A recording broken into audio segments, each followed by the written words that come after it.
Okay. So what I did today, we're going to start that race again. What I did do today on my break, I went through my VOD and I've sort of made notes of where we did pitting. Oh, it would help if I started the timer. Where we did pitting in on these tracks. Obviously I still haven't been able to beat this one. I was just getting really sleepy yesterday, but this is going to be a right pain in the arse.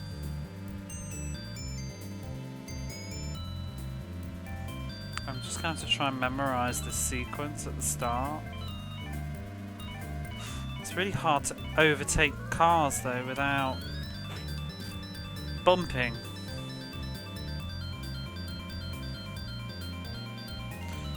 Let me change over to there. Ugh. This is a nightmare.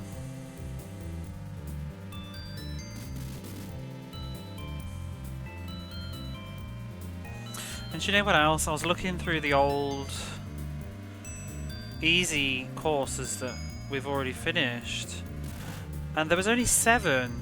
I thought it was 5. So this has only been an advancement. I say there's only 7. There was 7. So this was actually only an increase of 3 courses. But hard is going to be an increase of 5. I don't know why they do it.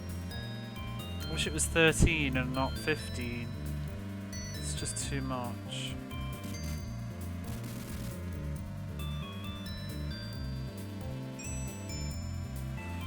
I have no idea when we should pit in on this one.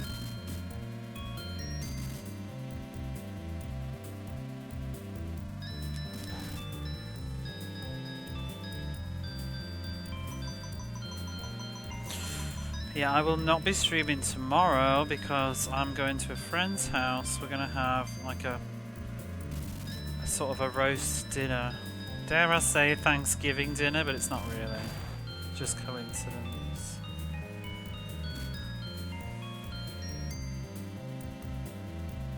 My friend has offered kindly to do a roast chicken. And, you know, if you ever want me to come over, just tell me that there's roast chicken and I'm there. I'm bringing the stuffing. Which is actually stuffing I picked up in the UK last Christmas. But it'll be fun. It'll be fun. It's only a best before.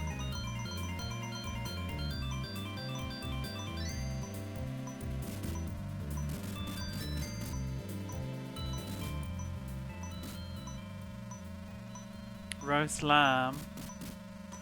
Any roast is a good meal. Oh, you don't even understand. Like, here, you can't get roast chicken. Everything's fried.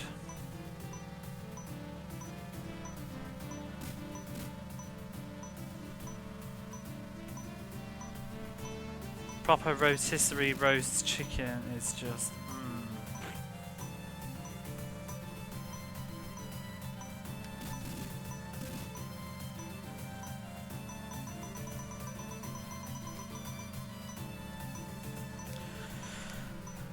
How much fuel am I going to need then? That's 4 laps for a whole tank. We're not going to finish the race though, are we? Like that.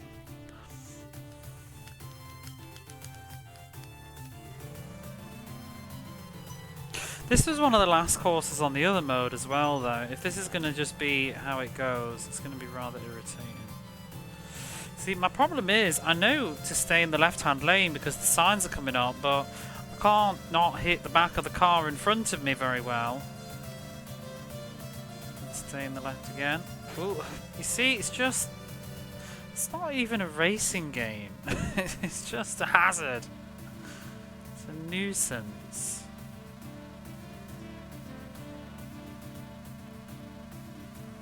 Now what? That lane? Ooh.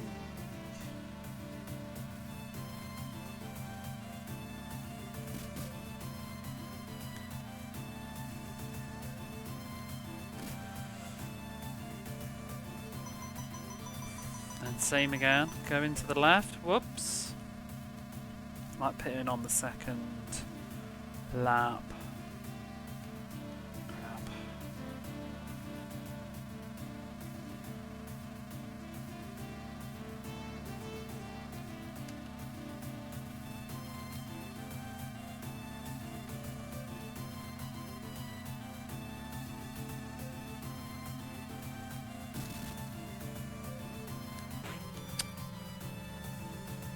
Mate, where else am I supposed to fucking go?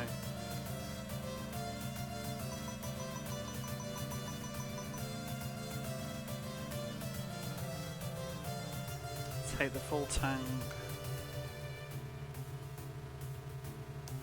And then, I still don't think we can actually quite make it. But I guess I can just stop ever so briefly. It's probably more ideal to stop on the 3rd lap, but I really don't want to stay still for that long. This game really does feel though like one of those I don't even know why. It shouldn't make any sense, but maybe it's to do with how they render the cars. But it feels like if you lose too much of a distance, it's so hard to catch up again. But you know, if you kind of maintain near the front, even just stopping like frequently but for shorter times is better than a long time and letting everything get away. Because like you do manage to maintain your distance a little bit. I only need to get 10th, so this is absolutely fine.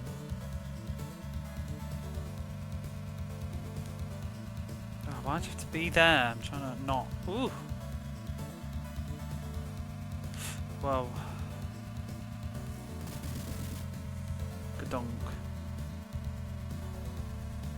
The hills proper work against you as well, because you can't see what's ahead.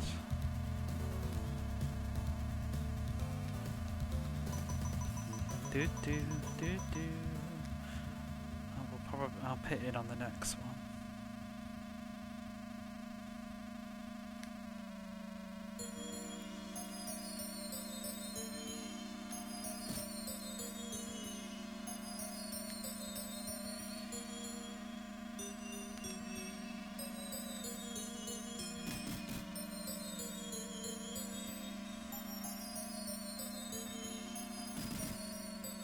Actually just sitting in the middle and hitting a couple of those signs is less of a disaster than crashing flat on into something.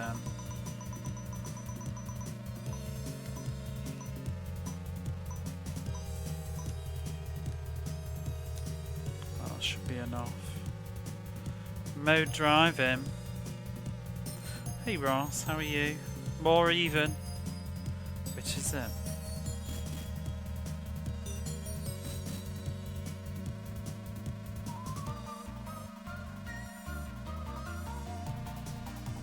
The jolly old track, isn't it? What's this? This smells like Mount Furnace, but it's Wiz and Liz. Name entry, apparently. I've definitely played... I definitely played Wiz and Liz at somebody's house once, but I don't remember what it was. I don't know if it was on like the Amiga, actually. I think it was the Amiga. It was like, so, you know, like you had like kind of weird childhood friends that you weren't really friends with them for very long, maybe, or maybe you only ever went over to their house like once. It was that kind of a person. I remember playing briefly, seeing Wiz and Liz, and I never really got to play it so much myself, or just watching. I just remember the rabbits and crap. Oh my god, are you really gonna do this?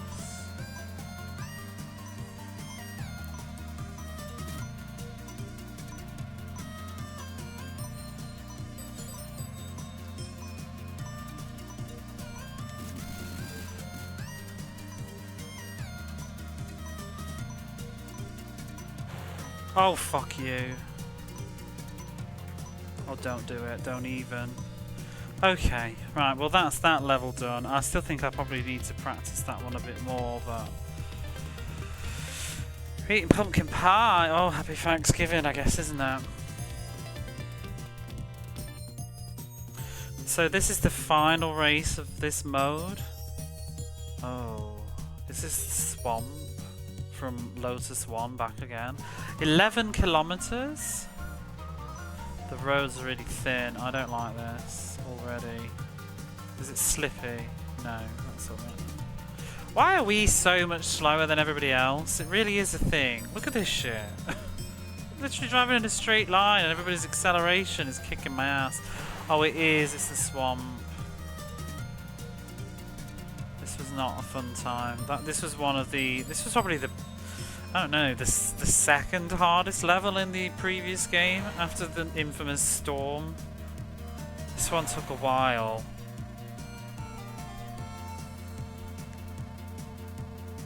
Hopefully it won't be so bad here. I'm going to find out if I'm going to have to pit in for a start. Oh god, this is awful. It doesn't seem to have the jumps that the other one did though.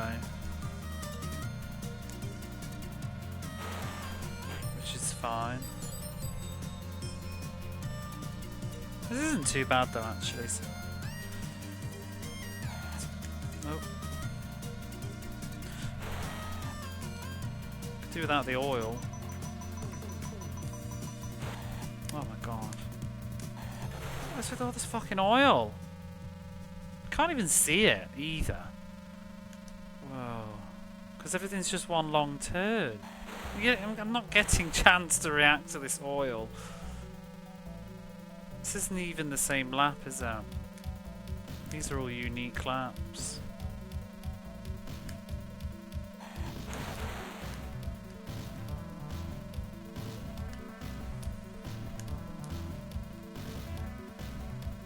Okay, this is actually going to be quite tough because I'm not getting any speed. I'm not catching up.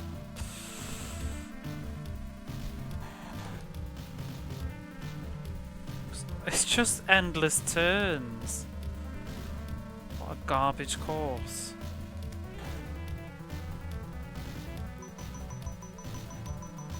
Oh my god, we're going to have to pit in as well, I think.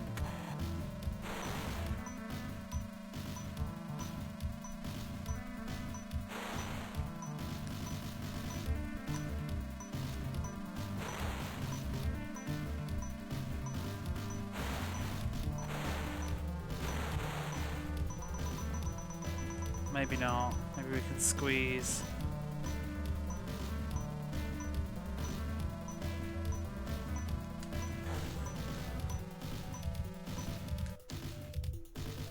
She wasn't for turning.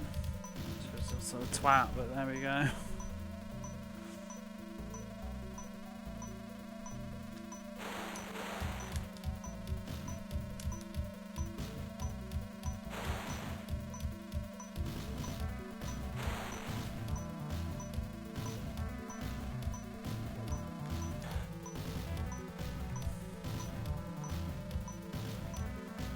What a wretched course.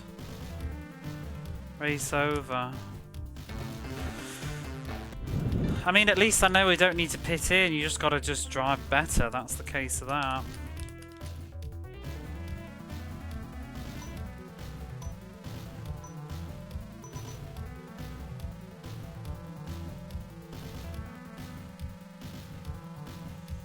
I don't really see much practice in this either, because it's just oil everywhere.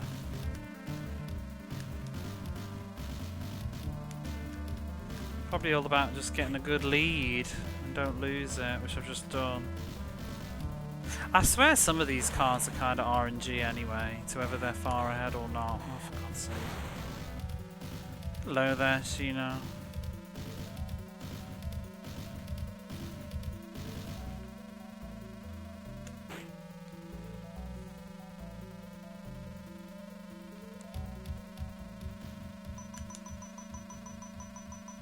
Yeah, because they're not nowhere near as far away as they were before.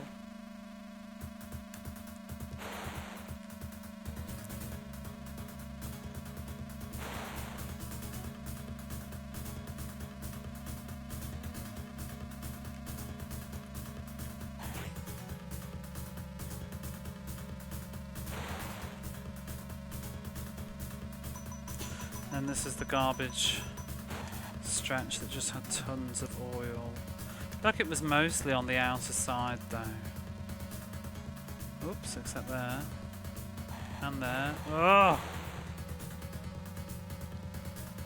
Yeah, I think this is going to be get very quickly in before 10th place and then just maintain it, because you can't play catch up on these laps. It's just garbage. Ugh. Oh shit.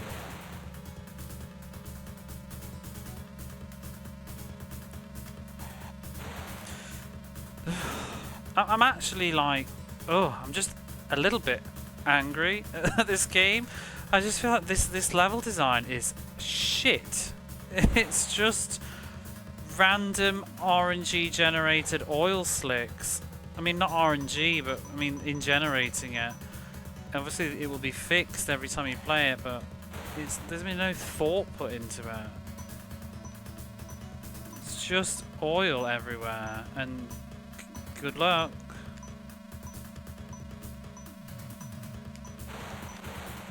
Barely see it. Oh my god.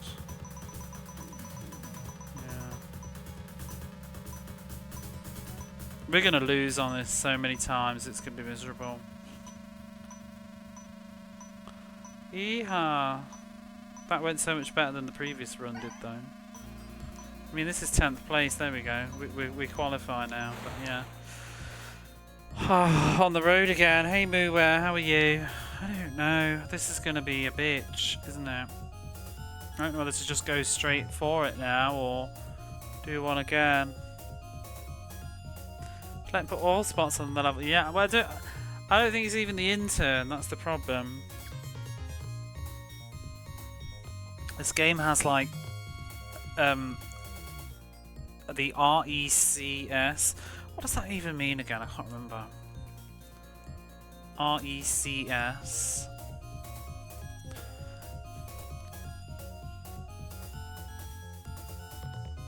Let's read the manual.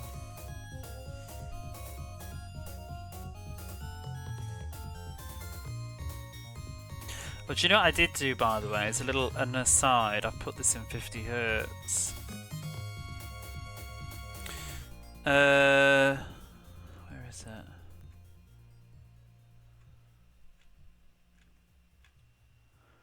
It doesn't say.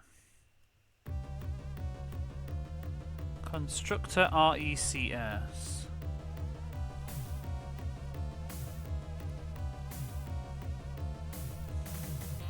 Race Environment Control System. So that will construct a track for you. And I feel like they've used that on these like main mode ones as well. And we're just playing like these crappy constructor games. I guess we'll just go for it now. We've seen all the tracks. There's only so much memorizing you can do. Got to do 10 of the bastards in a row, that's the problem.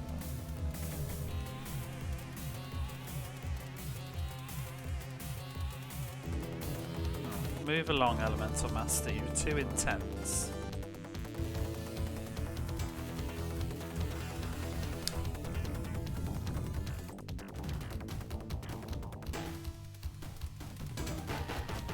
I wonder if a different car would be better. Let's just, but like, you tell me. Real question as well. Like, backseating allowed right now. Or answering the question. I don't see how objectively any of these other cars are better. They all seem objectively worse in every way. Like, that has a max speed of 163. That one's lower. That one's lower. It has a 0 to 60 speed in 4.7 seconds. That's higher. That's higher. Has a max power of 364 bhp. They're lower. Lower. Max torque, is it? And they're lower. And they're lower.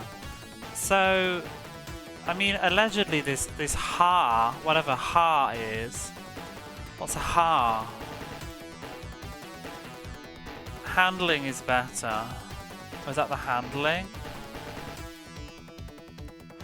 What's the gears?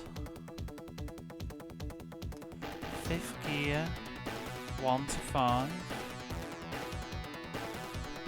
Do you know, I wonder if some of these races would be easier if you did manual gearing? Yeah, handling barely seems to be the issue. Brakes. What's RD? They've all got good RD though. RD. Yeah. Because even it's like it just seems very strange that the acceleration and speed are both high. Because usually that's your trade-off, isn't it? You have a higher top speed but a slower acceleration. But this one's better at everything. It's just got less handling. But I don't know. Is handling really my problem? Maybe it is. 148, 163. Maybe it's worth trying the green one. But yeah, I wonder if you did manual gears, you would... Because looking at that, it looks like it's the first gear goes just as fast as fifth or something. I don't even understand that chart. 1 to 5. Is that how quick it goes? 5.7 seconds.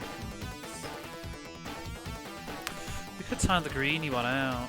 Would you need a 6 button for manual shift? No, I think it's just up and down. It's just that I can't be doing with... my brain can't cope with it. I think you just press up or down on the D-pad to shift up and down. That's what most of these games do. But yeah, I don't know. It just always seems like this car is objectively better.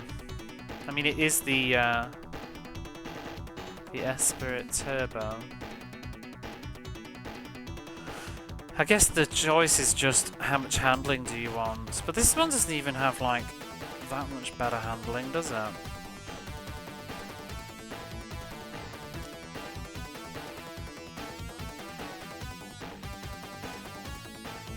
Might give it a go though, because it might help on the you know, the stupid courses. The fog course, because I'm kind of having trouble staying on the road. And they're the ones that are gonna hick me up. So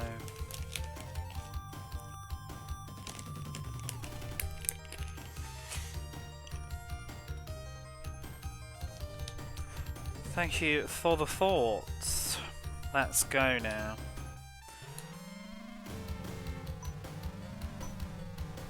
See if I can feel any difference with the handling. Oh, actually, ooh, yeah. Feels a bit less loose, maybe. Oh no, it doesn't. Problem is though, I'm gonna miss the top speed when I'm trying to fucking catch some bugger up at the end, you know? And the acceleration.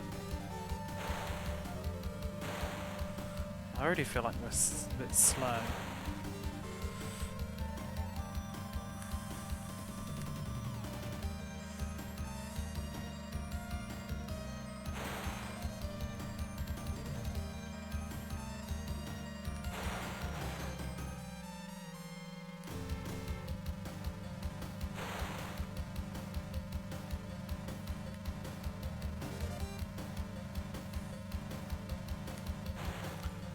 Ooh.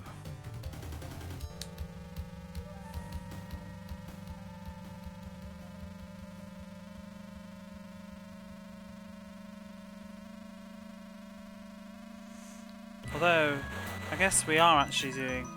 I think we're doing better than usual. I don't think I'm usually in 4th place within 1 lap on this track, so maybe there is something to it. Because I'm usually crashing a lot more.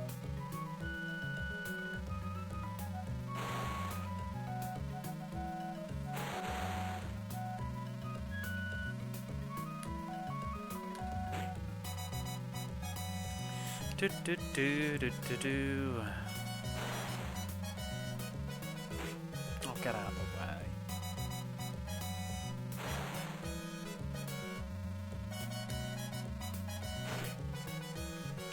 Hey Mac, how are you today?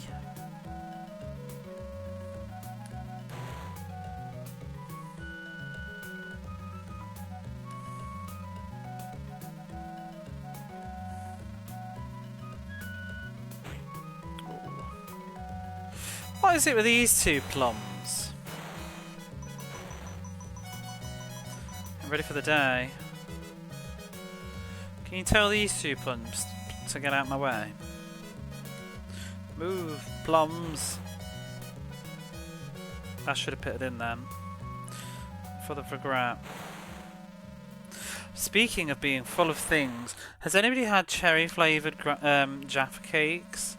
Not, I don't know about the official Jaffa cake, but like not Japan, but my supermarket. They're import. They've got like Japanese sticker on them, but they're called Jaffa cakes. So I guess Jaffa cake is a thing, not a brand. I thought it was a brand, but I guess it's the name of the product. I've never even seen non-real Jaffa cakes before, but you just went for some ibuprofen. Oh no, you don't want ibuprofen flavoured Jaffa cakes. I hope your shoulder's alright. But yeah, they had strawberry Jaffa cakes and cherry, and let me tell you, in just a minute I will tell you, if you'll let me, after I pit in, before I forget. Okay, let me tell you, these cherry Jaffa cakes, they're really good. Really fucking good. I can't decide if they're absolutely amazing or they taste like medicine. It's kind of almost like a, you know, a children's medicine taste, but you know when you're a kid you wanted more medicine because it tastes good. It's like Calpol, if anybody knows that. It doesn't really taste of Calpol though, but it's sort of that sort of like, but I feel like this is medicinal. It's not though, it's going to make you fat, but yeah.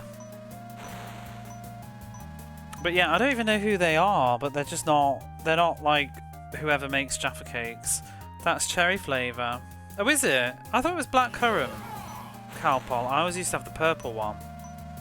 Maybe it is. Maybe it's Calpol flavoured Jaffa cakes. I used to fucking love Calpol. It's just like drinking sugar. Do they still do children's medicine like that, I wonder? Because I wonder if like the EU or somebody have come in and said that it's going to encourage kids to drink medicine. You've not seen Jaffa cakes? Well, yeah, they taste just like Jaffa cake. I feel like the chocolate's different, maybe. But yeah, they're pretty good. You did years ago. Did what? Jaffa cakes. Boy plums. Cherry flavour sometimes has that medicine taste. Yeah, I think that's what it is. No, I think that's, yeah, that's cherry flavour. Because it's not proper it's like, you know, how strawberry flavour doesn't taste of strawberries, it's cherry flavour. Yeah, it's really good. I've never had cherry Jaffa cakes before. When I was back at Christmas last year or the year before, I know that they've been doing raspberry Jaffa cakes and they're pretty good. My sister just sent me a picture, hang on. I need to check it again. She sent it me the other day because I was telling her about these cherry Jaffa cakes. Apparently, there are cosmic berry Jaffa cakes now. Oh, it's McVitie's that do Jaffa cakes. Oh, okay. But anyway, has anybody had cosmic berry Jaffa cakes? I need to try some while I'm back home.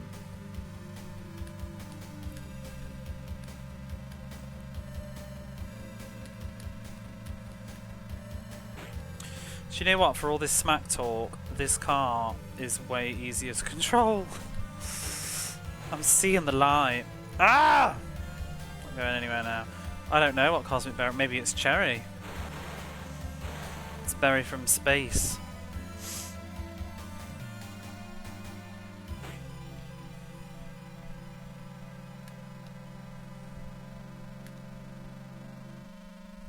I don't know. What makes something cosmic in terms of taste? Cosmic berry. We do have some stupid names for stuff because, like, you know, obviously we're joking right now, but like seriousness, what is a cosmic berry? Like, what is cosmic berry taste? And why do people like? I mean, I'm guilty of it, but why do they think people are going to go, ooh, cosmic berry? That sounds good. Sounds intergalactic. You actually don't even know what's good. I mean, people buy it because, like me, I'm a sucker. You want to know what it is now, don't you? And it's always cherry or something, isn't it? You know, it's like mystery flavour and it's just fucking Dr. Pepper. Berries from space. Grown on the ISS.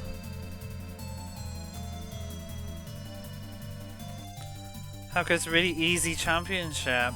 I wouldn't know. That's not what we're playing. How are you, Mariah Carey? Everybody was loving you yesterday when we raided into Mr. CJ. Couldn't get enough of Mariah. Oh my god.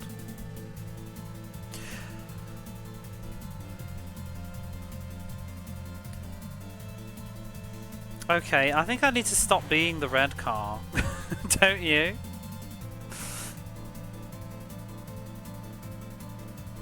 We have Cosmic Brownies here.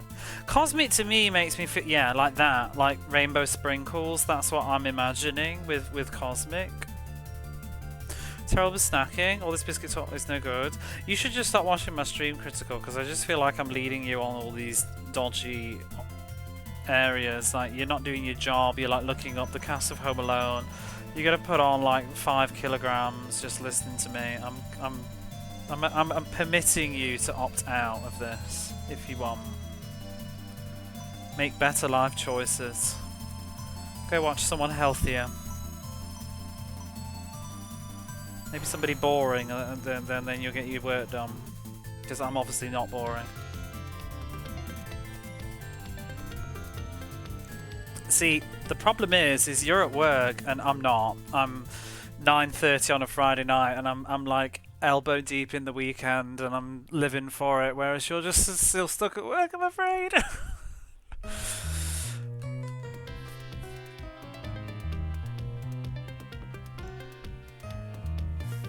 Look, even my playlist feels sorry for you and it's playing like the sad music from Valis. Aww. We'll move that along, because it's Friday night for me.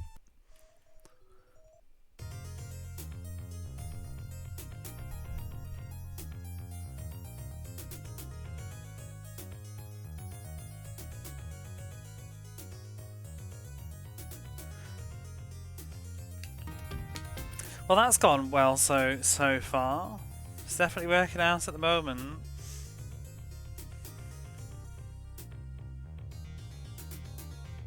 You're buying some Cosmic later. I want to know about these Jaffa cakes. Can somebody taste them and tell me in Discord? I'm gonna have to try some.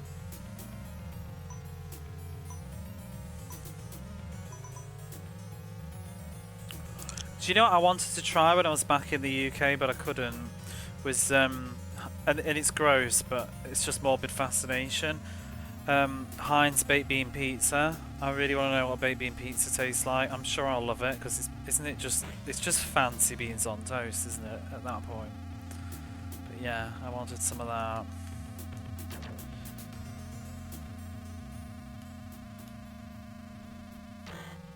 But I remember while I was back, we looked everywhere for it and couldn't find any. Beans on pizza sounds good. It does actually, but it doesn't sound very. I mean, I guess pizza in general isn't very nutritious, but it really just does. Don't know. Mind you, neither's beans on toast. Beans on toast is amazing.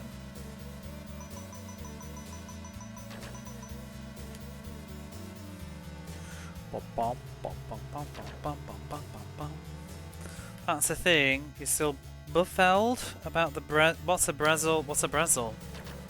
I don't even know what a Brazil is. Brazil?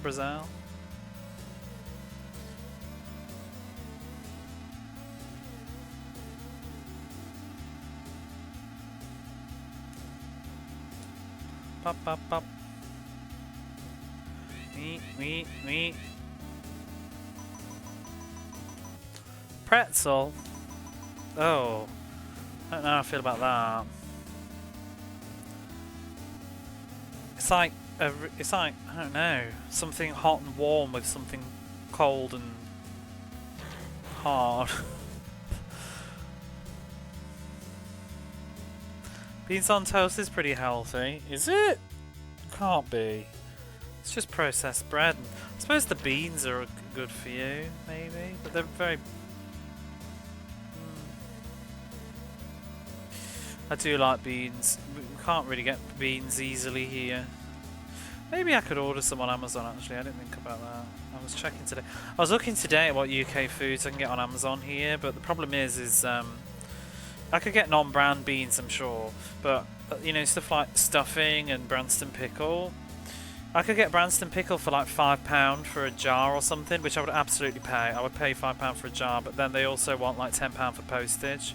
So then it's like, okay, well it's not even £10, it's like £14. It's like, yeah, okay, we're getting very close to like £20 for a jar of Branston pickle now, which it kind of is worth it though, but it's kind of not. No food is worth £20, but I think Branston pickle is worth £20. I'm just not going to pay it. Oh no, I'm losing. Oh, I've lost. For food on Amazon. It's not just the. It's just not just that though. It's obviously it's postage. It's the shipping from because it's going to be shipped from the UK. It makes you wonder, like, why do they even offer it? Rich people, though, I guess. There'll be loads of rich expats out here who are just like ordering their £20 fucking tin of Heinz baked beans.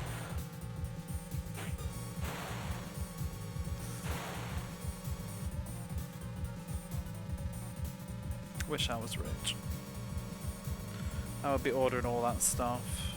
I'd be ordering like Walker's crisps and whatever imported from the UK and Chewits.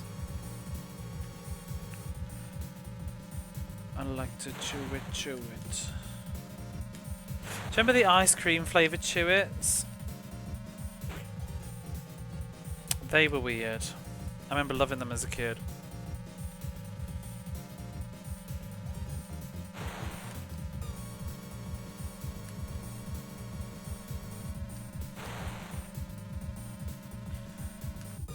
Extra suitcase. Wow. Yeah, but I'd have to pay for the suitcase. But no, I am going to throw in probably... I won't, well, beans is not no good. The reason pickle's amazing is because of how long one single squeezy tube of pickle... My mum's already bought me some. How long it lasts. Because, you know, I'll have it on my sandwiches at work, but I'll only use a little bit. And it'll last, like, one squeezy jar will last, like, about 2 months, you know? I've consumed about 6 of them this year. I've just ran out. I'm very sad. I've got no more, but oh my god. You know what Branston pickle is. I don't know about maybe other people from other countries, but Branston pickle is the most amazing thing you can put in a sandwich. It levels it up. It will make even the cheapest, crappiest ham taste like God. It's like the equivalent of, it's like putting lemonade in wine, but making it better. But you know, like if you've got wine that isn't really very good, but if you put lemonade in it, it's fine. That's Branston pickle.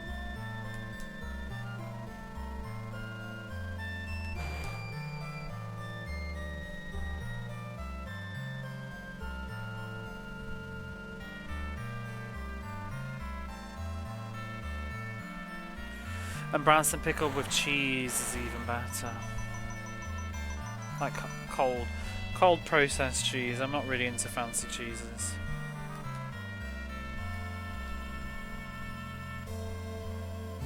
I'm not sponsored by Branston, by the way. I just really like it. But if you're interested in getting some, you'd like to go to branston.com/hystericmoon. Outstanding.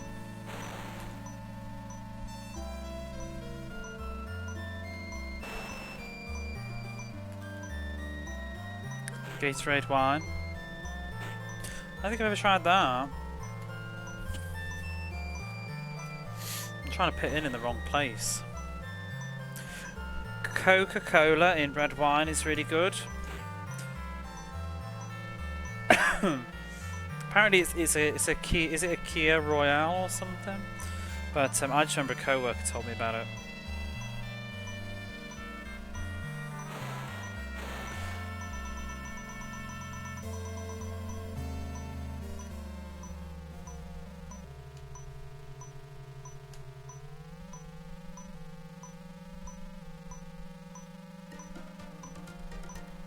Yeah, as you can see now, I added that today. Next weekend we'll be doing the Mega Drive-a-thon and it'll probably be my last stream of the year. We call it Coke Red. I just call it, yeah, Coca-Cola and red wine. But I think it is called a Kia. K-I-R.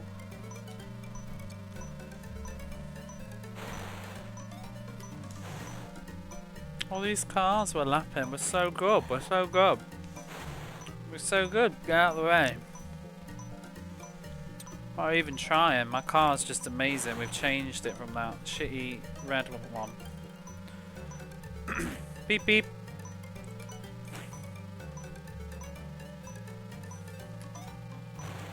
The other thing that might be helping too is that I have actually put it in 50 Hertz.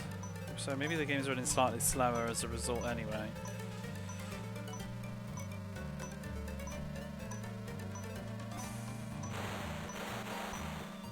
Do do do do do. Carry on, Shirley. You're too slow.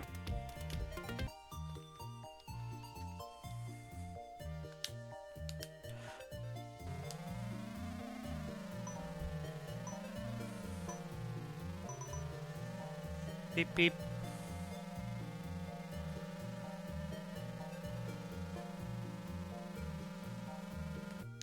You've looked around and you can't be dealing with boring streamers to your back. You're trying to learn like a Sorry, I'm just going to stop talking now. Just listen to the sounds of my breathing from time to time.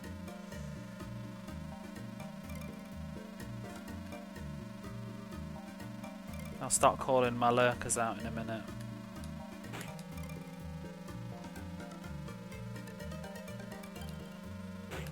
I see you. I don't.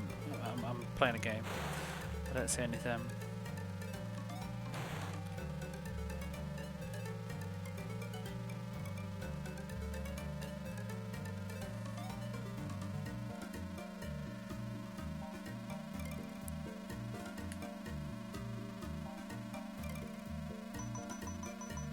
Do you know, speaking of beans on toast though, what I do love? You ever have bean toasty? Out with a sandwich toasty maker. You just put beans in the middle of two slices and meld it together. My mum used to always do that for me as a kid. In fact, you know what? I'm going to have some toasties when I go back. I need to remember to think about it though. Thing is though, you have to be so careful biting into a bean toasty, because that they will bite back if you don't let it cool down.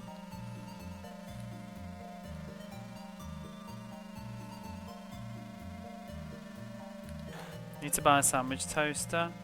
Yeah, I would love something like that.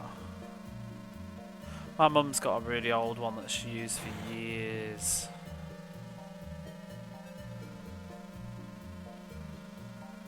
You know, I wasn't very adventurous when I was younger at all. I was very fussy. Still am a little bit fussy, but I wonder what. So I would only ever have baked bean toasties. But like, I'm just thinking like, what are all these toasties that I could have been having?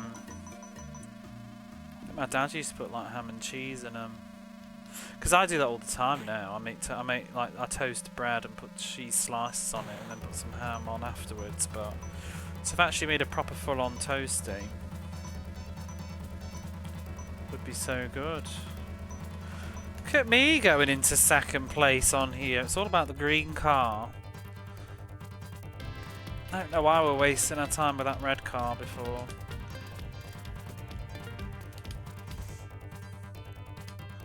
I think the handling and slightly less top speed, making it more controllable, is actually doing a lot. Although this level not so much, because you really do need speed on it.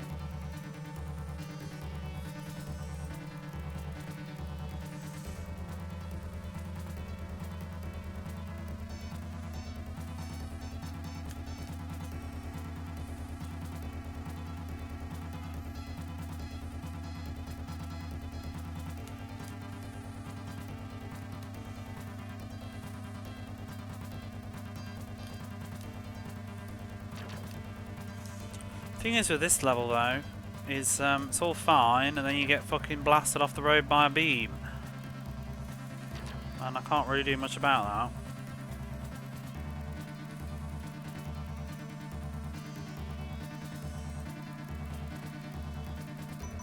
And then I've also got to do a stupid annoying pit in here, but just for a few moments. It's very irritating.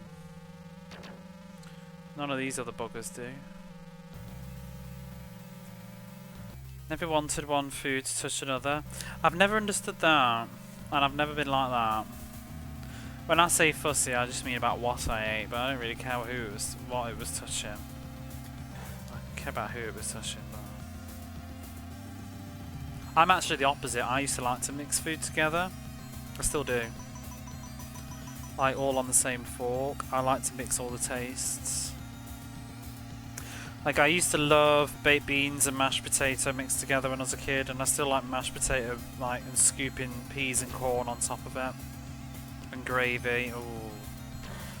And sausage with onion and mashed potato on the same fork with gravy. It's good stuff. Make your food touch, I say.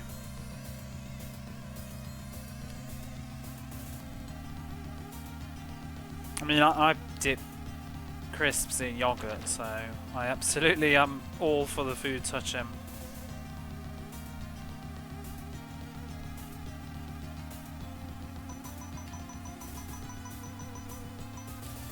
Do do do do do do do do do.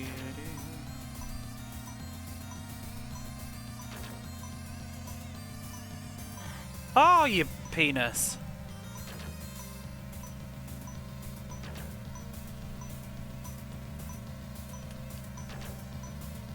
Don't shoot me near the end. I'm about to win. Okay, we need to pit in on this course. Don't remember where.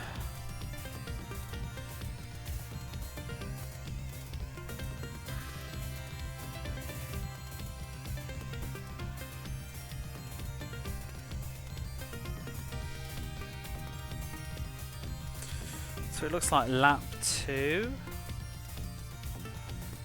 After lap 2 to pit in on this one, I think, by my notes.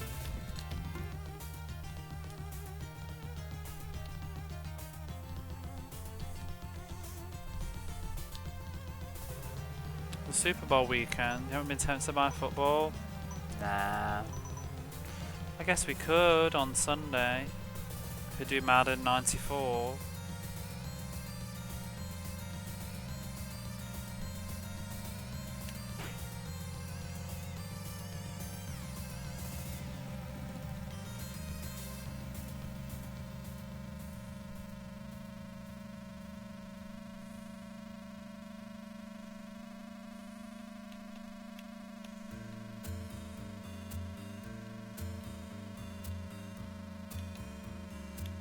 Oh, piss off.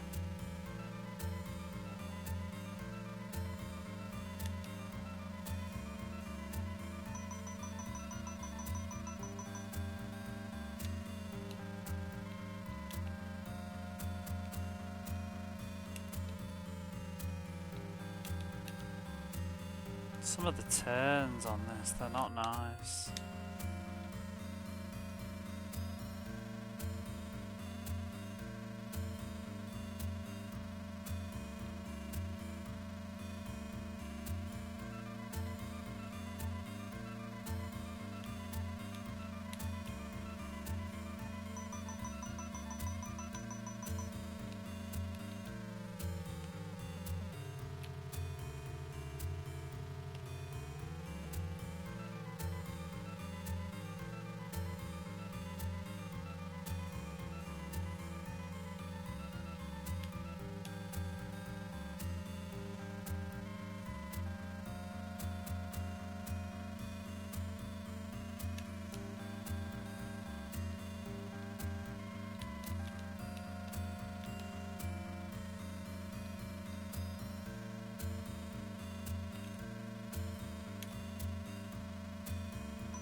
Oh.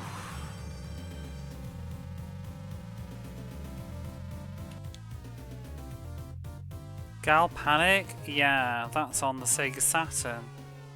Is that the one where you like you uncover jigsaw-y things or something of like cheeky ladies? I didn't know that was an arcade game. I wouldn't mind having a go at that. It looks kind of funny in a goofy way. It's pretty popular, I think, on Twitch when people are playing like weird Japan games. But it's a bit expensive on the Saturn. I'm not sure I want to pay for it.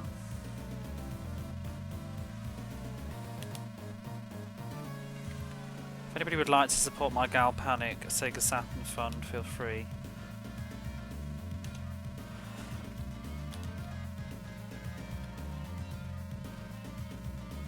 No, I'd probably be better off just getting a flash card or something for one of those kind of things.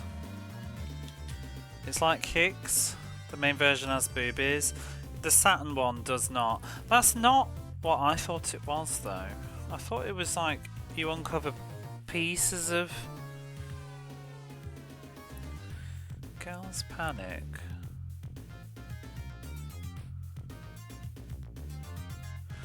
Oh, maybe it is similar to Kicks then. Maybe the Saturn one is not though.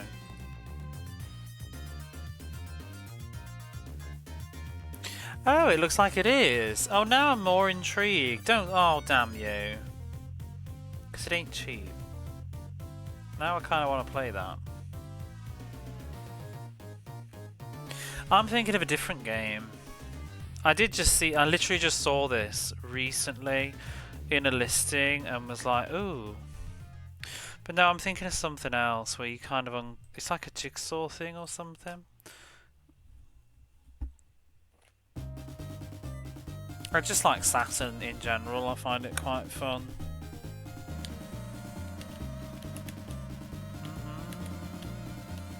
Maybe that'll be the goal for 2027. We'll raise funds for a Gal Panic Sega Saturn stream.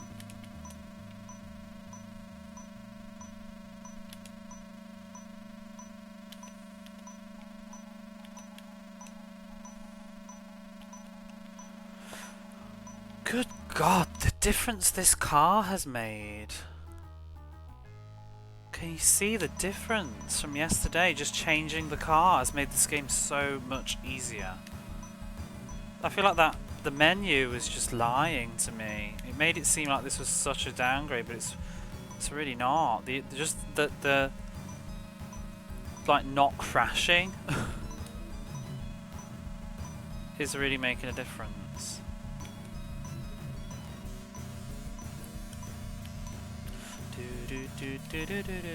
I'm gonna have to look up that Gal Panic now. I'm curious if it's got like good music and stuff. Do you know what though, Jamesy? One thing that we do need to do next year, and I remember talked about it a long time ago. I can't remember what I told you, right? I do have Cooler World now. Though I want nice cables and stuff, but I think next year if we get the retro thing hooked up properly with the PlayStation, we can do Cooler World or Cooler Quest, whatever it's called in your region. Hey Peacock Saw, how are you? Yeah, I'm really into doing some Cooler World sometime, because that'll be really kind of chill and weird, lo-fi, whatever. Hey Smudgy, how are you? And then there's another game I don't have it yet, but I want to get this on the Saturn. It's like a rolling ball on wood things. I can't remember. Looks intriguing. It's very cheap. I just haven't bothered picking it up. You're being very popular at work today. It stinks. Oh. Well, if you try stinking, maybe you won't be so popular.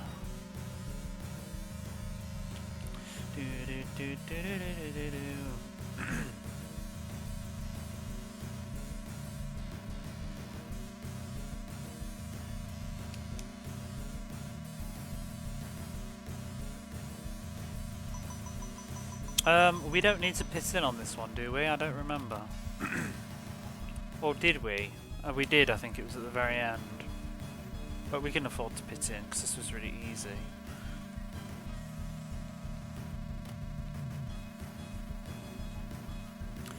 bum bum bum ba-dum bum.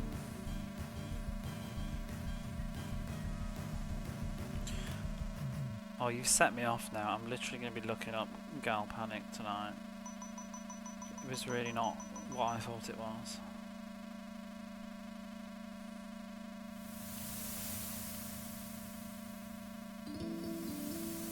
I have been thinking a little bit, I was thinking at work today, just in general, like I really do want to get back into my PlayStation and Saturn backlog.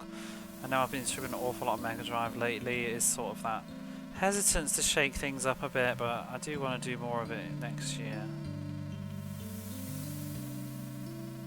It's almost like tempted to just start like another project. It's like just my Japanese backlog, let's go. Like 300 games or whatever remain, but get through some of them. I mean, I'd informally just do a Saturn playthrough. It's just it's a lot to commit to because there's hundreds of games. I don't even have like access to them all right now. They can't smell you through the internet. Bum, bum. But there'll be a lot of fun stuff to play. It's fine at the time though. If only I didn't have to go to work, eh? We could play Saturn all week. Gal's Panic Fridays.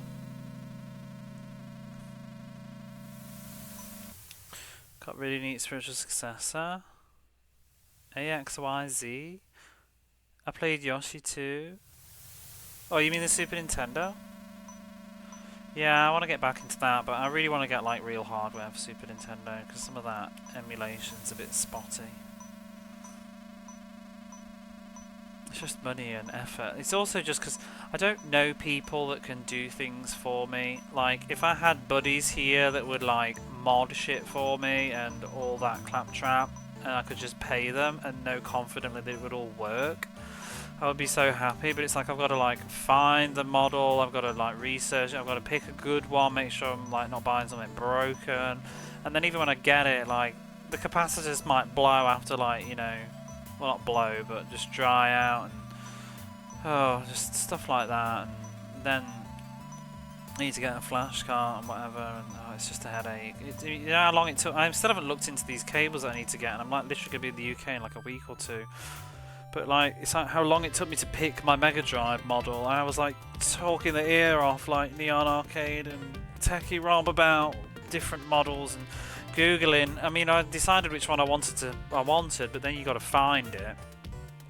Like in the shop, trying to like look through the vents to try and identify which model I'm getting.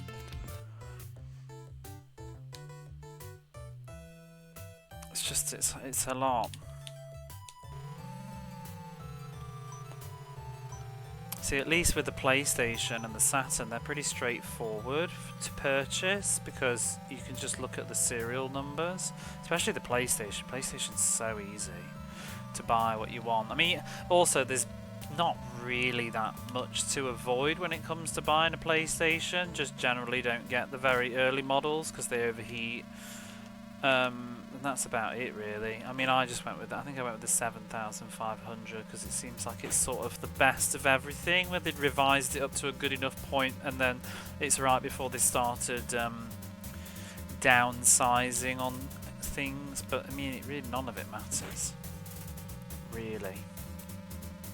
I think as long as you're not getting like the 1000s models or whatever it is, where they used to have the power supply, the way the lens is as well, it overheats and goes weird. Then they moved it around.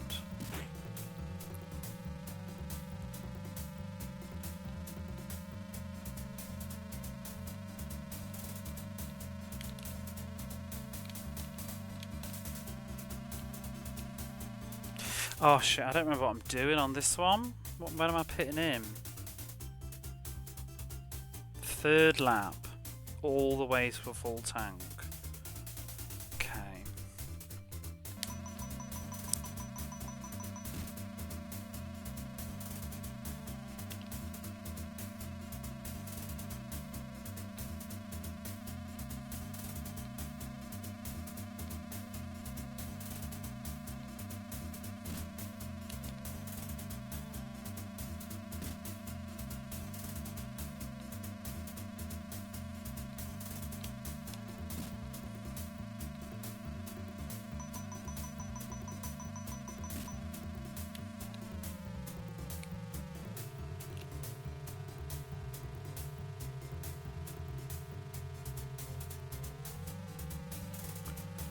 And then this should be like taking us just about to the finish line.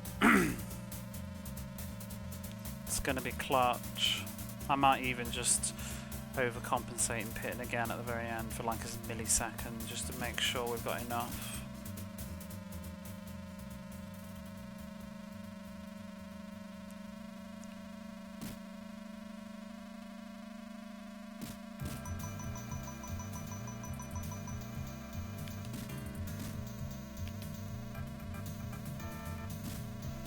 Yeah, Cooler World looks like it'll be a lot of fun.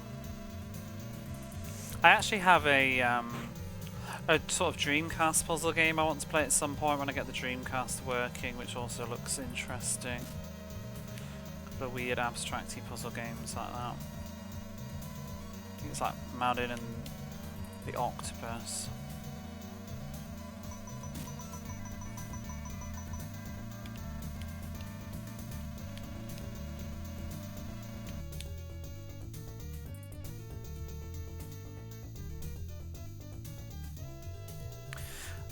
It took me so many times to read that sentence, and now I get it. Yeah, man, you can't refuse a terribly contrived pun.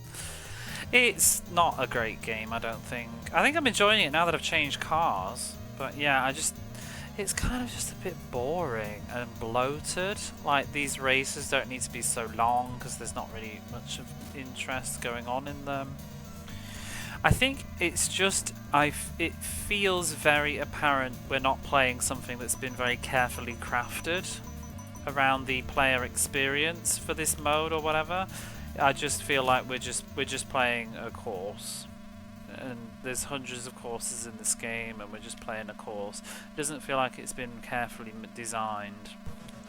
So that also leaves me feeling very kind of not really that able to be that bothered. It's like, you know, you play too much Mario Maker as well, and it just starts to get a bit like,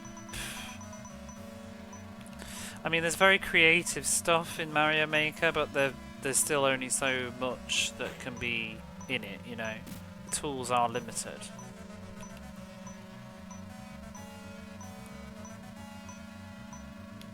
And this is even low, like less than that. So you don't know if it, do you know RECS? I don't know if it works really.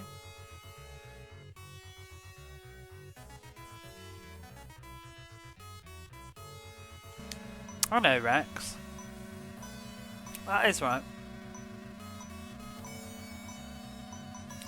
But I was reading it RECS.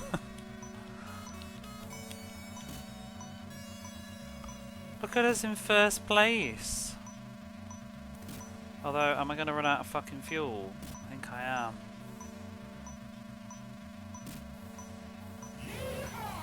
Yeehaw, but it won't be yeehaw if we run out of fuel.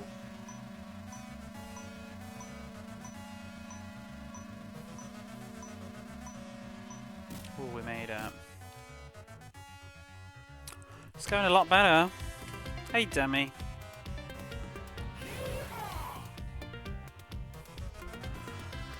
This was a bit yesterday. Yes, we went through most of the game yesterday using save states in between races to practice them and figure them out, like what I was going to do, but none of it was giving me any confidence. And do you know what's totally changed it is about before I started this run I changed cars, and now we're suddenly kicking ass.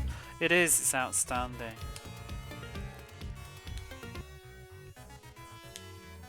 That red car can go in the bin. Because I was struggling to even yesterday, some of those races I was like 14th place. That one that you just saw me beat now, first place, terrible at it yesterday, because the red car's just swerving all over the place, flying off the road. It's too fast and the handling's bad. This green car is making these courses so much easier. The trick to this game, I guess it's sort of like the previous game, but it really is a case of it's not necessarily just about speed. Well, this one even more so than the previous game, but it's not really about speed, it's about not losing your speed by crashing. So you don't need to go super fast, but you just need to maintain a good speed constantly.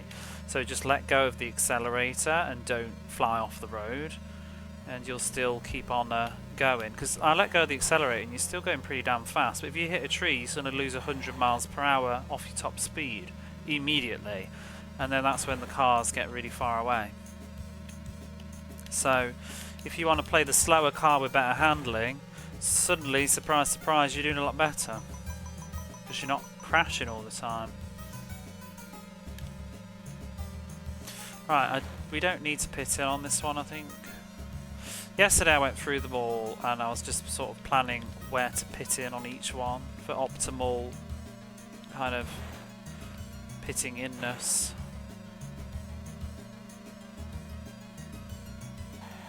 But I was really dreading this because yesterday, like race 2 was giving me grief. I kept losing on race 2 over and over and over again.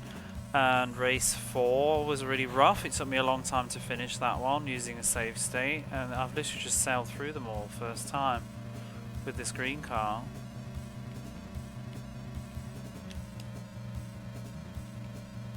And the last race as well, that took me a while to do it too. The next race was a punk, so we'll have to see how Storm goes. But the one that I'm really not looking forward to, in all honesty, is the construction road one that's coming up. That could go haywire. And the swamp at the end. See, yesterday I think I was stuck in 11th place for most of this, and I just sort of coasted in at 10th at the end and was feeling very, very nervous about it. But now look at us, we're in 4th, 5th place. Better drive him.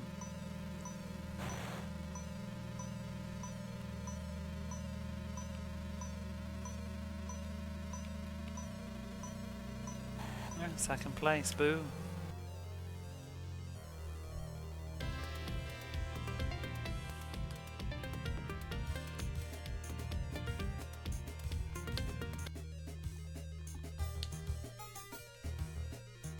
Okay, this is a bitch. When did I pit in on this yesterday? 4th lap and take a full tank. And then it looks like, I can't even see, what is that? 1, 2, 3, 4. 8th lap and don't take a full tank. Just take up to the first number, I think. So 4th lap and a full tank.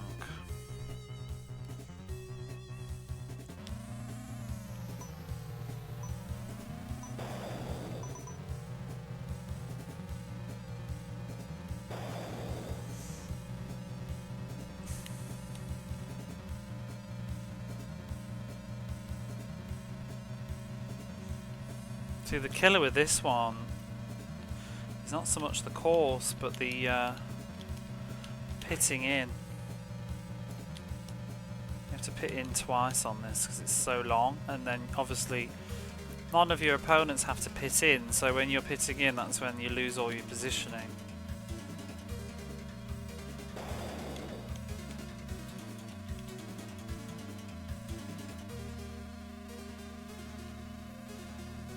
Oh, don't do that. Oh no! Yeah, it's the rain course, but I don't know, with this car maybe it'll go better.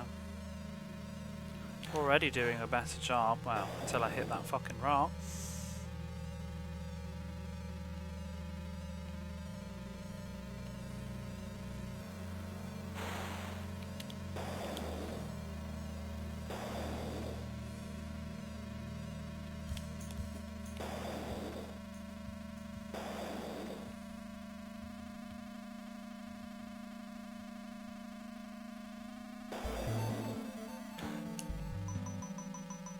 Damn.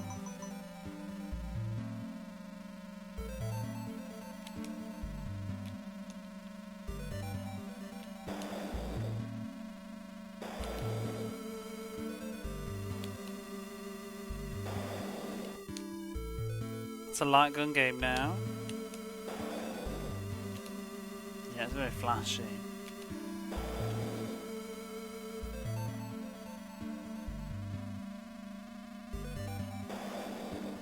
mean, I guess this is Storm from the previous game, but it's just very basic. Third lap, so okay, one more and then we can pit in. Wait, this don't look right. I guess I did. I guess I pitted in. Yeah, a full tank. It's so depressing though. They're gonna all like overtake me.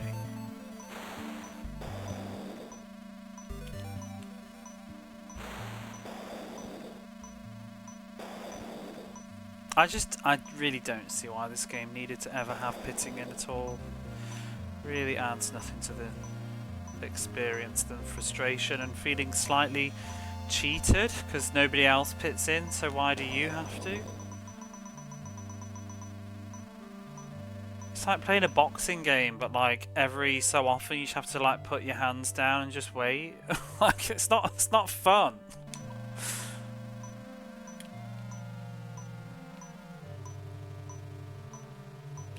Oh, have I just missed the fucking pit? Oh, you're fucking joking. Well, now we've lost. That is bullshit. I can't even reverse. That's game over. Fuck off. I don't think we won't make it to the next lap now. Went ever so slightly over the pitting area. Fun! Game over. Do all 8 fucking races again. Maybe it's best to not risk pitting in on that lap. We might just... I don't know if we can just squeeze the next pit. Penis! Out of fuel! We're not! We're refueling! You're a liar! Damn it! That's so rude. So fucking rude that is. Oh, I might need a coffee.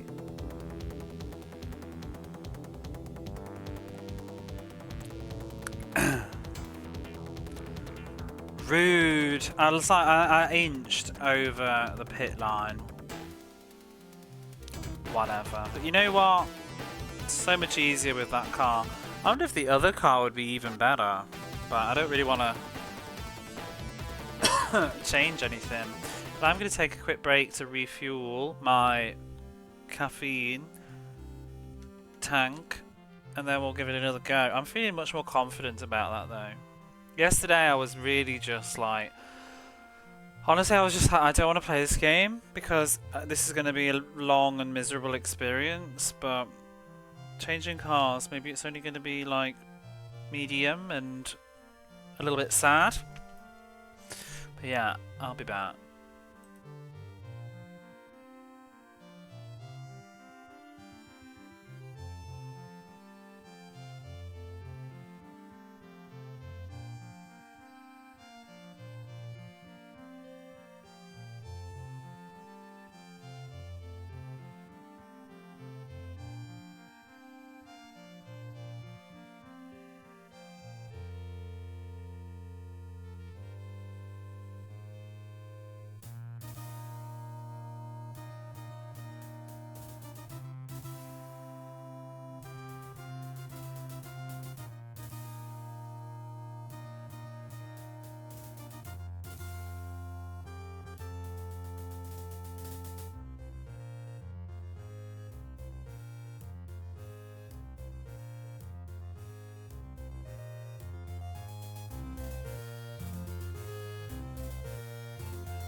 Okay, we're back. A GIP is on the screen.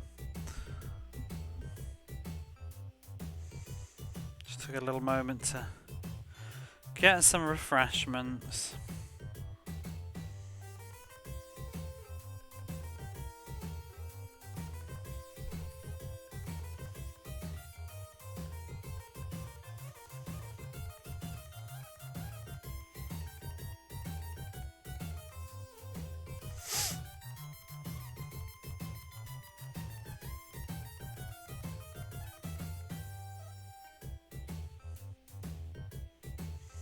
"21 hours, 6 minutes. But you know what? I think we've probably just saved about 10 hours alone by changing cars. I really do. Looks like the outside of your window right now. Oh, really?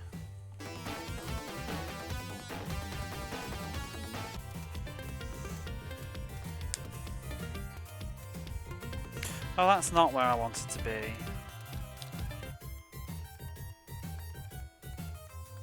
No, I wanted to go back to the start screen. Where are we? That's not it either. There we go. Right, and we will go from here. Turn the heating off for a bit and save some monies. I don't know. I wonder if this car would be even better because the handling on it's crazy.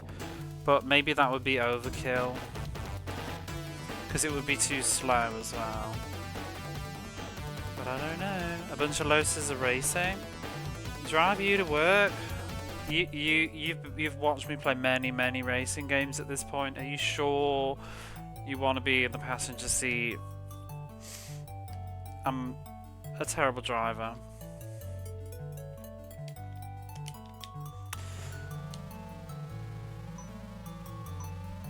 I'll get you there fast. That's all I'll guarantee.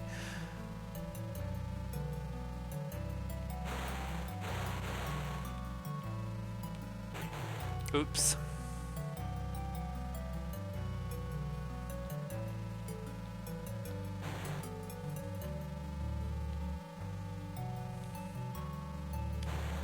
Cannot believe we just lost on that race to a fuel out of fuel.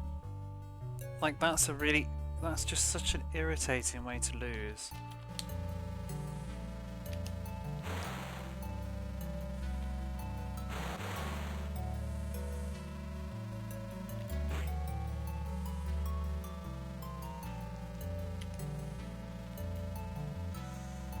How long does this take, I wonder, from start to end? Like 20 minutes to do these like courses? Nothing compares to the behemoth like 1 hour 30 minutes of fun. You know, I can't believe I did that. Some of the stuff that I've done, I can't believe I've done. I was actually watching Mr. CJ's channel earlier, and like one of the questions, like he's doing a 5-year stream anniversary thingy and asking questions, and people are just talking about stuff, and people are answering as well who like stream themselves or whatever. And one of the questions was like, someone asked, would you play, are there any games that you wouldn't play if you weren't like streaming on Twitch? I was just sitting there thinking like fucking all of them, or most of them, like 70% of the games I think I've played, I don't think I would be playing if I was offline. But then, you know, that's not totally true. It is true and it isn't. I wouldn't be playing the sports games like just for the funsies offline, but I don't regret playing some of them. But if I was to play them, I don't think I would have put 50 hours into Lotus Turbo Challenge if I was offline by myself. I think I would have just used a save state or something and called it a piece of garbage and moved on with my life. I don't think I would have sat down and taken the time to smash my head into it until it was done.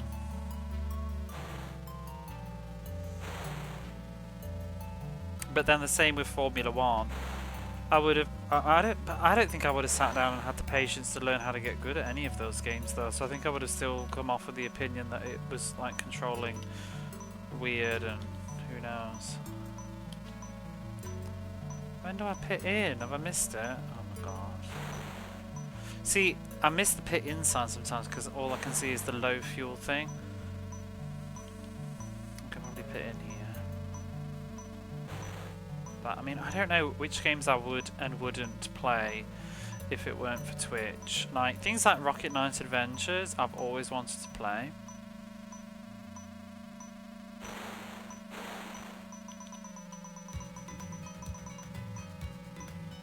I probably would have never replayed Super Hang-On, and that's a shame because I did find myself enjoying that one.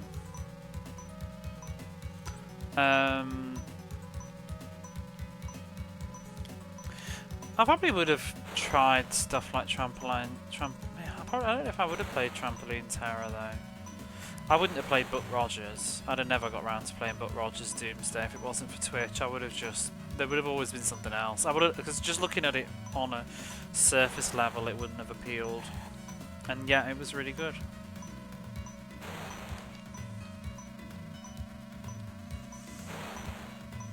I wouldn't have played most of the fighting games that I've played.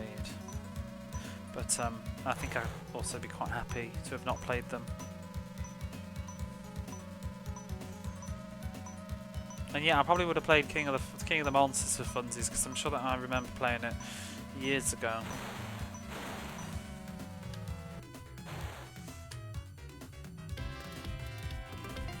Wouldn't have played any of the baseball games though, and I would have never taught myself how to play American football.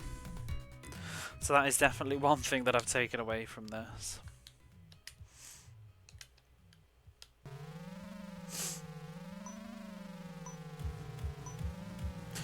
By there you mean in the hospital?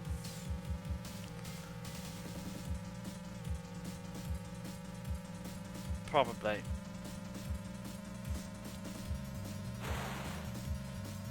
I'm going to the hospital. I want to get Crazy Taxi. I want to get a copy of Crazy Taxi again. I used to have that back in the UK. I want to get it again for the Dreamcast.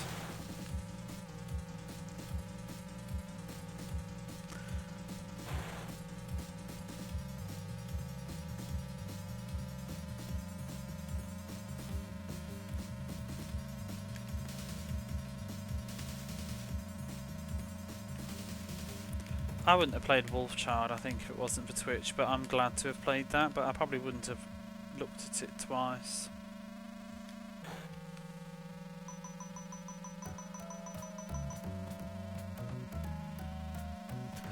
I'm not sure if it wasn't for Twitch though.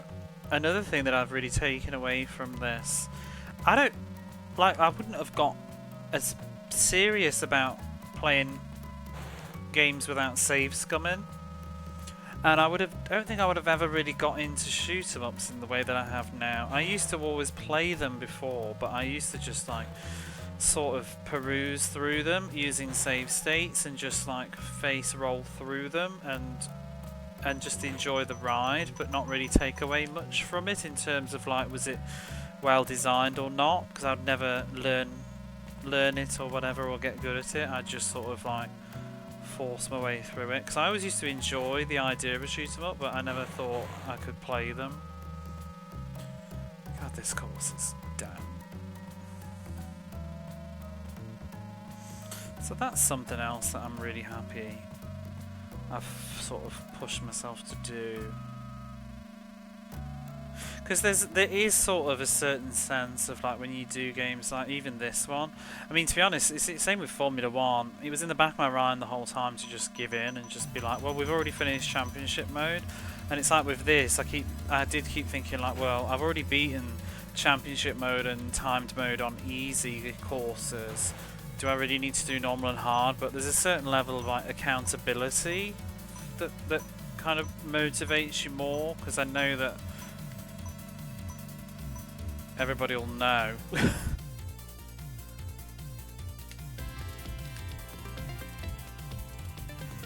The only genre you'll find with limited continues. I think it's important, yeah.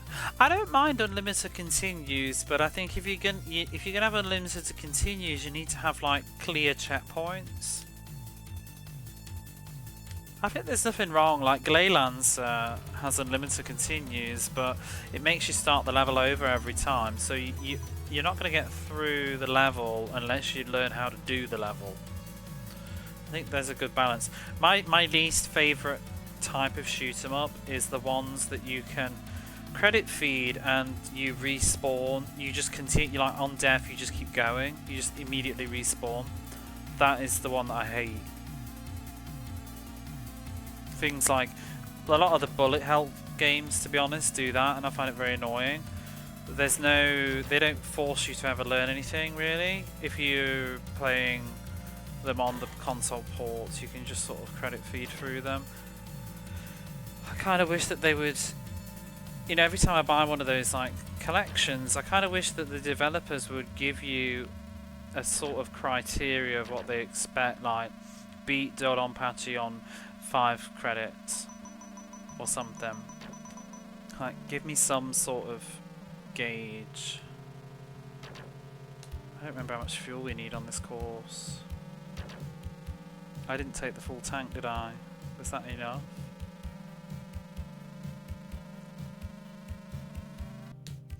Apache is like that.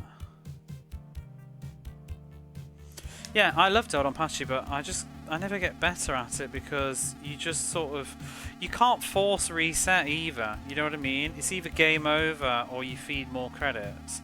You never get to retry, because sometimes I'll like totally cock up a bit and I want to do it again, but I don't want to replay the whole game just to try and do it again, but I don't want to continue right now either.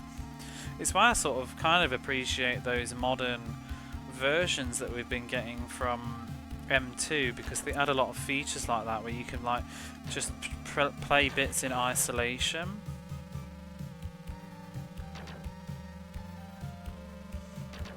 Like I played their they did Ketsui, which is a cave shoot 'em up. It's fucking hard as well. But yeah, they have some neat stuff where like if you keep like when you die, it creates little save spots of where you died, so then you can go into training mode and you can practice the sections that you just died on. So cool, quality of life, like things like that. I really want to buy their version of Battle Garega. I do have Battle Garega on the Saturn, but I kind of want to get it on the modern version because of all the training facilities that it has on it, the functions. And then go back to it on Saturn, perhaps. Lurky for the body, want to say one thing? Yeehaw! Good luck as well. Everything's changing, dude. I've changed cars and the gameplay is really changing now. Although I think we're about to lose on this course. I need one fucking car, you bastard.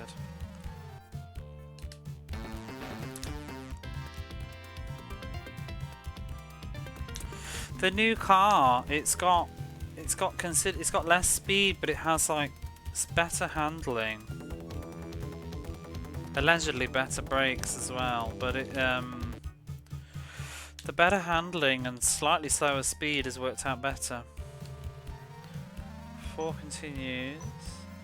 Can you you can't turn it up any higher though, can you? Because I'm sure that I haven't finished layer section because of that reason. I can't remember, I think I got up to like level 4 or 5 and then I'd get game over. I haven't played it much, but that was where the game would cut me off. I don't mind that. I kind of like wanting to earn it. The only problem though, because obviously I'm very used to doing Mega Drive games and I can usually drop a save state to practice a bit if I need to.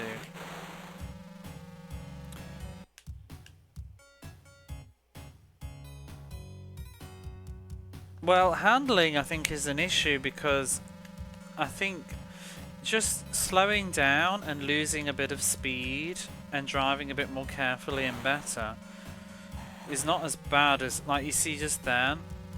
My top speed, look at me going around now driving reasonably well. I'm going at 200 miles an hour. That bump into that tree just dropped me straight, then too, it just dropped me straight down to 120. And it's such a huge loss of speed.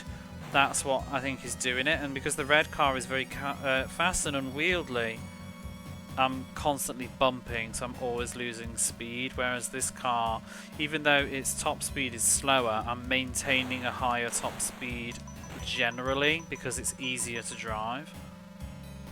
Yeah, I think I'm averaging out much higher overall as a result. Because like some of the races from yesterday, like the fog course, I think I just came like 4th on it or something, and I just came 1st place on the 2nd track. It's weird how much of a difference it's made. The Ray collection. It's so expensive. Well, they've added a lot of stuff into it though, I think. Depends which ones.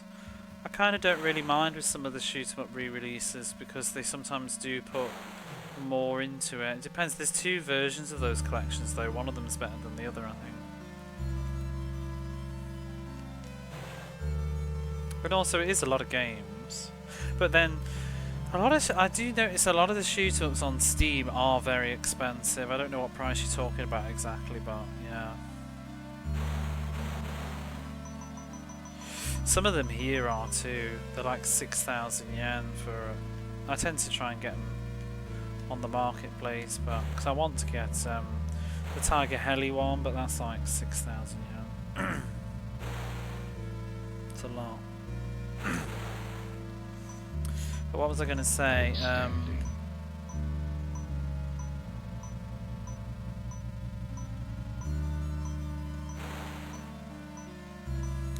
Did I even put fuel in?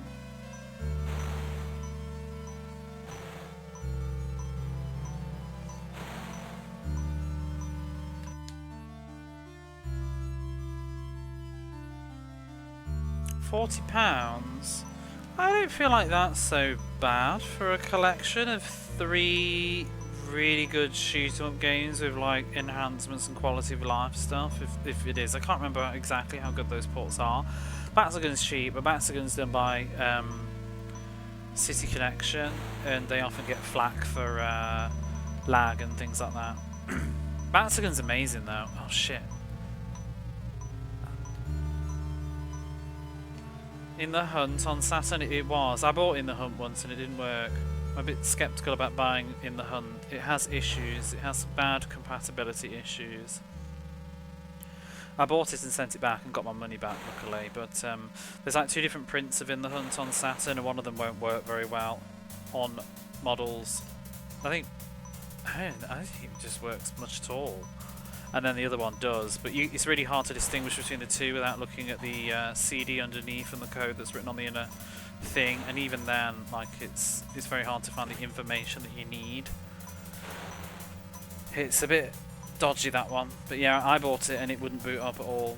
I also bought Chienryu and that also wouldn't boot up, but I think that was just the seller. But again, I managed to get a refund, thank God, but it put me off buying it now.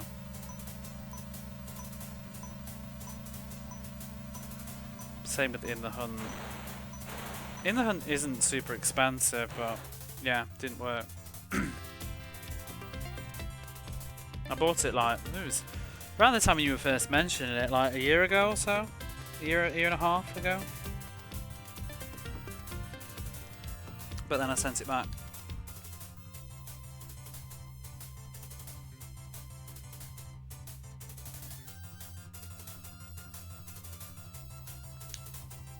I can't remember how I managed to send that one back actually. But somehow I did.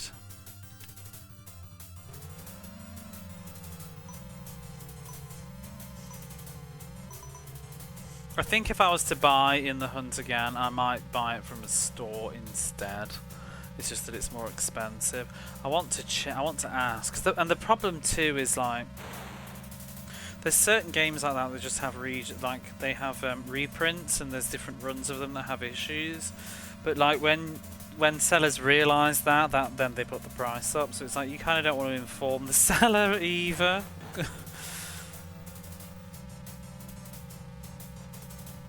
I had one seller, he was a right arsehole.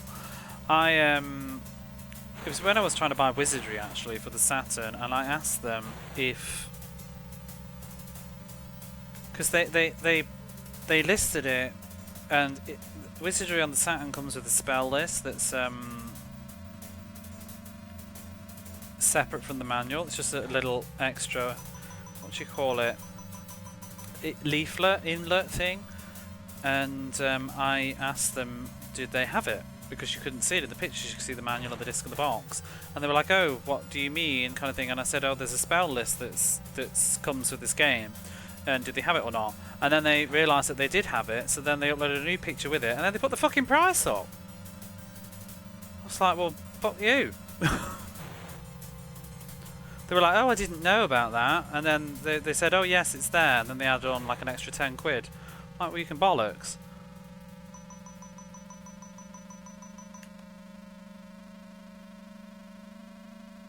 And naturally it's sold.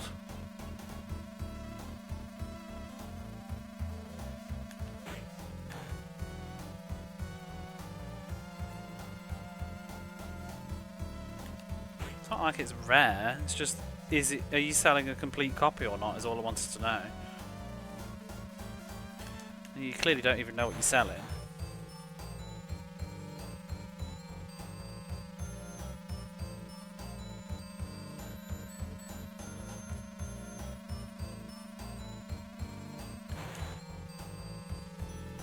But it's the same with like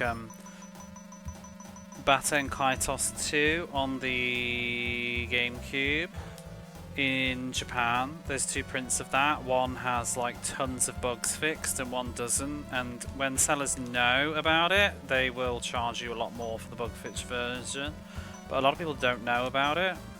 But it's like asking without giving the game away. Because the only way to tell is to see underneath the disc and look at the code.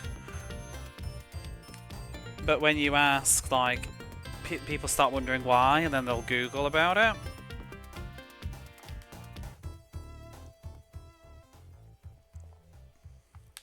Including other people that might be wanting to buy it. There's quite a few games like that. It's very, very irritating. One of the big ones as well is Shin Megami Tensei 2 on the PlayStation 2. There's a the initial print of it is horrifically broken to the point I think it's almost unplayable. It's got a lethal bug in it that will just kill your playthrough. I can't quite remember what goes on in it now, but it basically breaks your game. And there's other bugs too, like stats and things not working correctly, but I think there's some sort of attack. I think it like just kills the game on this boss or something. And what originally happened is people complained and Atlas apologized, and they offered full they recalled the games, and they would offer fixed versions to everybody who sent it back. I did not put in. And but unfortunately a lot of the bug versions had already gone into circulation and were everywhere and already in used stores and whatever, and not a lot of them got reclaimed, so the reprint version is rarer, and it will be a huge difference in price between the reprint version. I mean, I don't even know how much the reprint version goes for these days. I'm very fortunate that I got mine quite a while ago now. I remember a friend, Barley Bap, she got a copy of it from somebody outside of Japan who just didn't know what they were selling, and they sold it for a very cheap price, the original one, and then she fluked out and it ended up being the bug fix version. I was not so lucky. I actually had to I paid a seller that knew what they were selling, but whatever. I was just getting sick of watching it going up and up and up, because at some point I want to go through that franchise properly. I played the original Shin Megami Tensei on PlayStation and I loved that as a remake port of it. It was really nice, so I want to play the second one.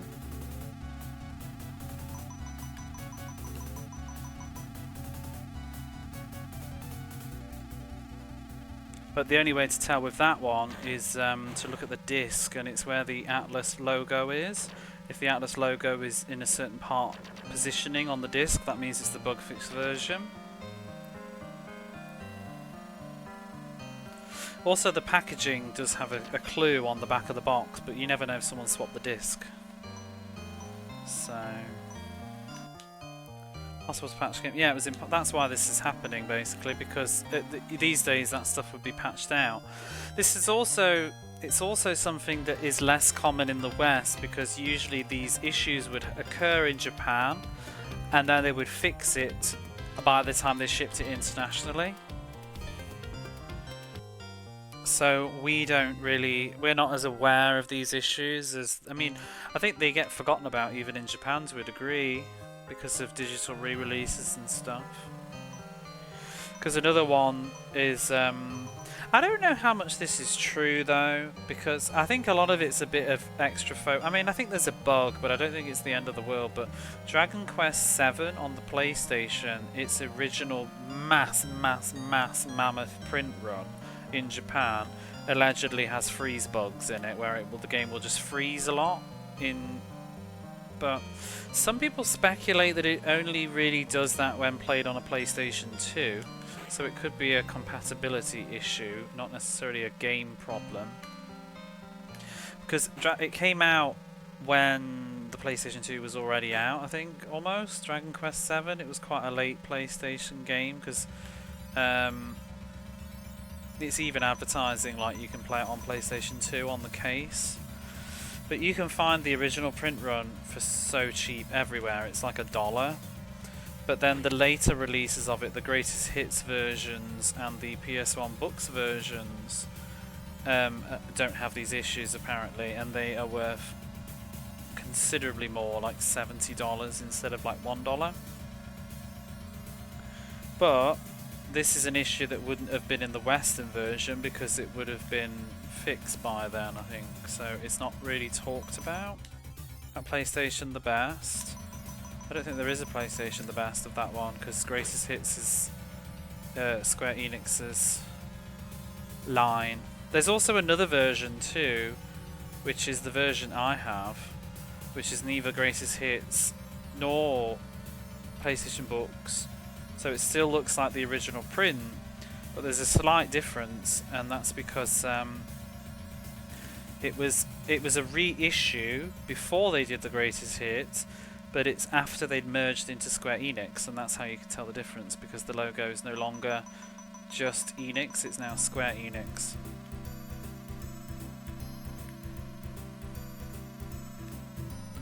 I've forgotten to pit in, because I've been yapping. Yeah, that'll be the Greatest Hits one. If it's got black all around the borders on the cover, that's the Greatest Hits. That's the line that Squaresoft and Square Enix did on all their games in Japan. They put black borders around the covers of them all. It's also Front Mission 2 has that. I don't remember what I said I wanted to do with this level.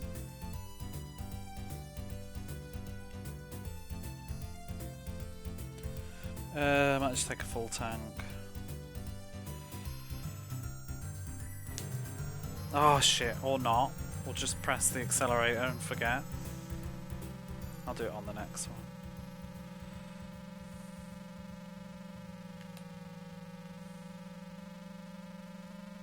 I might have just totally messed this up now.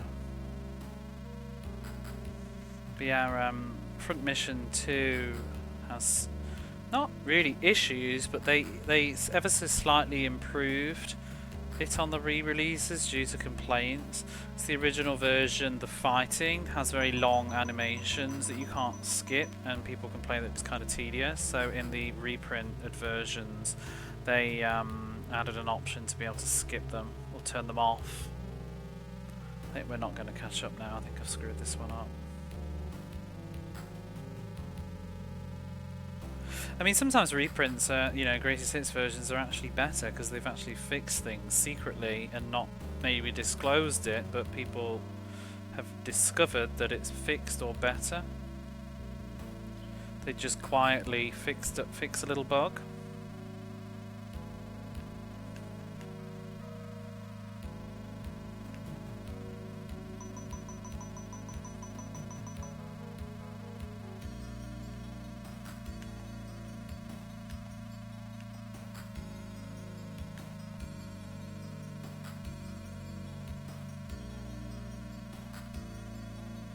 catching up with anybody. Pitted in all wrong and screwed this course up.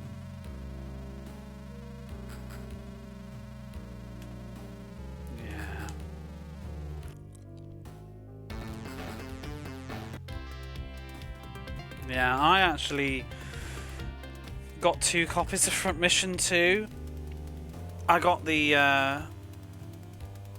original print version, and then I saw somebody selling the, you know, the box set that comes with the figurine in it. Somebody was selling, it's like the trilogy all in one, or no, it's the alternate history, whatever it is. It's got all 4 Front Missions on it from the PlayStation 1. And somebody was selling the disc, only the disc, for Front Mission 2 on its own for really cheap. So I just thought, oh, bugger out, I'll double dip and get the better version and then put it in my nice original print case. So then I get the best of everything, because I mean, if you have, I'm not saying like disrespecting, if you have the alternate history set, it's a lovely set and it's as a complete piece, but the individual games, they're like skimped out on the covers and the manuals and stuff. It's just the discs in the boxes, isn't it? The discs are actually nicer though, because they've got, I remember it's got like full colour print on the discs, which the originals didn't have. But yeah, it doesn't look as nice on your shelf as an individual piece, unless you've got like the big box set. So yeah, I remember you saying. What else has interesting stories like that?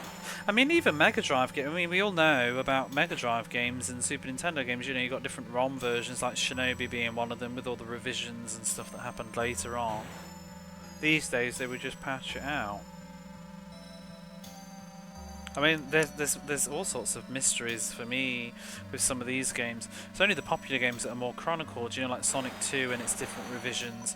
I was looking up, trying to work out which revision of Sonic 2 I have on my Mega Drive, but I think I've got the more common one. There's very little between it though. It's like I think a chunk, like a tiny bit of Casino Night. There's like some flippers that have been moved or something in one version.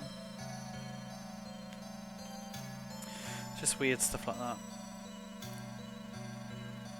And I think one version says maybe will always say miles instead of tails, regardless of what region. I'm not sure. Something like that. And then there's like Golden Axe has, in its original print, the second print they fixed some of the English a little bit, like for the names of the soundtracks.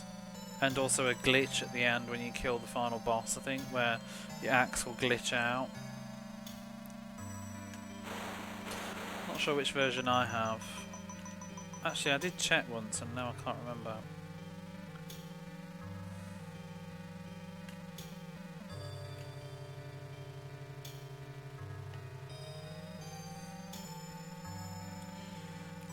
But then you'll get more niche games where they do have more than one ROM, like just something random, like maybe even Barclay Shop and Jam I think might have one. It'll have like the June version and then the October version, but then you have to wonder like, what's the difference? But there's not really many people chronicling it.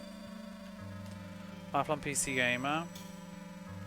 But even with PC, could they do that though? Back in those days, they wouldn't have been able to patch stuff out so easily, would they? They would do reissues and re-releases.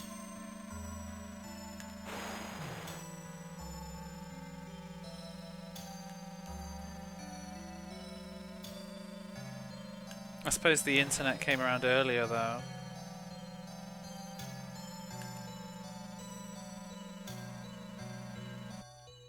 Much longer. I suppose there was more like fan patches, weren't there? Like spreading stuff, cracks and whatever. People fixing stuff. Did they used to even distribute it in magazines as well? Sometimes, like the latest patch.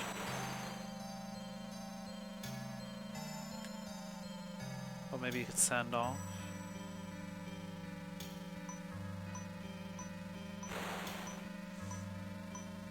On the cover disc, yeah. I think I vaguely remember that.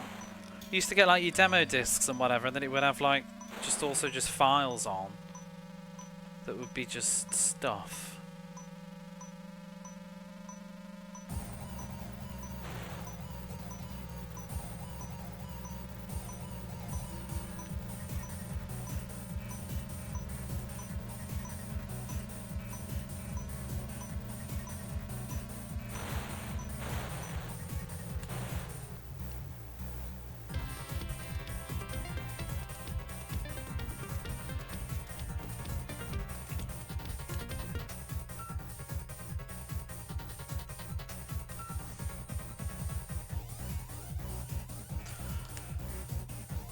I think anything else?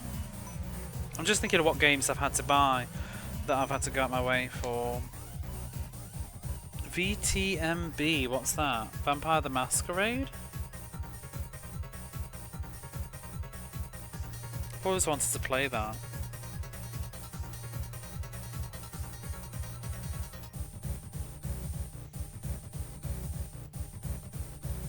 I just wish stuff like that would end up on a console in an easy to play way.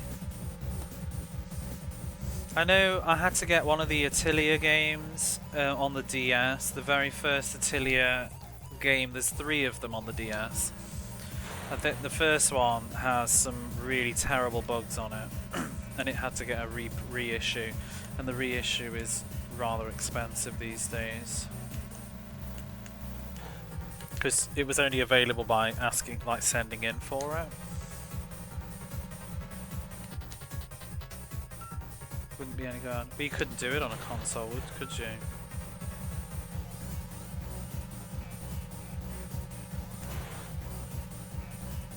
Oh, I mean like nowadays though.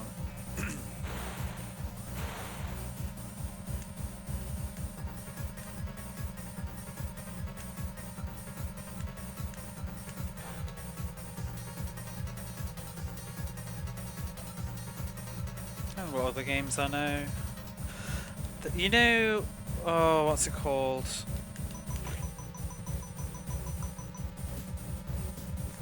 The guitar game on PlayStation 2 that's an RPG. I think it's called like Rice Lead in Japan. Rice Lead. It's like one of the very early PlayStation 2 games.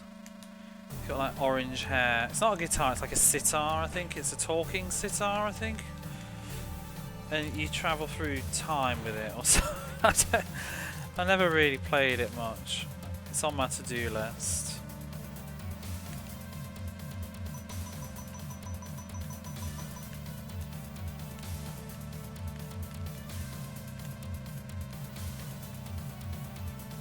It looks like it was. I think it was a cancelled Dreamcast game actually, and it looks like one. I think it's Konami. Something Fantasia, I think it is. Ephemeral Fantasia, maybe. Yeah, that allegedly, and this probably again is not a problem in the West, but the Japanese version has bugs. And there's another printed version of it. I think I don't have the... I need to get the fixed version. That one's very less known. There's also the same I was talking about recently with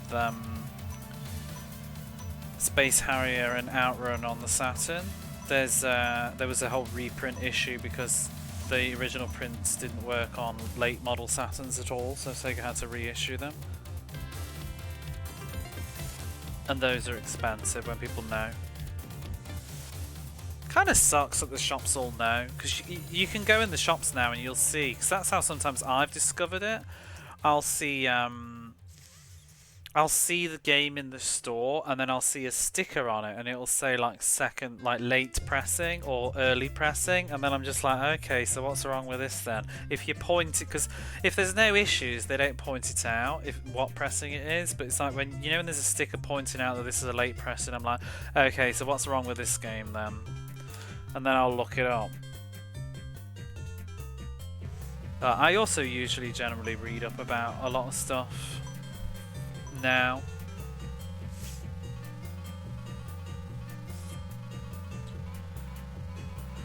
I'm just thinking about other stuff I've had to do, because it is a pain. I hate when I find out a game has like different versions with horrible bugs on it.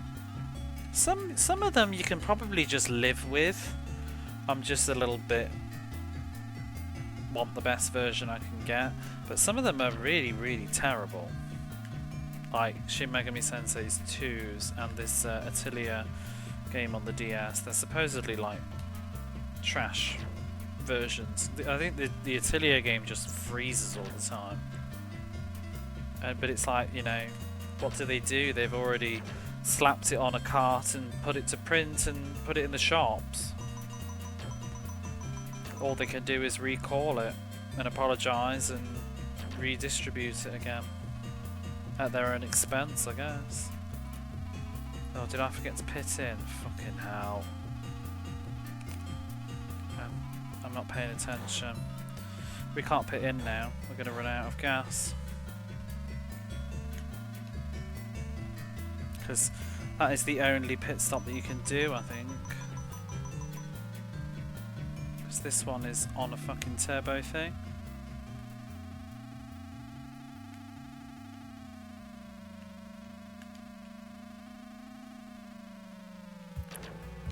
Yeah, I'm just gonna fucking hit reset right now. It's such a stupid course that you can only pit in on one of the pits because all the other ones are on turbo things where it won't let you stop.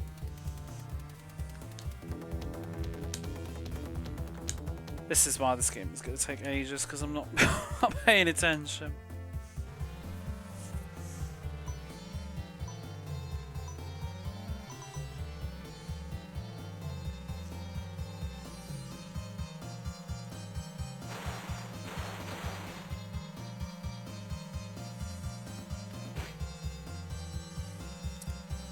I don't need to pay attention on this course though.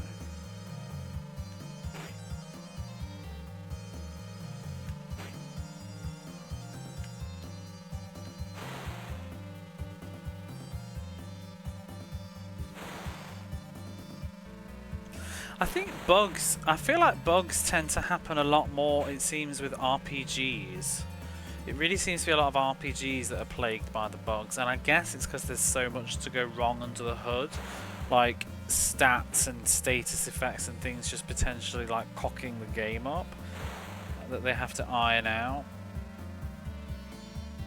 A lot of data and stuff. There seems to be a lot of role-playing games.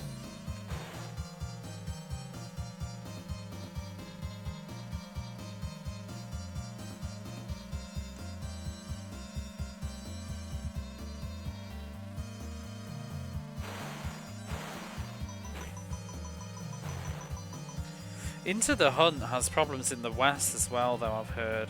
Like, apparently one of the ways to get around Into the Hunt is to something like plug in your controller into the second control slot and press start or something, and it'll get it past this like black screen that it hangs on, which is bizarre. But that doesn't seem to work on the Japanese version. But like, just what a mess. Playtesting, please.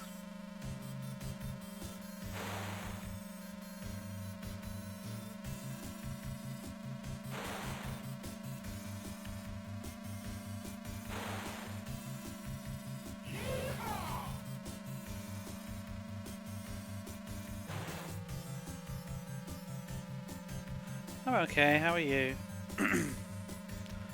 Lotus.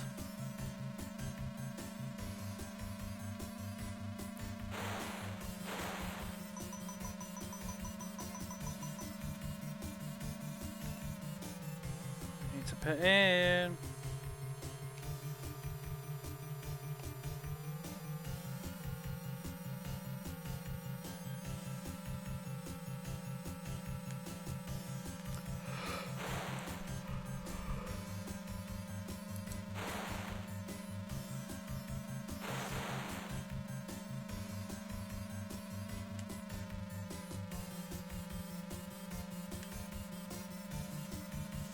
Do you know one of the weird things that I heard recently was, you know, the Pokemon rescue team games? So apparently, if you play Pokemon Rescue Team Red, which is a Game Boy Advance game, you can connect it to Pokemon Rescue Team Blue, a DS game, by putting it in the Game Boy Advance slot on your DS and then turning them on. But apparently, if you... I can't remember which way around it is. I think if you put any other Game Boy Advance game in your DS while you have Pokemon Blue in it too and turn it on and play Pokemon Blue, it will erase the save file on any game that's in the Game Boy Advance slot. This is so awful.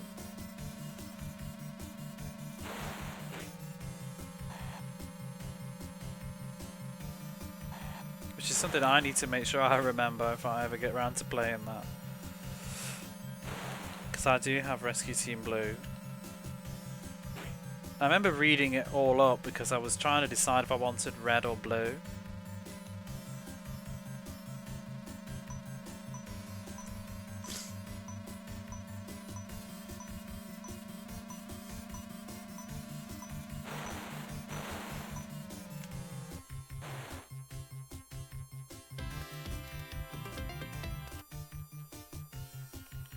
But it's wild, the kind of stuff that just used to happen with games. I mean, I'm sure it still does, really, but... malicious games deleting your save files. You can make a YouTube video. Put some dodgy photo caption. Blame this.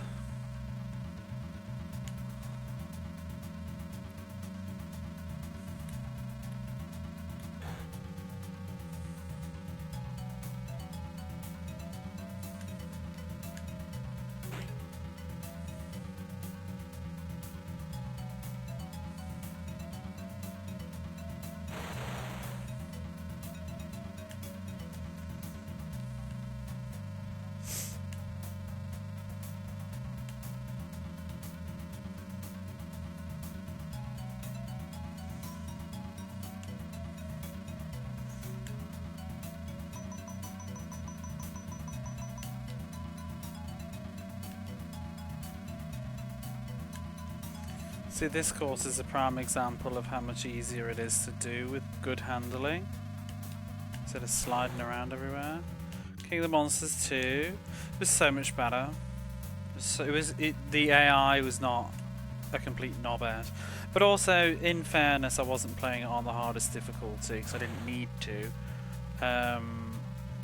I did try it once on the hardest difficulty and it did seem a little bit bullshit. But even ignoring bad AI, like one of the issues with King of the Monsters was just stupid design choices like the grapple system. The grapple system was weird in King of the Monsters 2 because I had this like grapple attack that I could do, and it felt like every time we had a grapple, if I did that special grapple move, I just always won, which kind of was a bit weird, but was also like, well, okay then. That was actually a really good way for me to do damage. But I had fun. I liked Aqua Slug. You should check out the VOD if you want to see the joys of Aqua Slug. I need to put it on YouTube. We finished the game twice. We got the bad ending and then the good ending, and they were basically almost the same thing. I think I gave it a 7 out of 10 in the end. It really was just, for a fighting game, it was surprisingly easygoing. I gave King of the Monsters 2 a 7, I think, and I gave King of the Monsters 1 a 3. I downgraded it. I gave it a 4 originally, but this time around I gave it a 3. Because now that I really understand what's going on under the hood, I just can't excuse that game. I think it's really, really rubbish.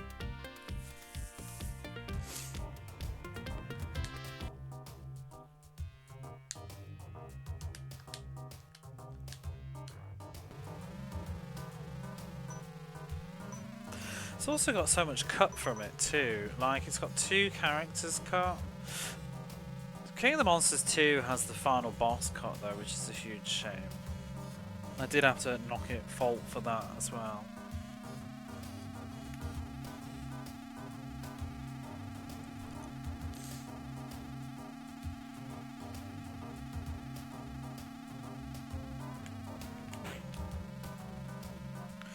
two endings, they were really not nice though. It was just it almost looks exactly the same, except one was like sunset, one wasn't, and it has slightly different text.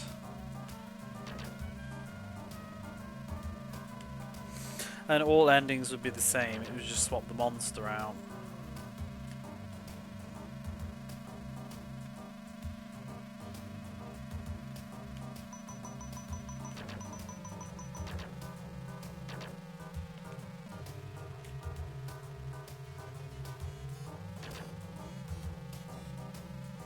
Do do do do do do do do.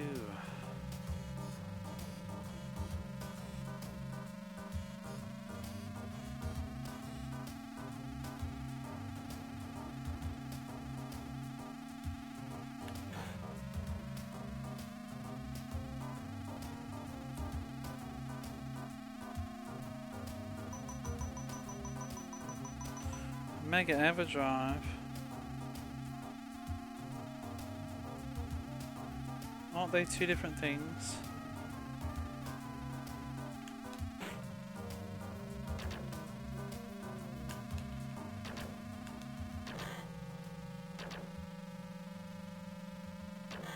Oh, fuck off! I don't think we're gonna win now. The lasers are such bollocks.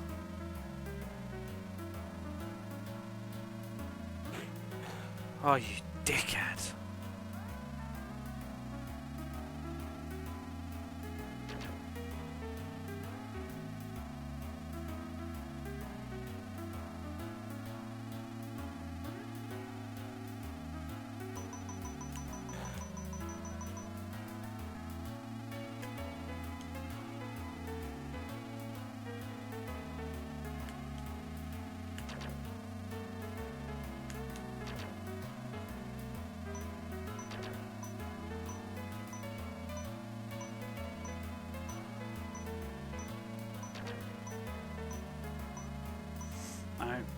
Oh god, it's all because of that stupid laser.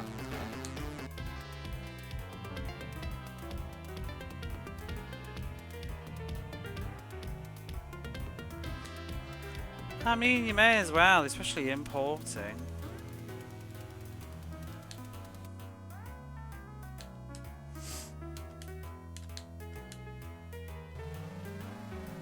I don't think I would even bother with half the stuff I do if I didn't live here.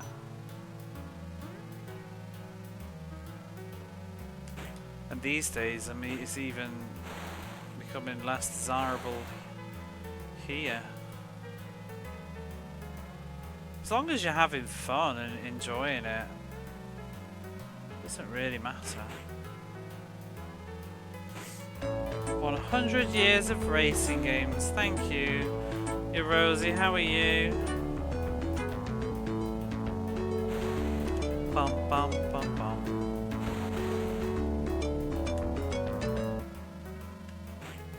But you just missed some fun conversations about bugs in video games.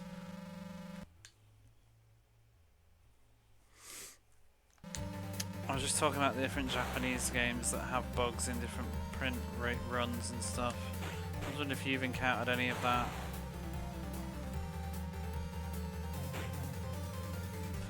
Oh my goodness, it's G to the next level as well. Getting on that hype train. Thank you both for the subs and thank you for the train. Woo woo, choo choo.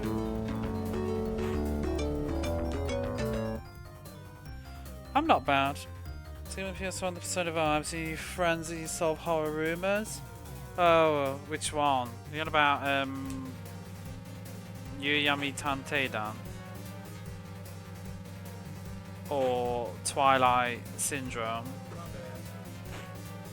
And Twilight Moonlight Syndrome?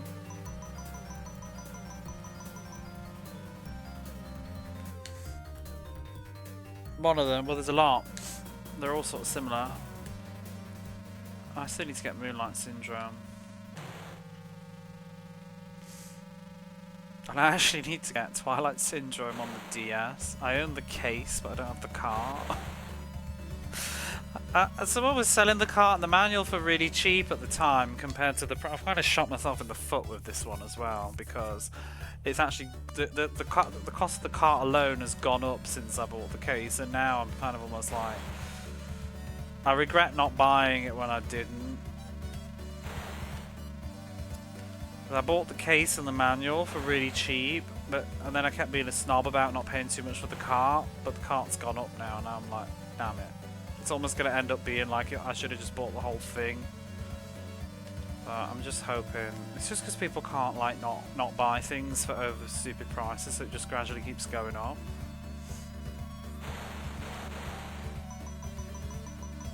It's not that expensive. I'm stubborn and I don't want to pay more than I originally could have. But yeah, how you both doing? What's it about bugs? Just talk about different games, especially in Japan, that had like more than one press release, often to fix bugs. Like, case in point, Shin Megami Tensei 2 has some like game-breaking bugs in its original print run, but if you want to get the bug-fixed version, it'll cost a lot more money, because most people are aware of it now that are selling it. And things like Dragon Quest 7 and one of the Atelier games on the DS. And then we were just talking about, you know, in general, like you have different revisions and stuff, and in even Mega Drive games, like they would fix stuff. Or, well, not necessarily fix stuff, but just change stuff. Like even, was it Super Monaco, they removed the Marlboro licensing in later revisions because they got in trouble for it, because they weren't supposed to use it.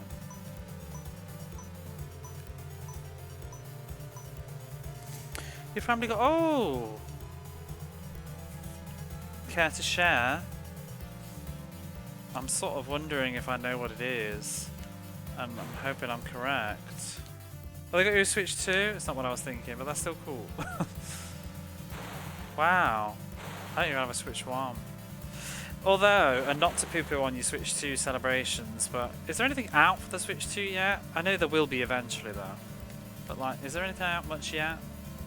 That's not also out on other platforms? What's exclusive? It'll be when the Marios and stuff come out though, that will be good. I'm still thinking of just getting an original Switch though, in the new year. Because there's certain incompatibilities. Could encounter that, you may have played a buggy version and not realise. Well, some of them are like really bad, but the ones that I know I've been talking about is SMT2 and is it Ephemeral Fantasia on PlayStation 2. I don't know what the bugs in that are. I don't think they're very serious.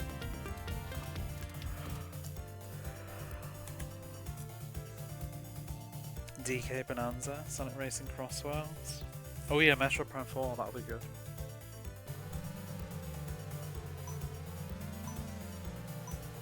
It's just the case.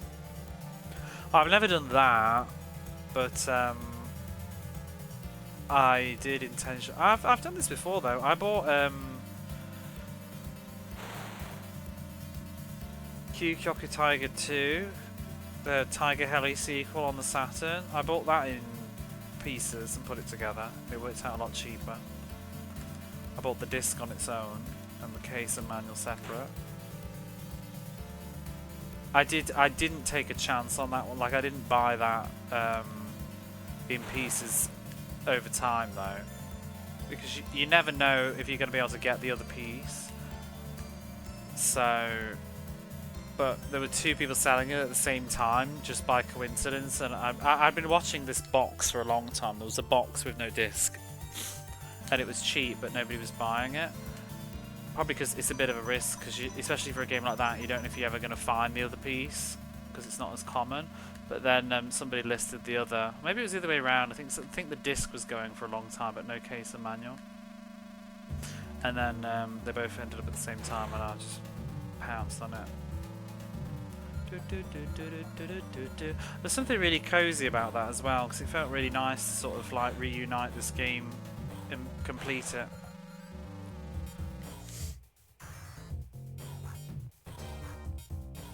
The cheapest go in the Ultimate Marvel vs. Capcom 3.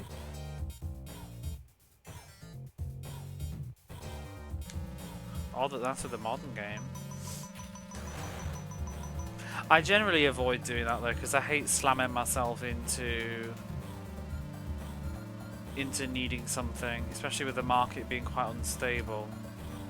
Because, you know, you might buy the case and the manual for something, and then you're waiting for just the cart or the disc to pop up, but then in the meantime you then see a crazy cheap listing for all of it, but it's like, well shit, I've already bought the case and the manual now for quite a lot of money, so oops.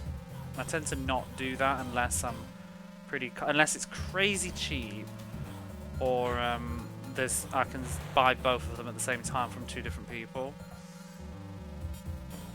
Because otherwise you end up like I am with this bloody Twilight Syndrome on the DS, where I've just sat with the box on the shelf for ages and I need to buy the cart.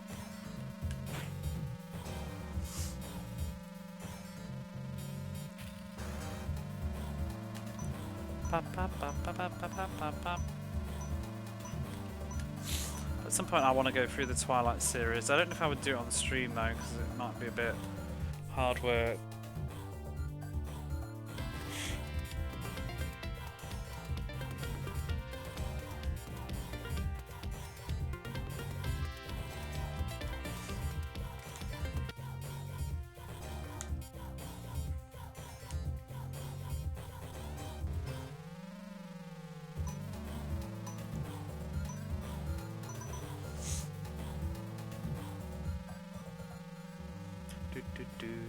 Oh, I did buy... That is actually how I bought Pokemon Emerald, actually. I bought Pokemon Emerald box and manual and map only. And then I bought the cart loose. But one of the reasons for that was I bought a cart that had been modified so that it's got a replaceable battery socket soldered into it. And then I wanted the box and the manual and whatever, because I've never had Pokemon Silver before. And so it was nice to have the luxury of them being able to buy a modded cart. Because buying a modded cart in the box, those sellers, like, they know what they're selling, so it's very, very expensive. But buying just the cart is not as expensive.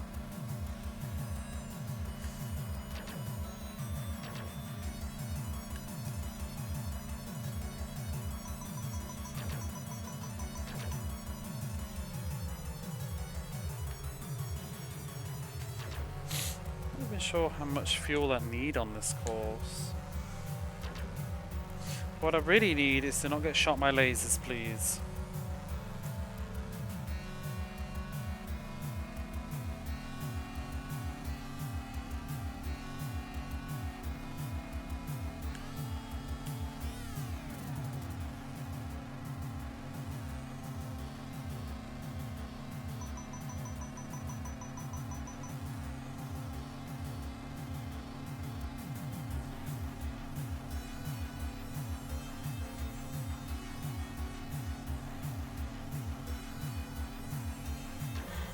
Oh, fuck off!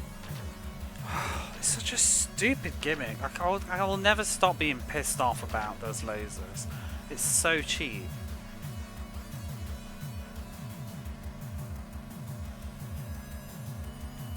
And it will literally kill a run. Just flip of the coin, bam, goodbye.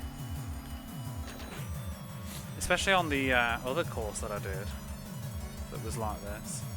I might even lose again now. Just can't, because it just totally trashes your top speed. Oof, that was a mess. Yeah, I've lost. Fuck this course.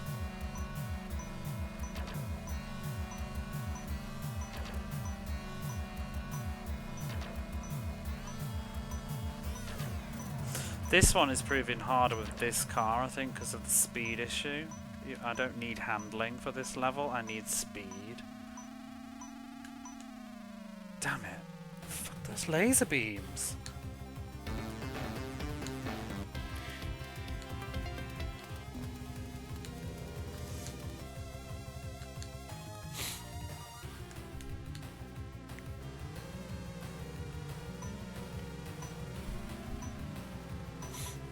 Can't remember what else.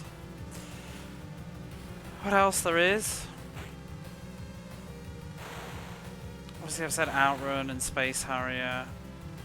Apparently Mist has bugs, but I don't think they ever fix Mist. But Mist on the Saturn doesn't work on certain late models. The Japanese version, it freezes. But I don't think there's any fix for that, other than play it on a different Saturn.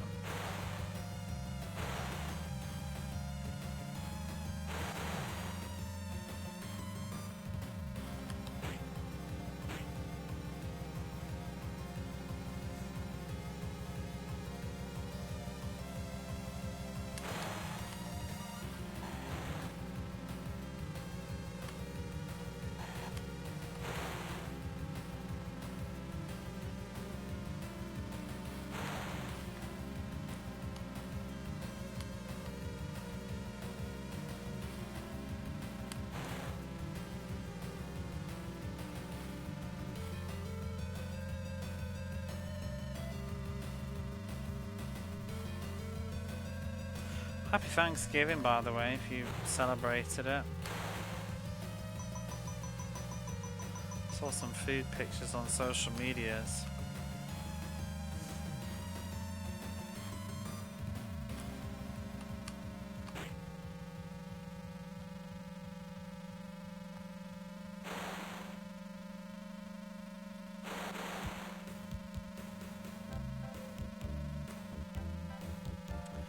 I do fear though a bit in the future, like with everything relying on patch updates, it's kind of depressing that, like, I mean, I'm sure that there'll be ways around it, but it might not be convenient ways for me, and especially because I like to play things like Final Fantasy 15. If you ever want to in the future buy Final Fantasy 15 for the PlayStation 4, you buy the physical version of it in like maybe 15 years time, and maybe the servers no longer exist. You just cannot play that game properly anymore because what is on the disc is like night and day different to the final product, because they patched it to death. Even just there's a massive whopping day one patch which changes so much of the game, and then months later they were like completely changing sections of the game to make it a bit different because of complaints, and adding in new cutscenes and things that were patched in later, so you just won't. But I mean, in the case of Final Fantasy 15, it's not like that game's never going to be re-released. I mean, I'm surprised they haven't done it yet actually, but they'll probably do a special Final Fantasy 15 on PlayStation 6 or something, and it'll have all the stuff. But then, in some ways, would you ever be able to play how it originally was? I guess you could just play it off the disc and see what the difference is on the PlayStation 4. There'll be a lot of games like that. I forgot to fucking put in.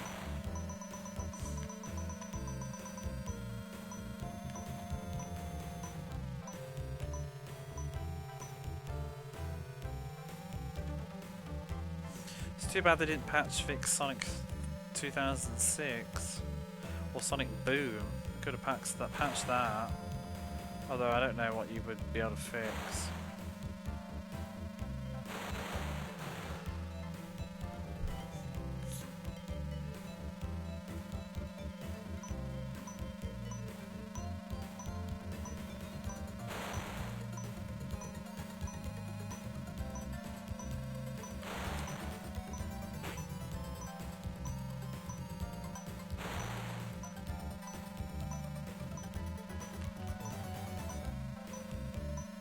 Is actually a little bit annoying. I already got to the eighth track the first time tonight, and then since then I can't get past the fourth, and I lost because I ran out of fuel.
Do you know with things like Revenge of Shinobi and all its revisions, I feel like I'm kind of don't really care which version I have. I have the first pressing version.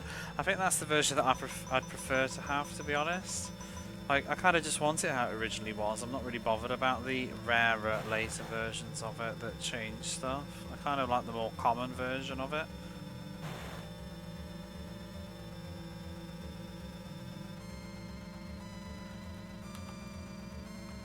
And one thing they changed as well was in the later versions was in the manual in the Japanese one. They have like a page with like Yuzo Koshiro on it, which they removed in the later versions. And put like an advertisement for Truxton, I think, instead.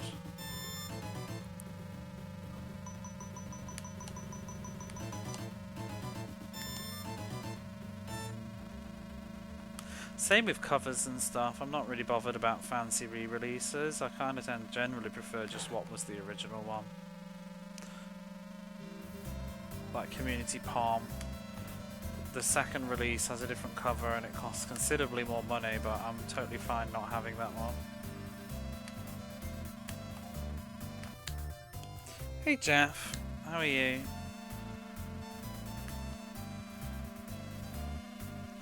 Race on.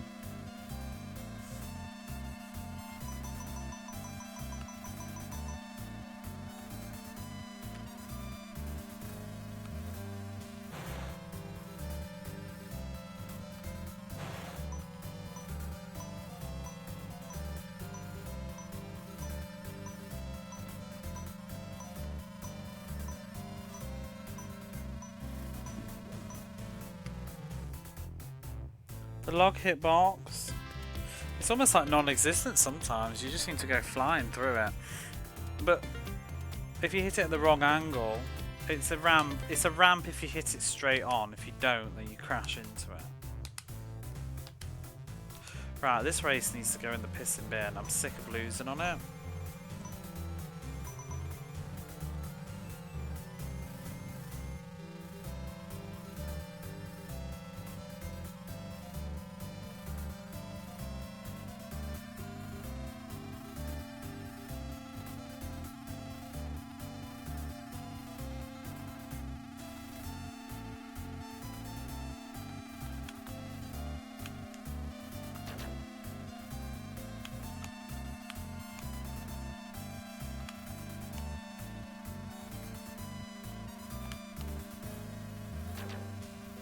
Turbo zone, yeah, complete with lasers to shoot you, blast you out of position.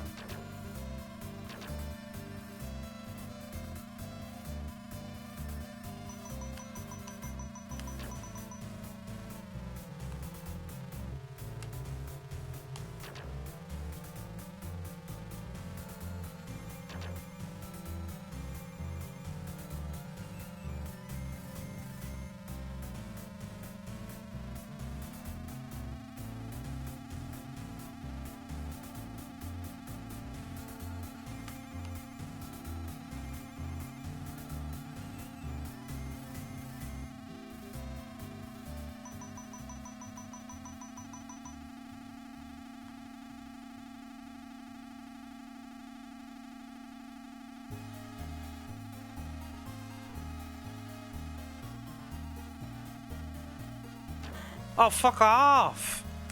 Like that. Don't do that.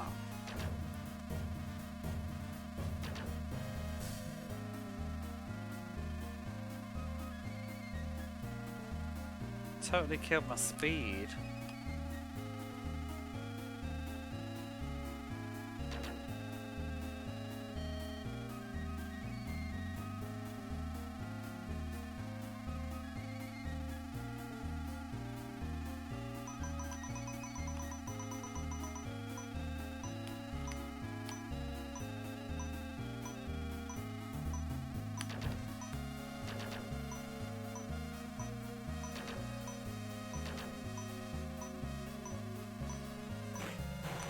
You penis.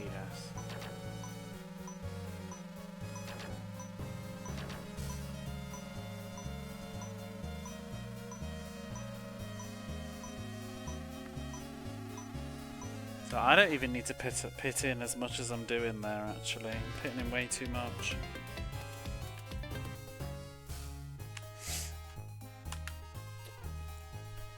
Oh, okay. The fog zone.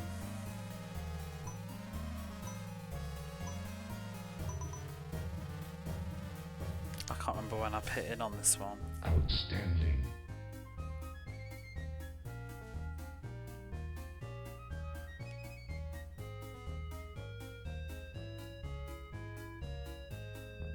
Lap 2 and take it almost all the way to the top.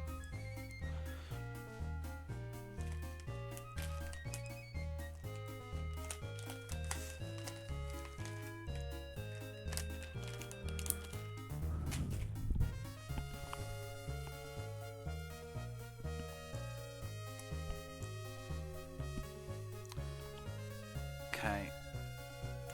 I need to hit a caffeine and a throat sweet.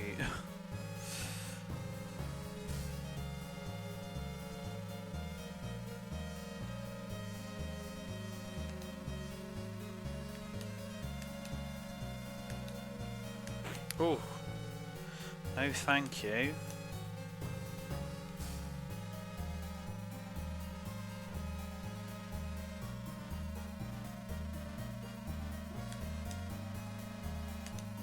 Oh, get out of the way. I swear that was a couple of bumps, but whatever. Seemed to let me get away with that.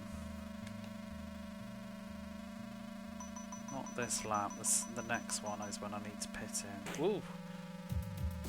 And take it all the way up to the number. Don't do that.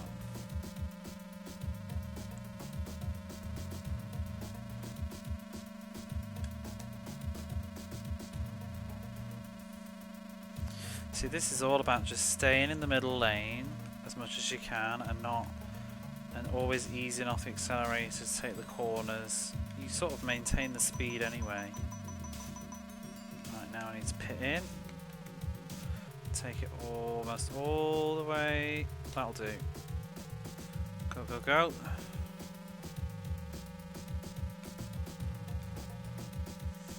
Just try not to bump too much at all, and don't drive on the grass.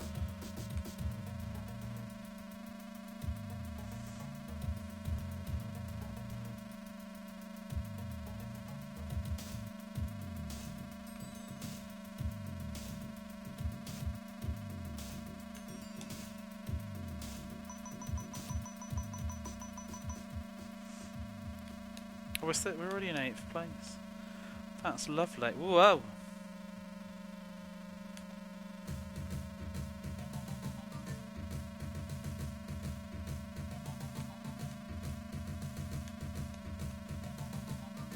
Seventh.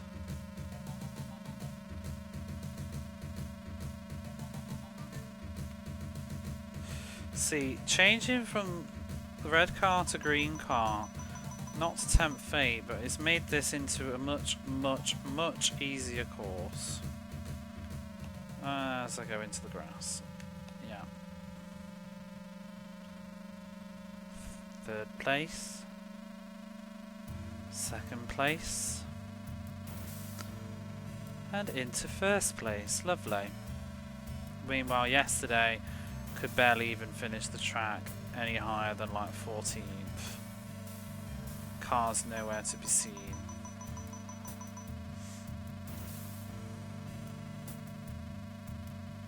But the handling on this car is so nice that you can proper lock into the middle lane, whereas the red car I was always just flying off into the grass on those turns. Oh, see you later.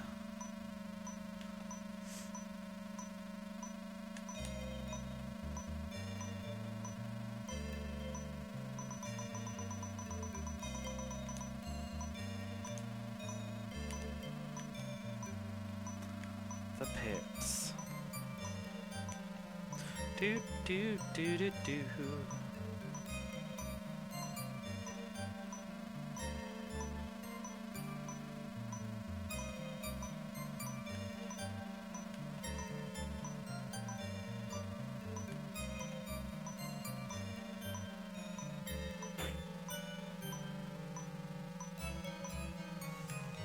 Straight into first place.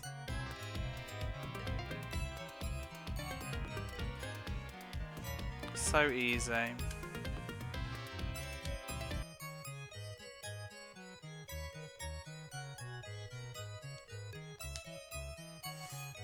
And this one, this is an easy course. Just drive. Pit in near the end if you need to. Job done. Well, you do need to, but yeah, just... You can get such an easy lead on this one, you can just pit in whenever you can be bothered. Because the course is just turn to the left, turn to the right, turn to the left. The only obstacle really is the cars.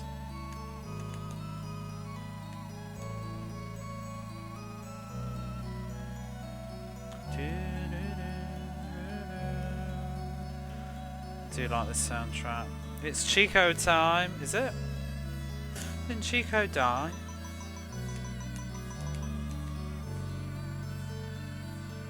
Like quite recently? No, was that that was that Darius?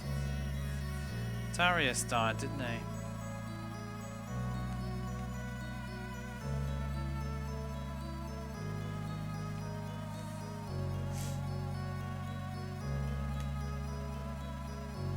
You don't know.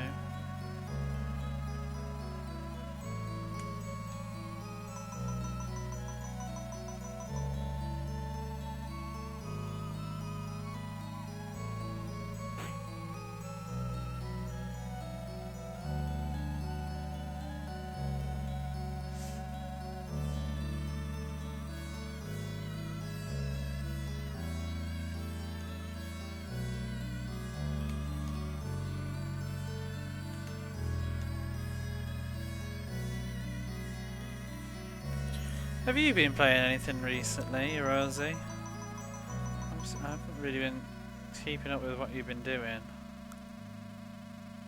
I know you're playing some weird Korean PC RPG or something. But you generally do stream while I'm asleep. I have had a peek now and then.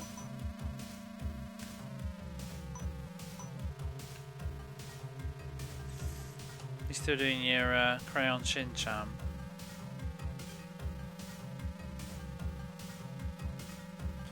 Arcturus. Did you see Air's Adventures getting fan translation?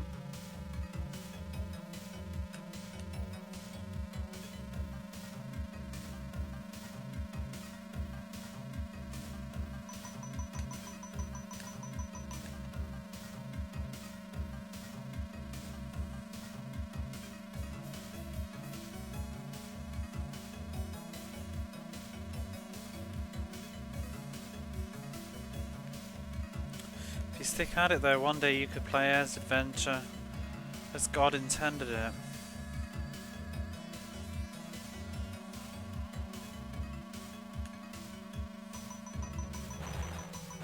Whoops, don't do that. Yeah, it was weird. I'd like to play it again, I think, sometime. I mean, I've also grown a lot in my own language journey since I played it as Adventure too, so I wonder how I'd find some of it these days. It was just a bit awkward because it doesn't identify who's talking sometimes, and you're just having to go off the little bleep bleep bleep bleep bleep bleeps, and obviously the text itself, but it was a bit irritating sometimes. And also you get a lot of half sentences.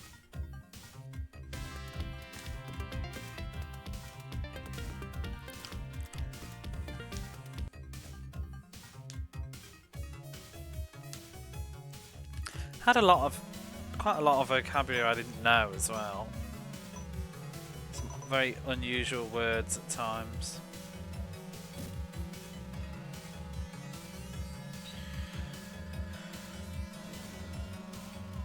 Text was quite broken up. Yeah, it was because it was like subtitles for a movie at times, really. So it would say like one sentence, then you had to press to go to the next bit. But it wasn't even a sentence; it'd be like half the sentence, and then the second half would be coming up after. But sometimes it's like I kind of want to read it all at once. Especially because, you know, with Japanese the verb is often at the end.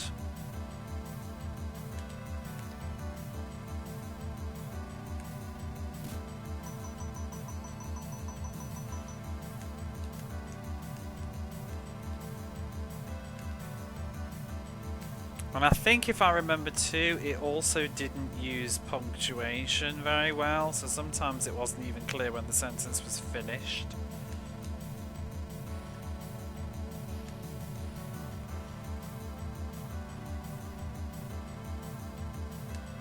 Like you'd think it was finished and then you'd press continue and actually no, it was just modifying like a noun.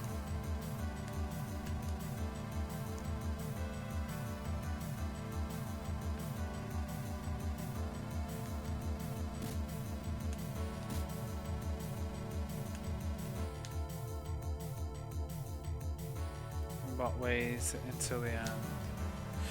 You often do it by inference, I think, after a while. You generally sort of, because of context, you generally know where it's going by how the sentence is set up.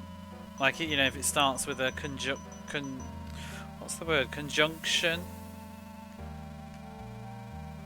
That's not the right word though. Like a contradiction. Oh shit, I'm not paying attention to where I need to put in. It is the next lap, I think. Oh no, I've missed it. Oh no. Maybe we're fine though.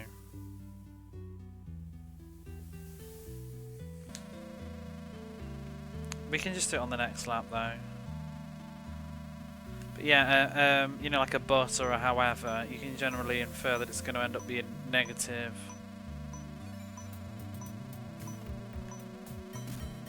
Things like that.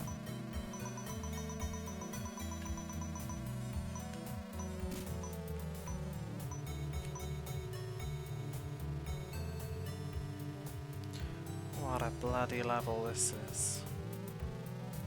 Do, do, do, do, do. Hello! I can't think of anything to say because I don't know what a drome is. Milky you. How are you?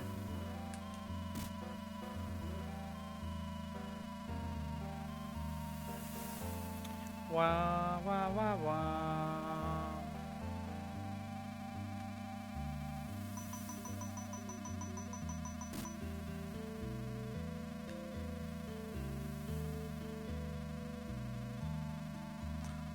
A dromedary is a camel. Oh. What's the other one? What's the? There's one hump or two. I've forgotten what the words are now.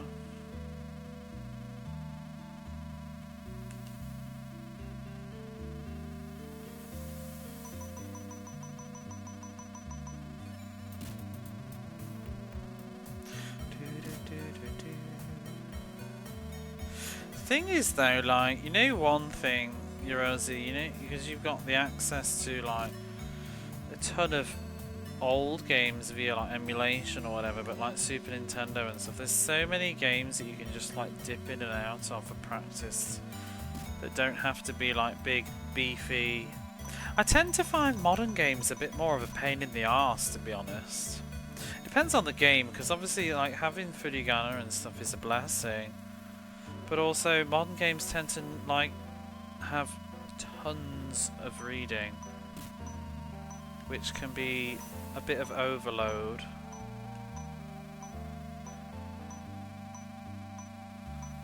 When I'm playing my free time, and sometimes older games will also have a more simple narrative, because they don't have the luxury of telling such grand stories that we are used to now. Do you know what you should play someday? Melt your brain. You should play fucking Grand Stream Saga in Japanese.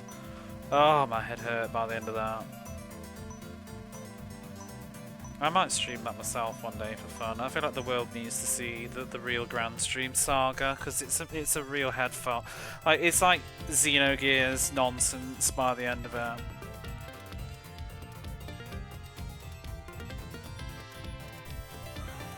You just skip the text. You get bird. Yeah, well, that's why you should play like smaller chunk games. Things like Secret of Mana. Games like that, they're really good because they don't have. Because you've also got NPC dialogue that's usually very short and concise. Like, this is Kupo Village, and that's all she's got to say. And then you'll have somebody else, you know, like, my mum's making stew, is what this lady in the house says, and that's it, you know. You looked it up. Bactrian, that's it. I don't know why I ever knew that. It's just random shit facts that you knew as a kid that aren't useful at all as an adult. I think there's a joke as well, like a kid's joke that involves one of the words. But yeah, like older RPGs, they do tend to have a bit more fluffy language that's easy to read.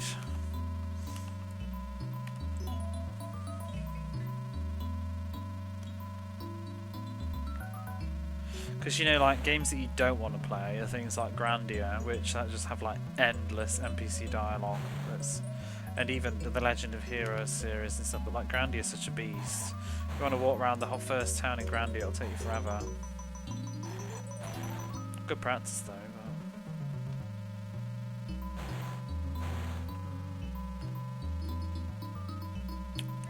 Yeah, things like Secrets of Mana would be good. And things with like Secret of Mana too is you can also have the luxury of looking at the official translation and compare, and it's not so tedious because you can get on things like game FAQs and they'll have game scripts, but you can side by side them as you're going along, or YouTube maybe, but game FAQs and stuff would be fun. I did that when I played Alundra. I mean, to be honest, before Twitch, that's generally how I often did play a lot of my games. I would usually get a Let's Play of somebody playing their game in English, and I would play it at the same time and just compare a little bit. That's how I know how atrocious Grand Stream Saga is, because I watched somebody Let's Play it while I played it and was just sitting there the whole time going, hang on, what? That's not what I'm reading.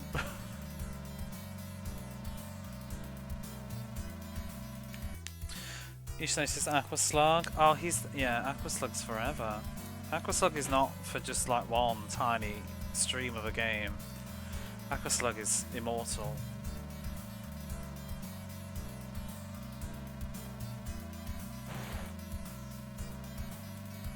And people that were here then will know who Aqua Slug is. And in 3 or 4 years' time, you'll all think fondly of it and be like, oh, I remember when Aqua Slug was on the channel. You know, and you're all here in 3 years' time, watching me playing this.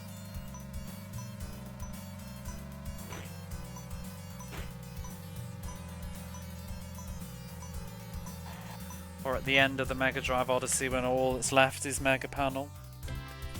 And I still can't beat it.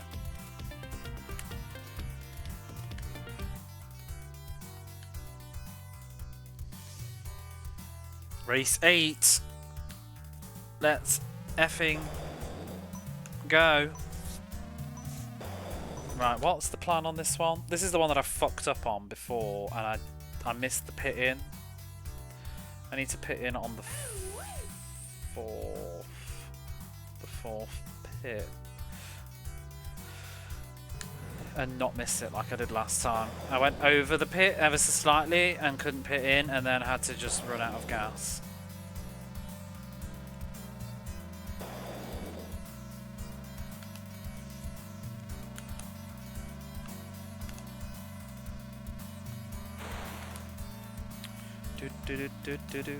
I'm trying to think what I want to take with me for my plane ride back to the UK. I might take this visual novel that I have on the PSP, which I can't remember the name of now. Something, it's like Electric something Pilot.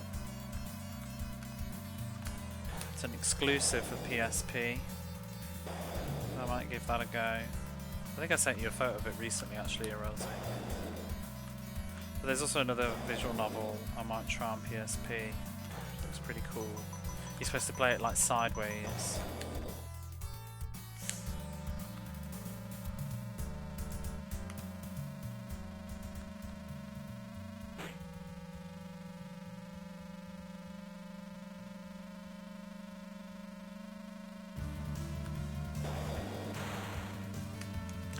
But I'm also tempted to just take Tales of Hearts on the DS.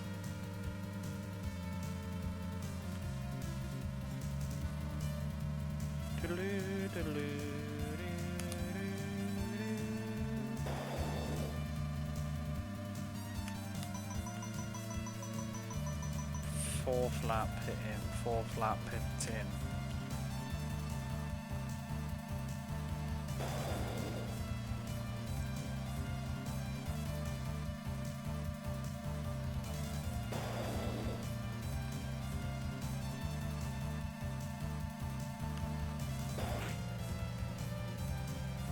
Asshole.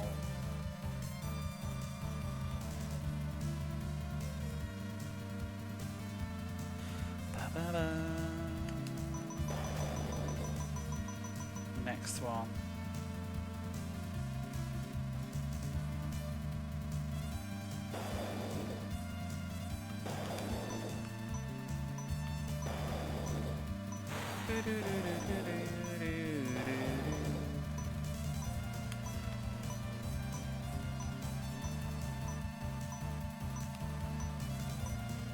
Right, now we need to pit in.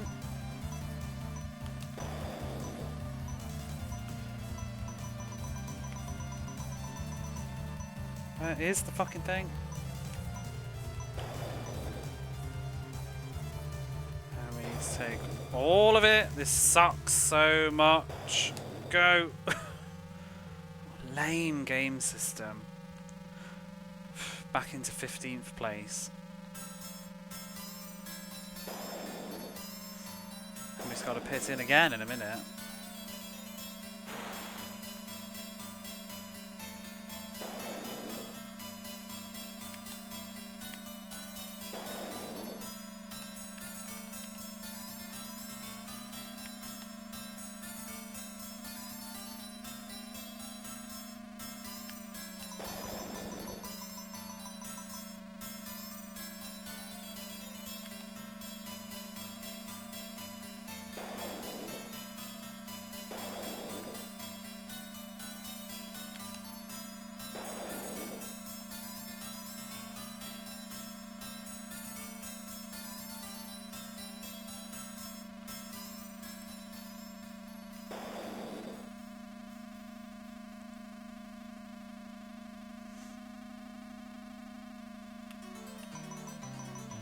Ba-da-ba-ba-da-ba.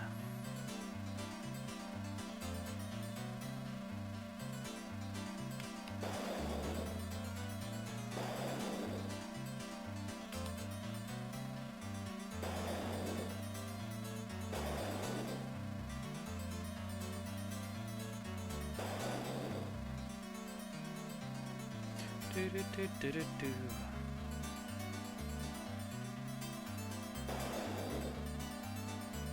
Oh! You're rude. When am I pitting in? Third from the last one, and I don't need to take all of it.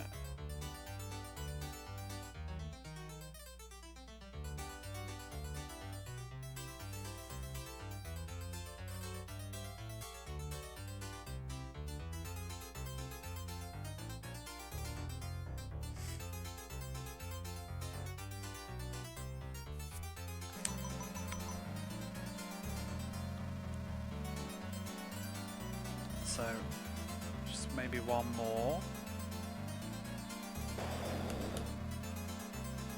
Ooh.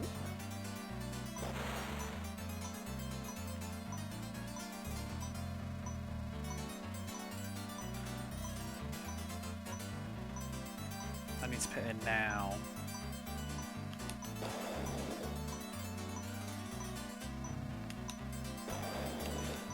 Oh, get out of the way.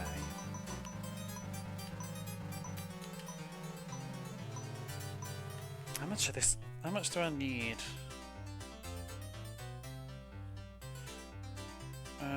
Around about up to the 0, I think.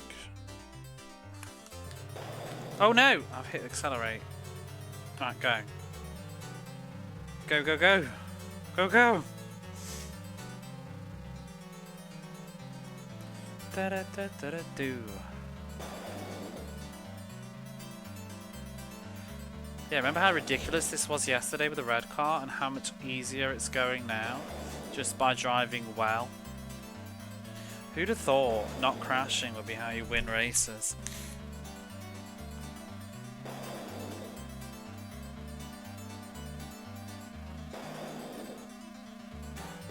Whoopsie.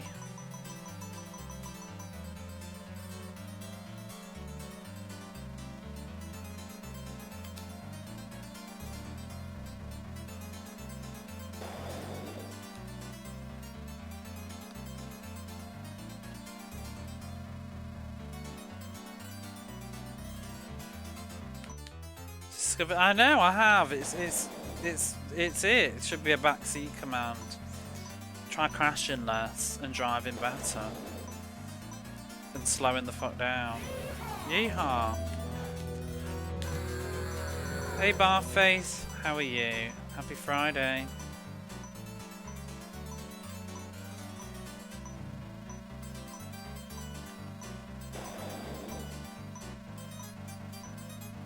Do do do do do do. Outstanding. Thank you.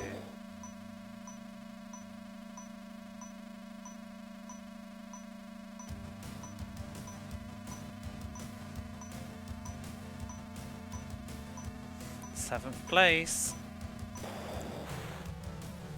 Hola, working from home. Well, that means you can skive as much as you like then, doesn't it? Carrie Ann Shirley ain't doing so hot. Mind you, neither are we. We did better last time. Okay, progress. Right, need to... We to the woo, I need to slightly not fuck this up.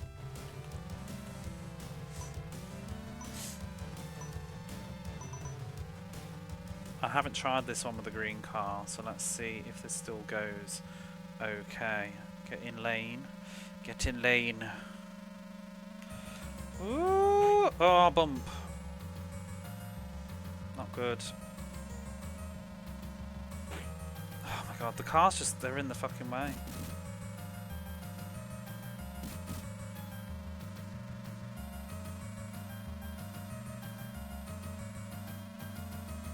Do do do do do do do do do do. Ah!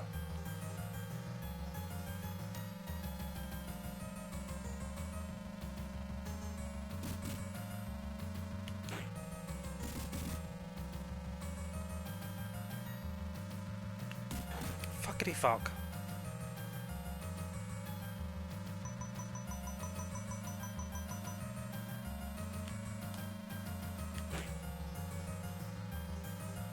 Be a lot easier without the no space in the lanes.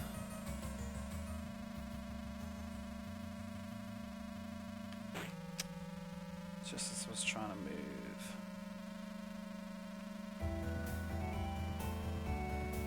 Help me.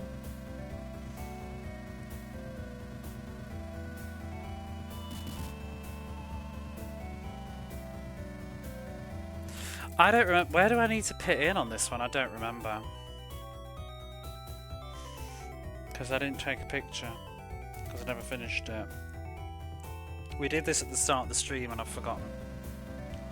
Is anybody here at the start of the stream? I don't remember what the fuck I decided to do.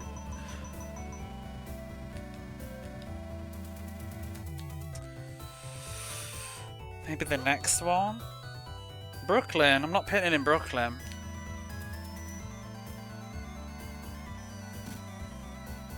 If I just get a good enough lead, it won't matter.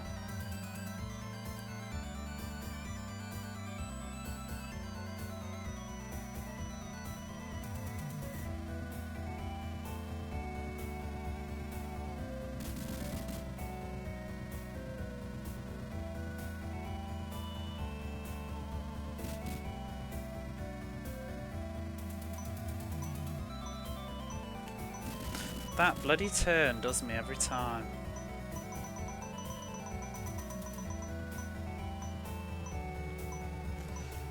Oh, let's just take it all.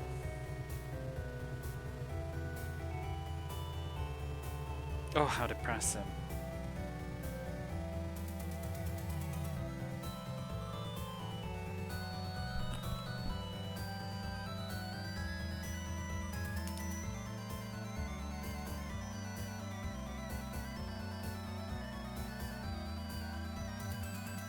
Oops, and then I missed the turn.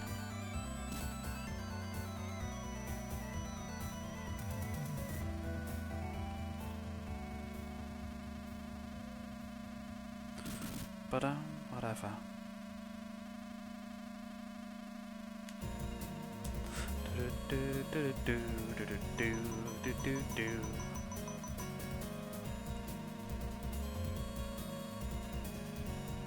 I think I'll try and pit. Oh, you penis! Pit in once more just for good luck. In a jiffy.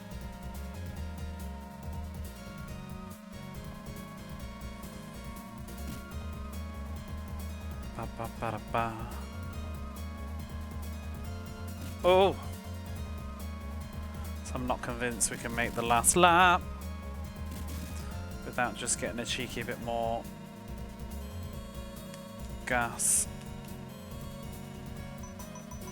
Or maybe we can. I think we can.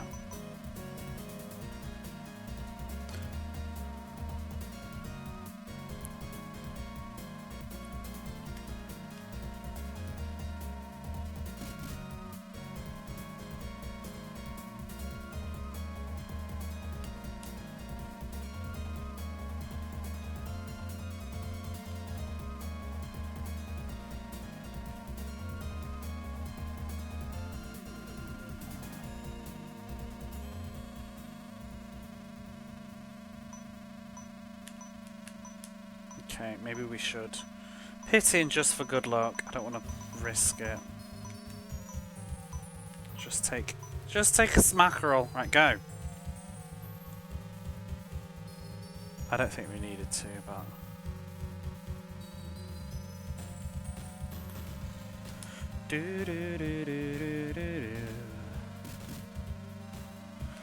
exactly.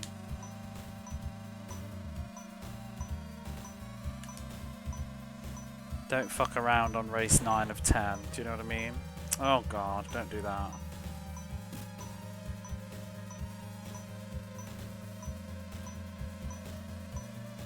Especially when I'm already in the lead and can afford to just make a little stop. I'm not going for first place, I just want to qualify. Woohoo! Oh, we had loads left.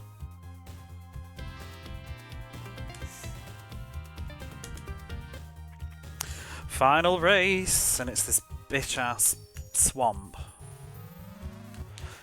It's me, your boss. Please come to the office today. Hey, Upside Down Matt, how are you? You tell him. Final race, final race.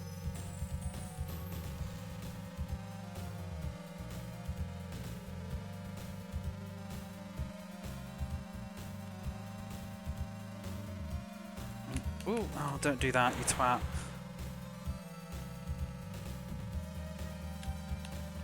Oh my god, this is a disaster. I think I've already screwed this up. I've lost my lead. No! Oh, get out of the way. I think we don't pit in on this. I just need to not be so shit. God damn it!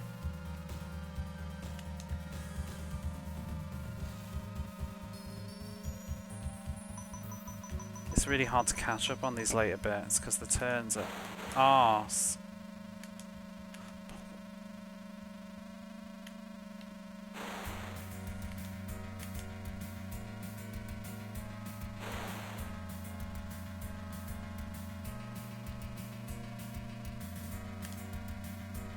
There's going to be oil everywhere in a minute.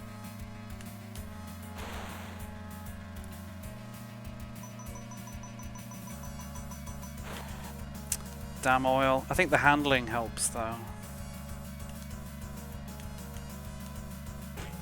You are rude.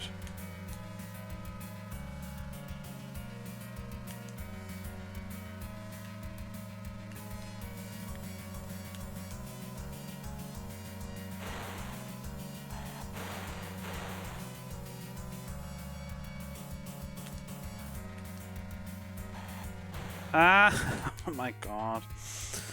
You allow casual Fridays? Oh, there's still like 3 more modes, yeah, but this is the end of one of them.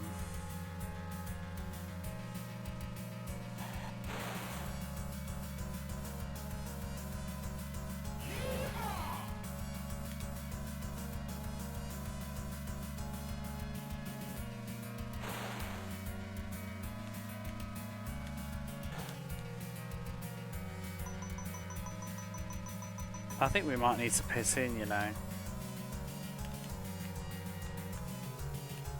I'm nervous. Oh! Get back here! No!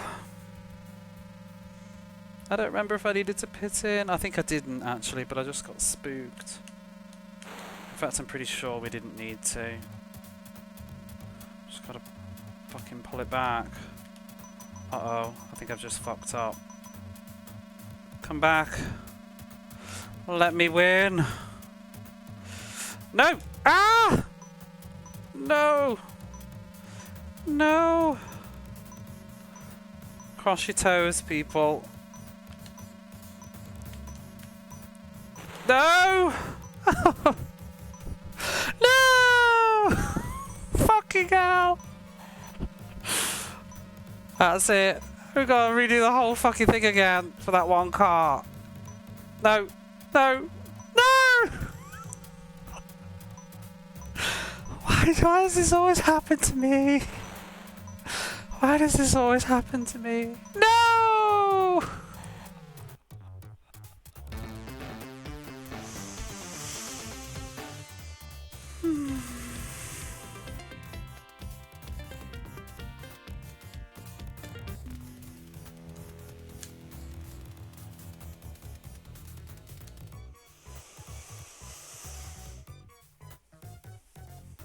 Oh, we're used to heartbreak around here. Oh, god damn it. That's because I pitted in. I didn't need to pit in. Hey DC, how are you? There are 4 more modes to do. And now there's still 4 more to do. Oh my god. But you know what? Ever since I swapped cars, honestly, this really isn't that difficult at all. I think the hardest one is the future level. This really isn't a big deal. We'll probably get it next time. Maybe the swamp will get me bad again, but it ain't that bad. Once I've changed the cars, we just gotta clock the time again now. It's annoying. It's night and day from yesterday. Battled hard. Exactly. Like, I don't know what you're even blubbering about. You watch me like lose. Nothing is more heartbreaking than that loss on Formula 1. Like, was it 2 weeks ago?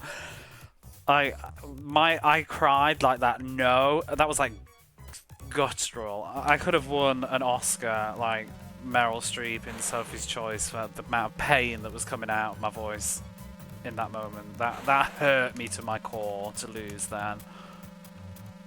I was so devastated. This is nothing.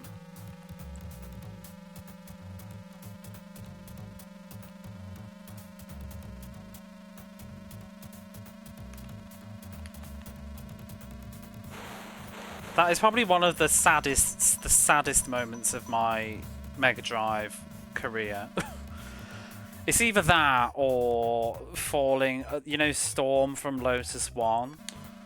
I think there was one loss on that was devastating as well. Where we kind of just pulled up in front of the finish line. That was misery. That was absolute fucking misery. But yeah. At least with Lotus, you get to try again immediately, and it only takes 3 minutes to have another crack at it. Whereas, like, losing right at the end of Formula 1 was like an hour and 30 minutes punishment of replaying the games again. Only laughing because you were here. It was so sad. It was so sad. Like, I don't know if you was. I was sad.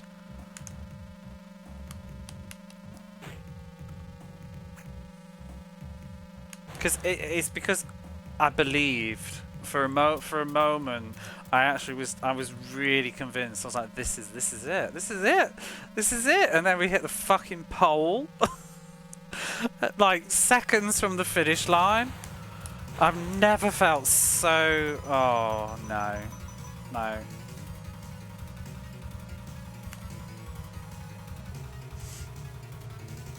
You're glad sad you missed that?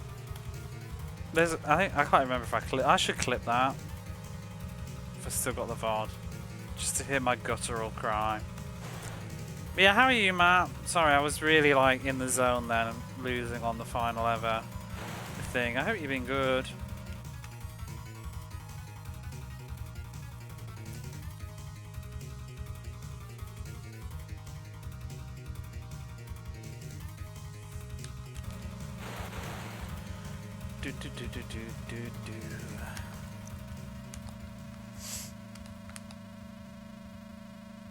Speaking of backlogged, I need to go through a couple of games that you played. I've still got Tiny Bullets I've not played yet. And Abel Burn. I was actually looking at my shelf last night and eyeing up that, I can't remember the name now. The one with the giant monsters in. That's destroying the towns. Look fun.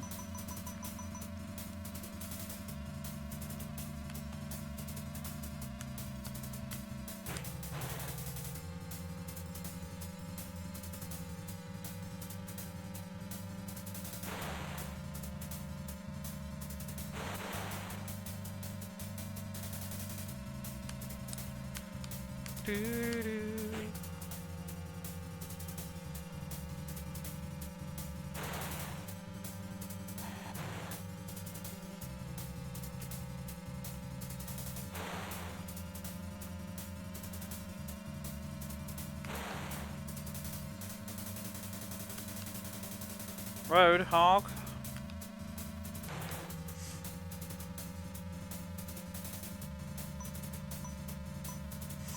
Where does that even come from? Why hog? Is it like you're a hog in the middle of the road and in the way?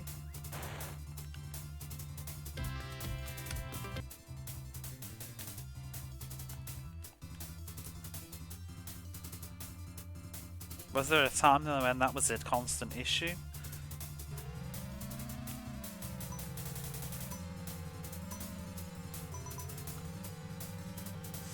Hogging anything? Oh yeah, yeah, true. But why hogging the road? Oh. Yeah, I've never thought about it as hogging the road. I've always thought about it as like you're an obstacle, like road hog. Bogart in the road.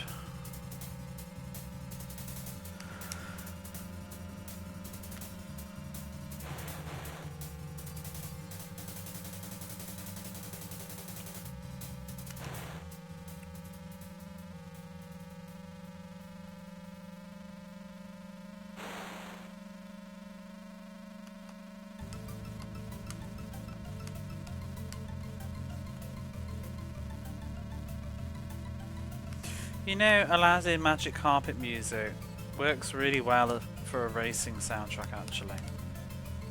Actually, this isn't even the Magic Carpet level, this is just the level where you're being chased by the boulders.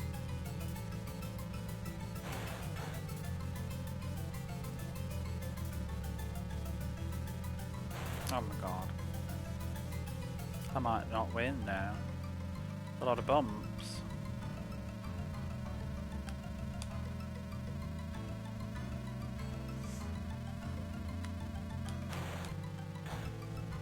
Wow. I think I fucked. Oh my god! Does anything else want to get in the way? Maybe it was just a reset, but you know what? I need to pee anyway.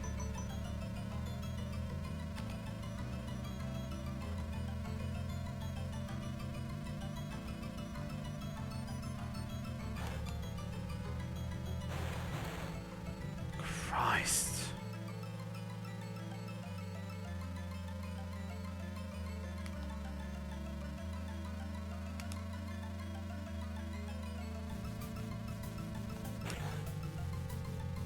Roadhog.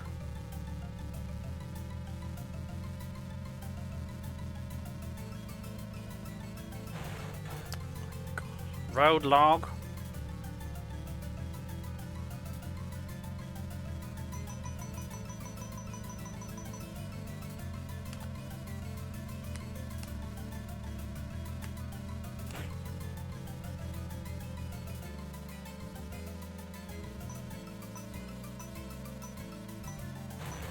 Fuck you! Oh.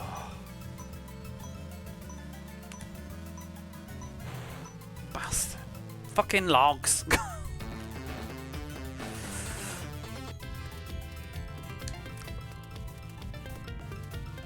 I will come back to this fresh. I need to pee and I might go get another cup of coffee while I'm there. I'm finishing this mode tonight. That's for sure. I'll be back.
Okay.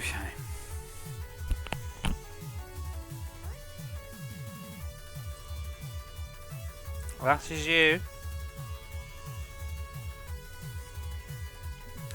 Back we are.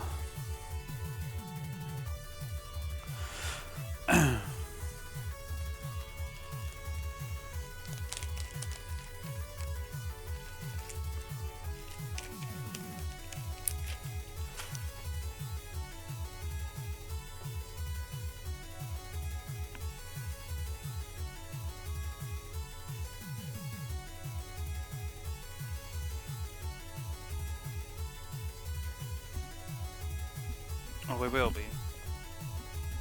Sort my earphones out. Okay.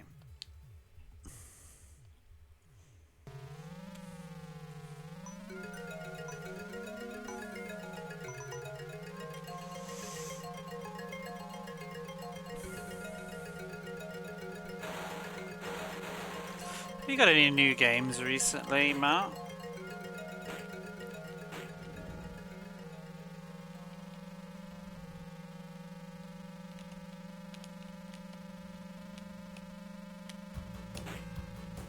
I was saying before when I shouted you out, I still haven't played a lot of that stuff in my backlog that I know that you've played, like Tiny Bullets. Play through the. Oh, that's what I saw you would do. I was at work, but I always like have a little nosy at what people are up to. What the hell is that moving game? Is it new? Like, what kind of generation is that? I used to watch the Moomins. Movies are really big in Japan though, and even still now, like not insanely big, but like as a recognizable character, they're very well known, and you still get a lot of merchandise and stuff. Newish. I recently I was like browsing on listings and I saw, I think it was a Moomin Game Boy Color game, and it was kind of expensive. You played that Snufkin game where he tears down the fences? Oh, you were all about the same one? I don't know this game. Hang on, my hands are feeling a bit sticky because I did low-key just eat a Jaffa cake on that break. So I'm just going to be a quick second. I'm not going to change to be right back though.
That's when you played in your beta, a nice 3 to 4 hour game.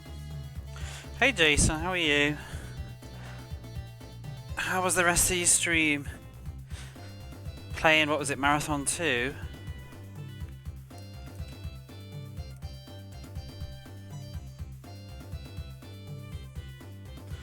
You joking, so it's anti-establishment game? What is it on, like Switch and stuff? Why are you all playing this Moomin game? Like, it's weird. I'm surprised. Like 3 people, like everybody's except me, is just like, oh, the Snufkin one, yeah, that one. Oh, the one with the oh yeah, that. I'm like, am I missing like a trend? Is the Moomin game like a hot topic right now? Here I am wasting my time playing Lotus, RECS, when I could be playing Moomins. All I remember about Moomins was that little girl with the freaky ass eyes, and I remember this one. It was like a ghost on a lake or something in one of the stories, and that one was really creepy. I used to watch it on like I think it was on CITV. Well-known Sigur Rós song in it. Some bundle. But yeah, apparently there's a Game Boy Color game. I don't know if it's Japan only or what, but it looked like the graphics on the back looked quite nice. But it was expensive. The 90s moving cartoons. Oh, I watched it in the 90s, but I don't remember it mostly. I wouldn't mind revisiting it. What I really want to re-watch, which I don't know if any of you right now will actually know this. I don't know, maybe it was on in Australia though, but I did ask a friend of mine who's Australian, they didn't know, but we had a TV show in the 90s called The Dreamstone, and it was sort of note, I think it was, I don't know if it was BBC, but it was kind of note at the time. I've read about now. As a kid, I didn't pay attention to any of this, but because it was all like orchestrated, the soundtrack with the like the Philharmonic Orchestra, and the music's written by what's his name, Mike. Can't remember. I was going to say Bach, but that's not his name.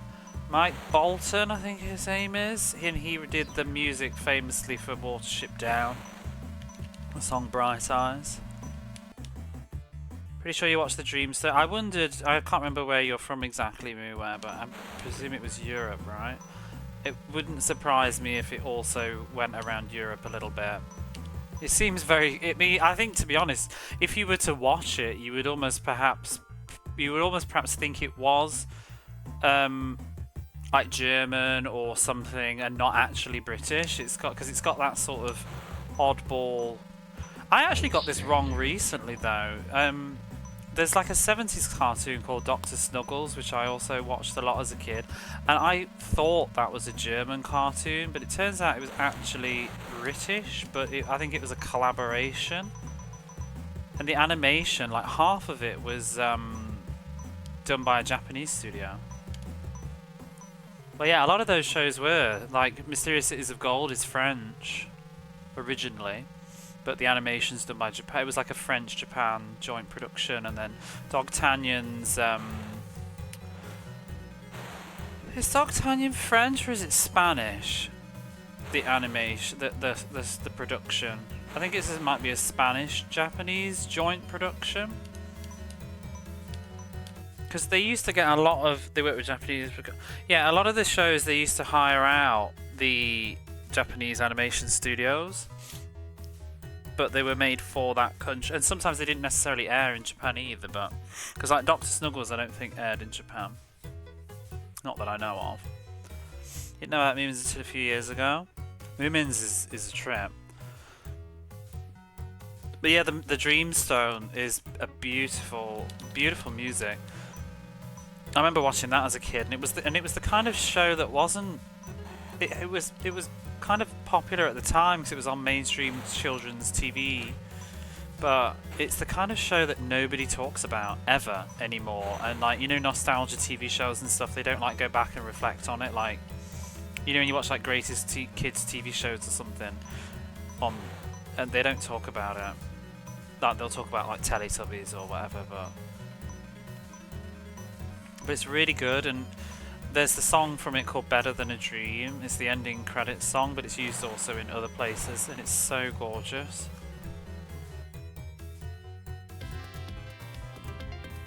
Early Moomin series they never re-air. There's a few Moomins. There's like a stop animation one as well, isn't there? Because there's also different Sylvanian families. There's like a stop animation or a CGI Sylvanian families that I didn't watch. I used to watch I mean, again, I say it's the American cartoons, Sylvanian families, but it wouldn't surprise me if the animation was Japanese, but the show was American. Because you often see it, you know, you watch all those TV shows, if you look at the credits, it'll just say like all these animators and they're all Japanese people, but it's outsourced, isn't it? I can't remember who, isn't it, it's Dick that did Sylvanian families, I think. Because I always remember that's where I really strongly associate the logo with Sylvanian families and Care Bears. That do do do do do dick. I used to have this video as a kid that was it was like called My Favourite Bears or something, so I only used to watch the same episodes over and over again. And it was Popples, Sylvanian Families, and Care Bears.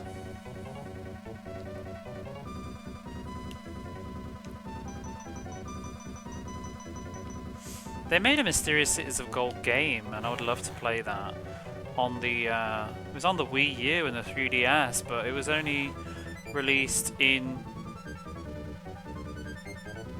like, not in Japan. So, and unfortunately, 3DS and Wii U are region locked, so I'm kind of fucked with that. Damn it. I think it was on Steam as well, but yeah, it was also on iPhone. With Sonic and Inspector Gadget.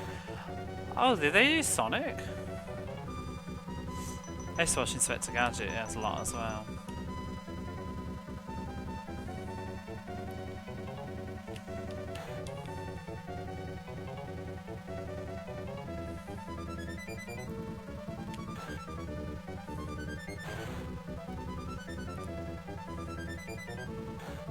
Show the cartoon. Yeah, there's a Mysterious Cities of Gold game. There might even be two. I think there might be a really old one. I'm not sure. But there was a modern one. You know when they made a modern series? Like Series 2 and Series 3 they've done now of Mysterious Cities of Gold. There is a there's a game. I played the demo of it on the 3DS and on my iPhone. It was quite fun. Like a puzzle adventure game or something. But it was only released in like Europe and probably North America. It wasn't released in Japan. Which is really irritating. But it was mostly a digital game. I don't think it really... It may have had a physical release in some niche places, but it was like on the Wii store and the 3DS eShop. I saw the live action Inspector Gadget. It was alright. It's not going to stand the test of time. There was a sequel as well with the guy from Third Rock from the Sun.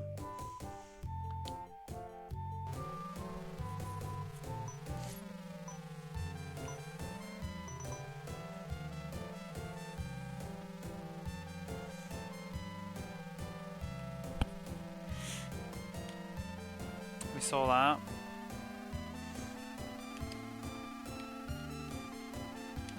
Oh, this is the hardest bit to do. God, it needs to go well.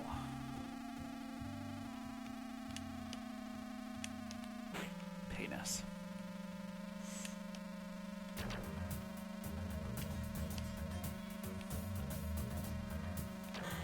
Oh, don't! Oh. Zap. Maybe a reset now.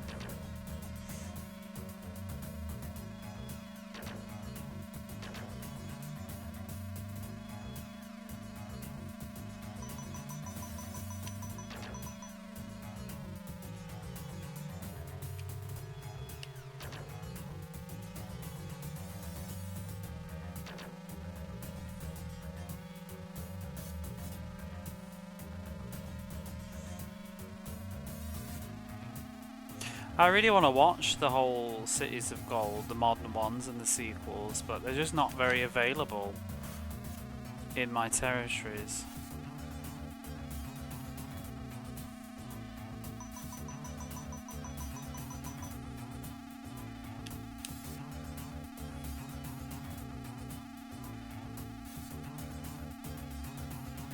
We have the soundtrack. It's so good. I don't blame you. It's such a good soundtrack. Like, not even like the theme song fucking slaps, but the whole soundtrack in general, just like the Great Condor and stuff like that. Oh, it's so good. I presume you notice my gift sub alert is Cities of Gold. I would use the music, but I feel like Sabana be coming for me. If I could have it my way though, every time there was a gift sub, it would be playing fucking Children of the Sun. But I don't want to get sued by Saban.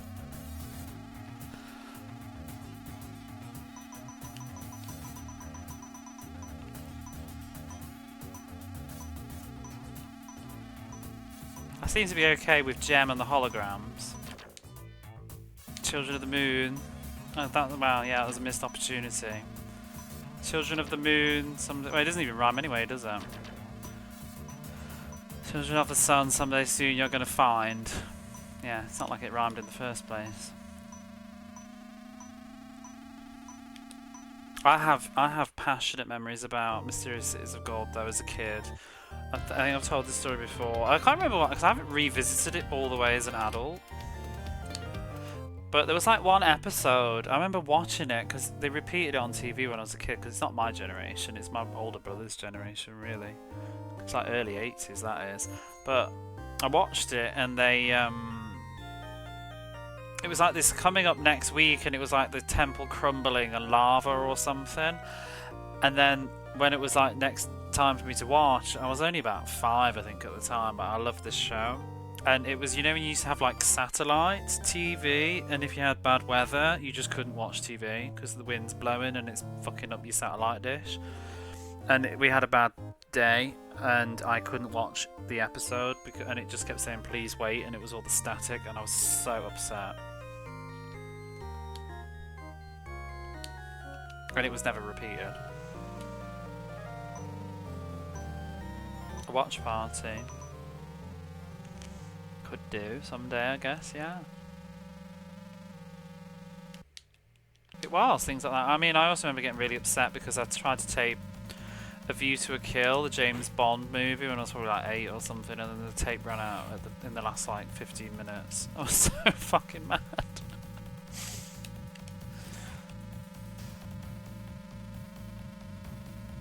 Do you remember those struggles when you used to take movies off TV and you were like trying to guess whether it would fit on the tape or not?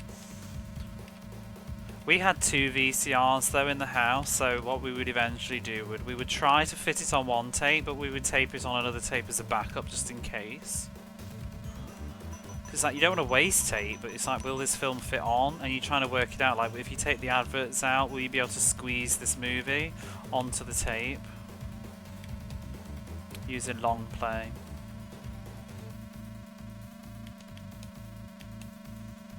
I used to get my mum to take the adverts out and stuff. She'd start to do the ironing and leave it on and press pause.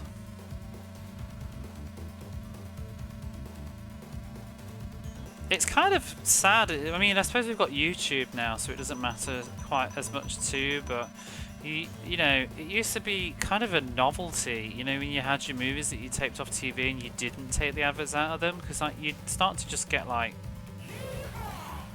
affection for certain adverts. I'm supposed to be pitting in and I can't remember when. Will my 10 TB hard drive be enough?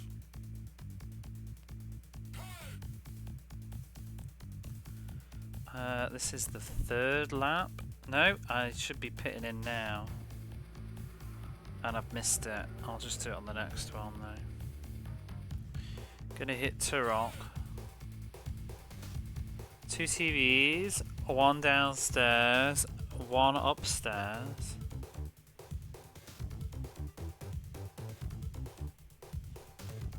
You could use it for gaming. Oh yeah, because I bet you could change the AV or whatever it was.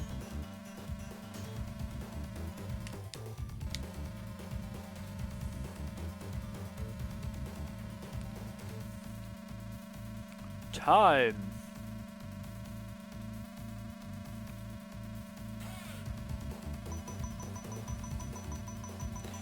Let's pitch in then, bitch.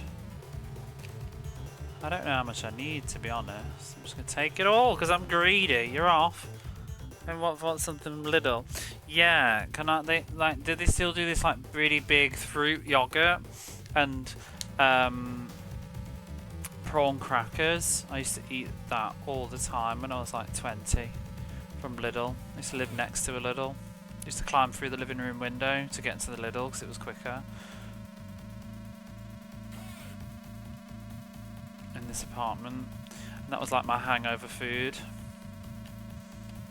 I would sit and put on like Legally Blonde or something and sit in this chair and just sit dunking prawn crackers into a big pot of yogurt. I'm feeling very sorry for myself. I'm oversharing right now. My friend used to swear by a cherry coke for a hangover.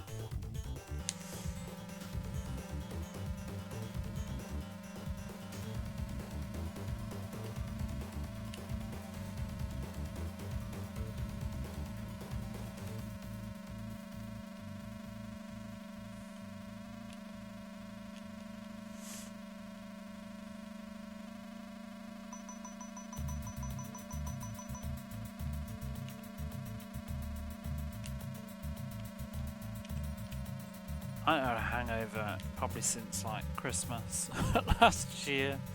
I just don't drink to that point anymore. I don't really drink much anyway, but I certainly don't really drink to the point I'm getting really drunk. Not in a long time. Don't miss it. Like the hangovers. A few times a year you get a cherry coke. I used to drink like cherry aid, which was like lemonade, like, you know, fizzy.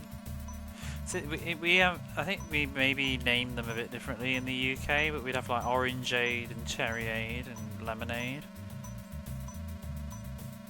Lemonade is like, what do you call it? Soda? A soda drink? A soda pop? They call them fizzy drinks.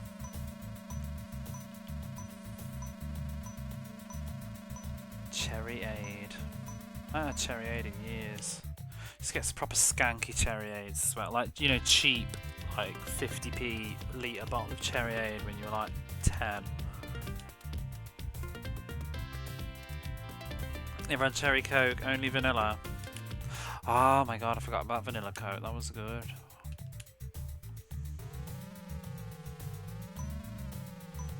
Cherry coke's good, but I mean, it's kind of reminds me of just Dr. Pepper. I like Dr. Pepper as well.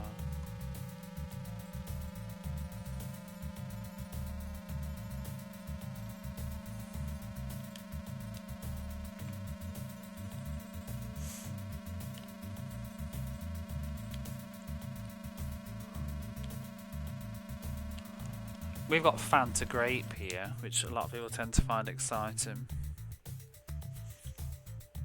You bought it by accident. Vanilla's just... I like vanilla in general.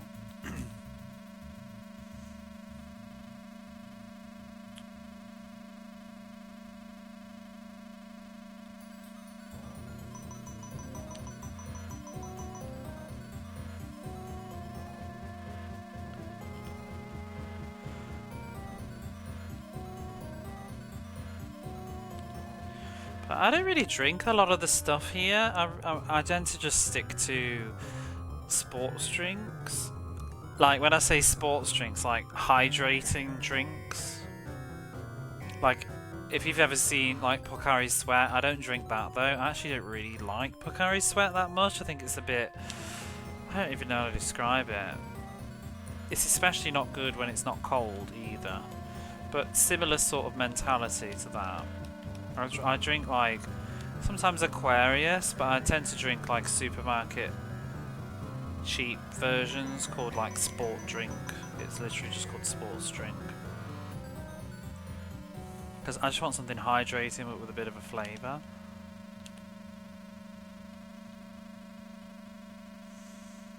And then I'll just drink fruit juice these days.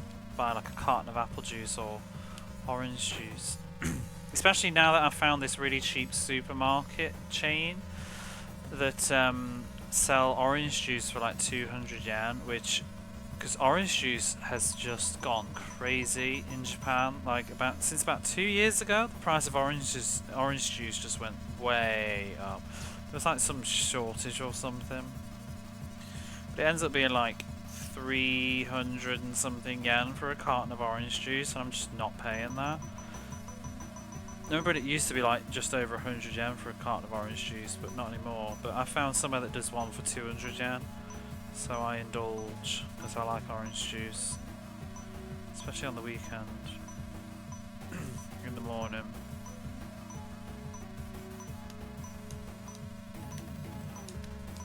And it's literally just orange juice. Like apple juice will be considerably cheaper, and grape juice as well, but not the orange.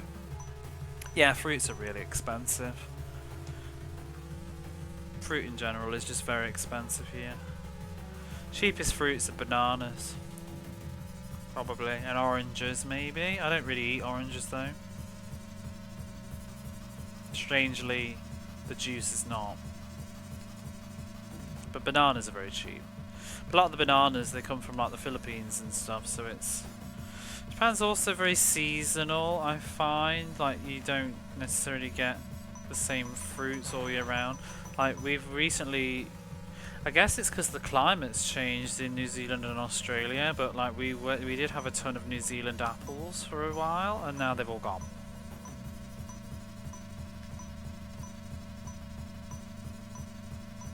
And now it's these other apples which are more expensive, the bigger ones. But I really like apples.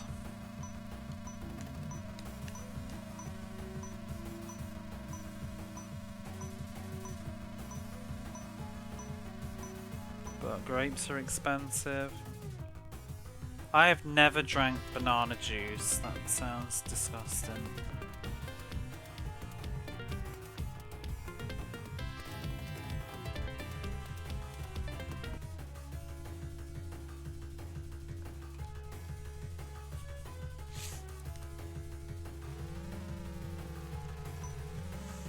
Right, what is the strat here again?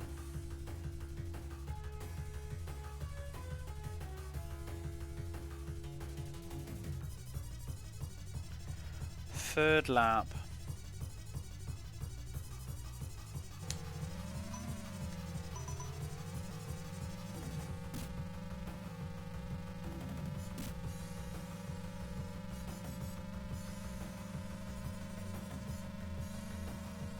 Bin pit smart.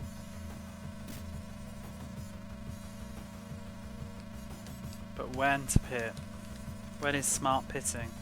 It's on the third lap. Oh shit, how much though? All of it?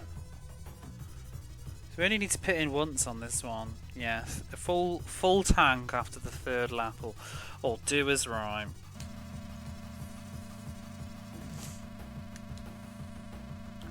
Do do do do do do do ba ba.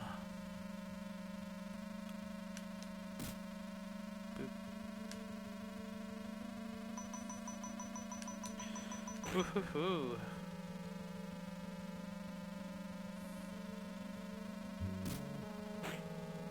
Fudge.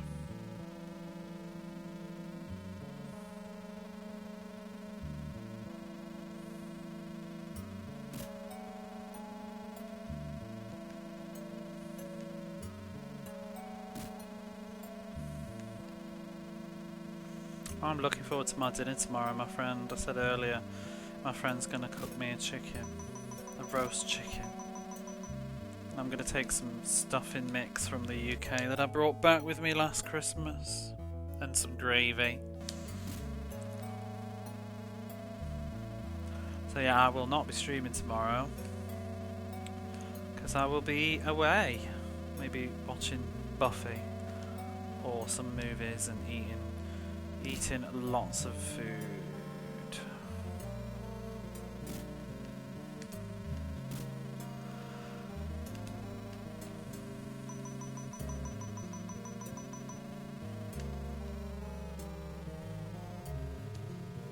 Miss your grandmother's gravy. I miss my mum's cooking, period. I don't remember my grandmother's cooking. I don't think she ever cooked really when I was born.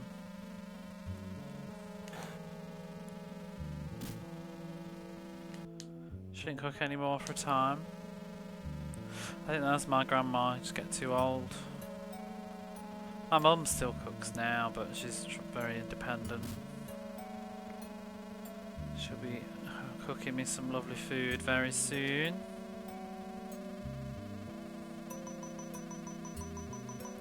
my favourite things, I love my mum's stews she does after Christmas, usually with the turkey stock. Broth kind of thing. It's a proper thick stewy broth with like shredded bits of turkey in it that's come off the bones and stuff.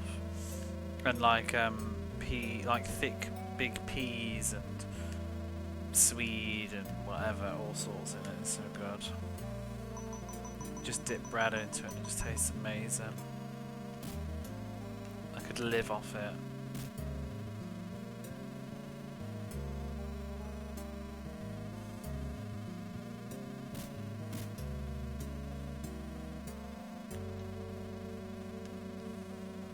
Proper winter stew, yeah.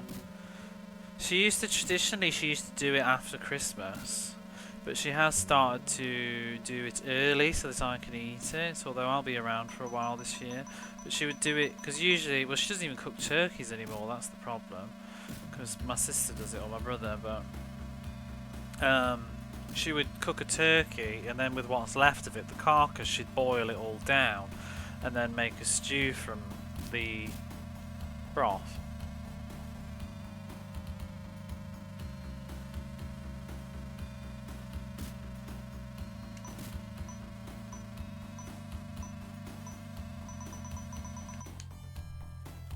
Juicy turkey roll.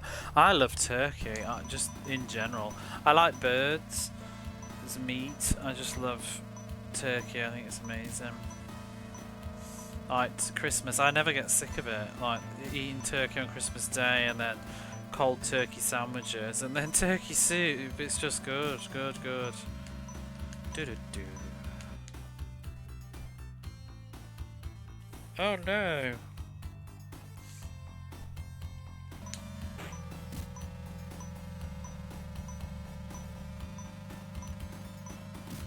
I'll be going to my brother's this year for Christmas. So I went to my sister's last year. We alternate.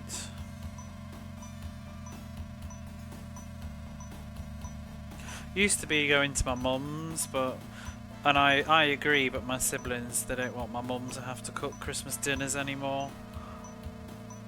She's getting on. She'd do it, but it's not the point. She's done it for years and years and years. Near Christmas, well that's good.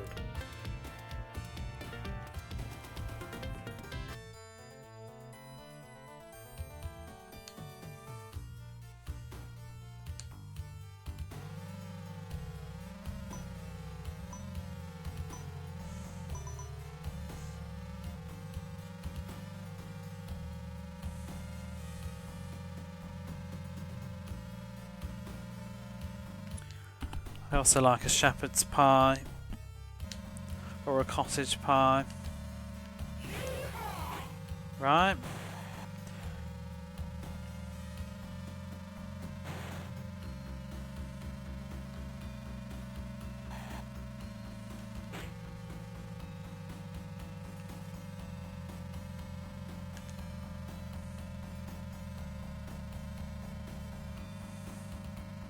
Outstanding. You ever had shepherd's pie? Have you had cottage pie? You should do shepherd's pie, it's good. Is it not big in Australia or is it just you?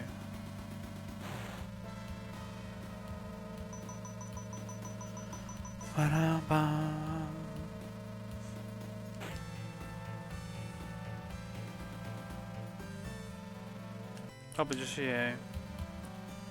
Have we had cottage pie? It's like almost the same thing, just swap the meat out. Shepherd's pie is minced lamb, and cottage pie is beef.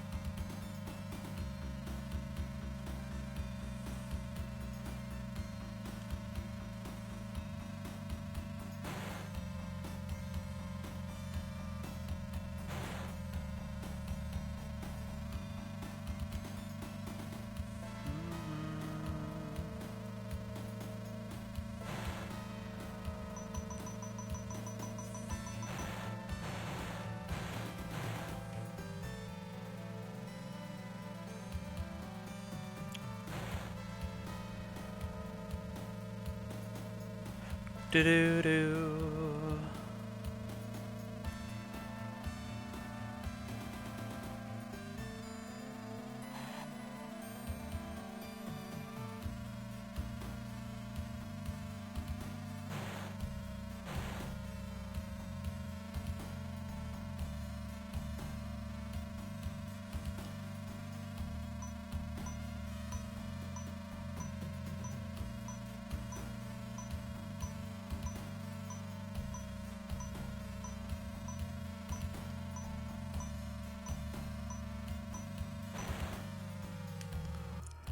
Okay. Get in there. Again. 3 more races. Right, and we're pitting in when?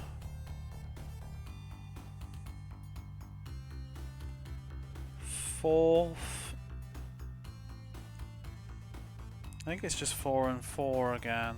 And we take a full tank and then some.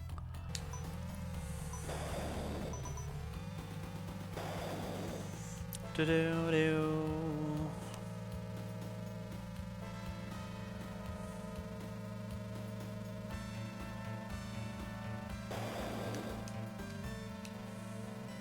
Oh, you bastard. Fucking rock.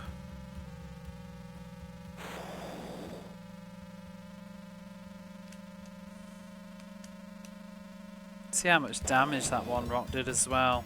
Like, we totally lost all our positioning. It was like just restarting the race all over again by hitting it. That's how devastating bumps and crashes can be.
But yeah,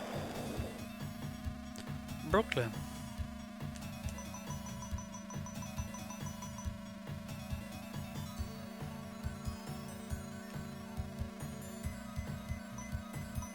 Atlanta. Oh, don't do that.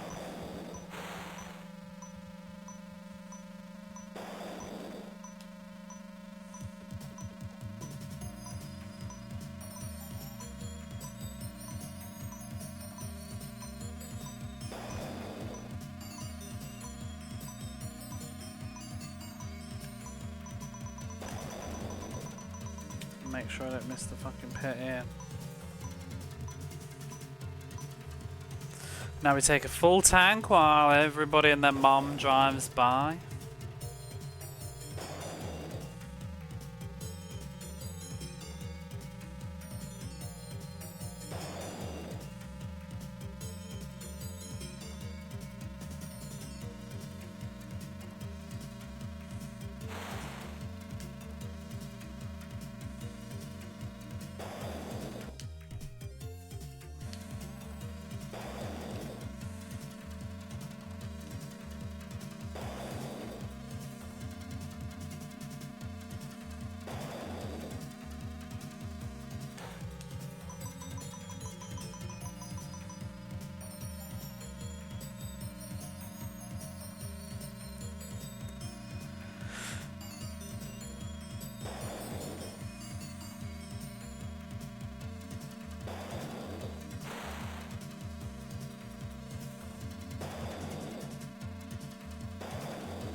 There's no need for this course to be like 11 laps long. It really doesn't do anything by being 11 laps. Except being annoying, making him have to pit in twice. I'm just grateful it's not actually that difficult at all. You just got to figure out where to pit in, that's all. I didn't even think I needed to do all of that, but I'm just going to do it, I don't even care. Do-do-do-do-do.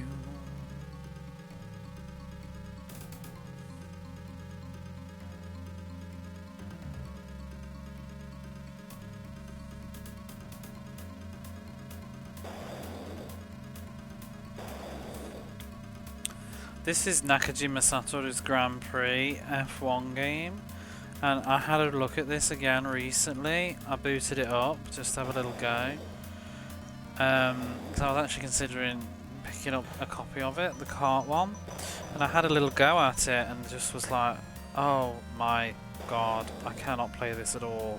It's so difficult. You can't see the course because it's zoomed in and it's like top down view.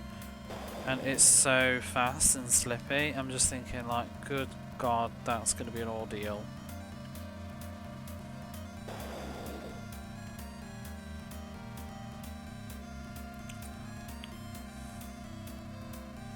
But ordeal we must.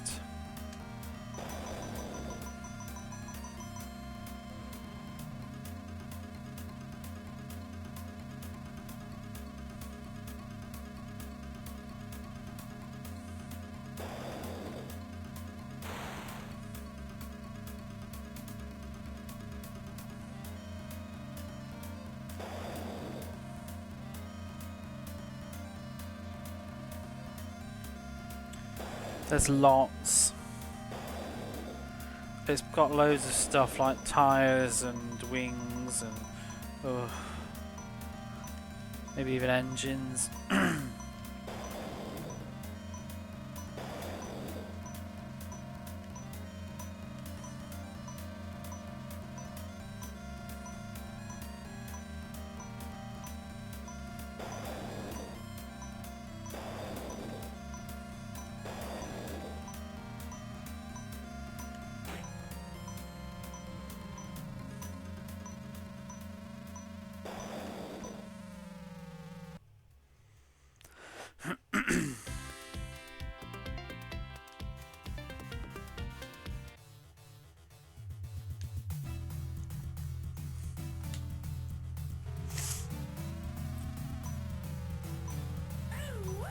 Ooh-wee.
Oh, penis.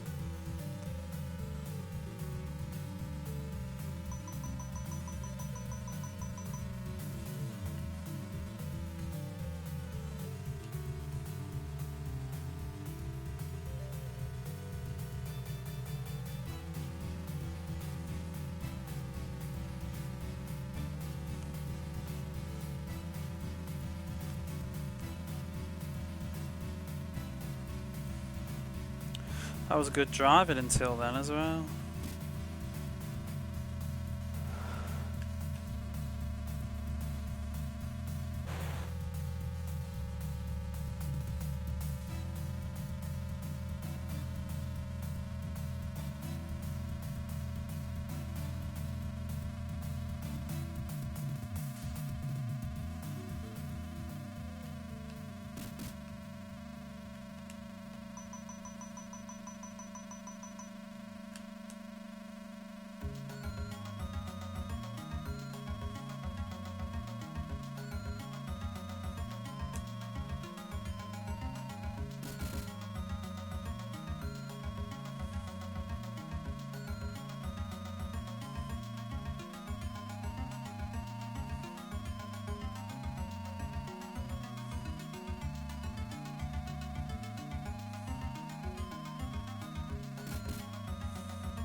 Oh my god, move.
Fuck you!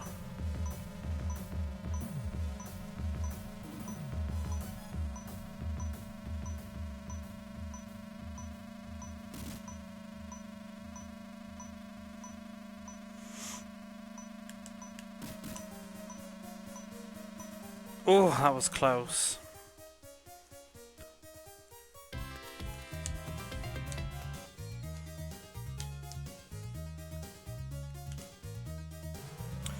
Phew, indeed.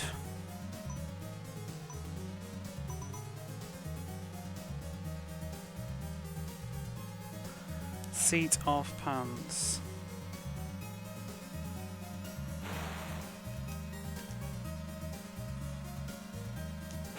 Don't do this again. Oh, they're fucking blocking me. Let me through, you bastard.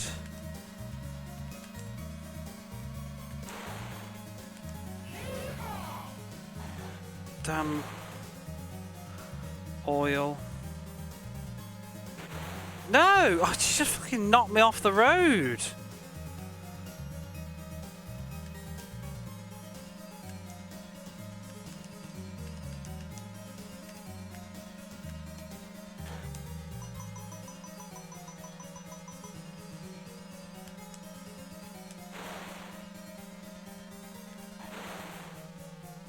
Fucking hell.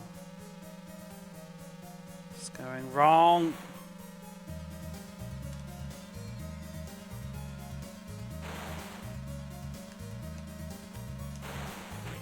Ah.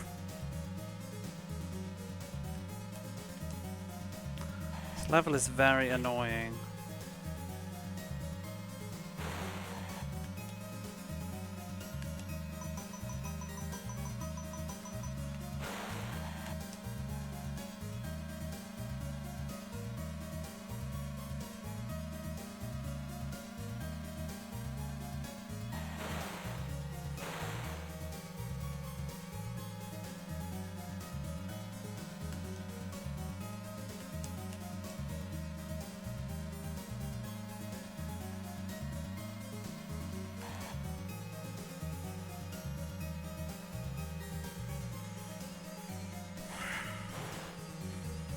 This ain't happening.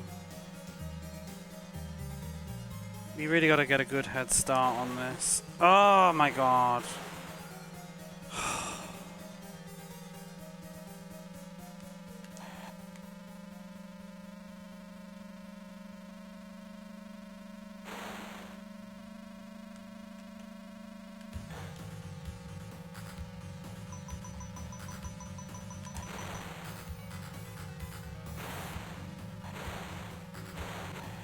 Oh, fuck it.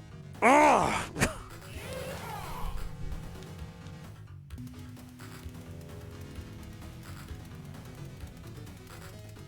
A one for no yeehaw. Ah.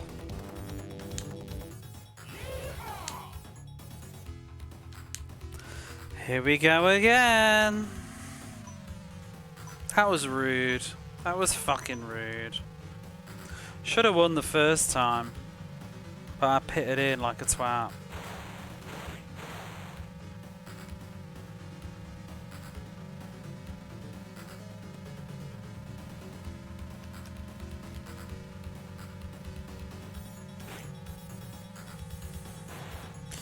Oh, it's that Formula 1 syndrome though of just like doing all this crap again. I'm so glad that I've managed to make each course not a total nightmare now though, but now I'm just like, ugh. Especially this one. Get out of the way. Hit twat.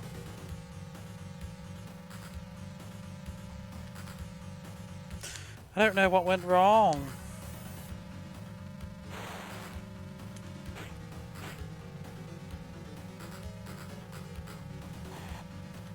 But that last course, I need to not like bump at the start and just get a good lead going.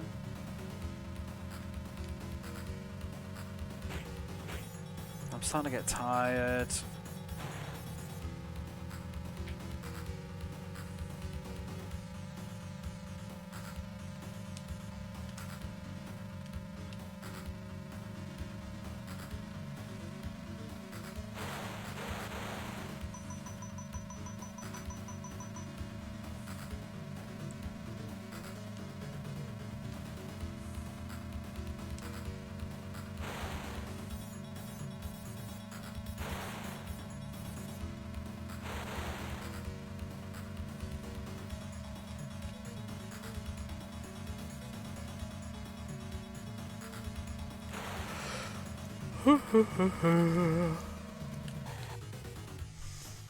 This level, the level is, it's just covered in oil. It is something else, just random oil everywhere.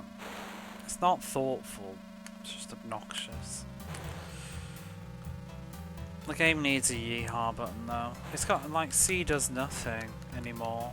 Why would you remove it? What a downgrade.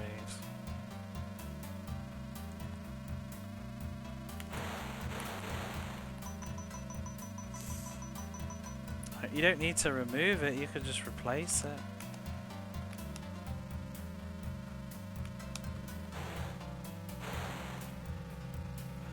Where he Yahweh.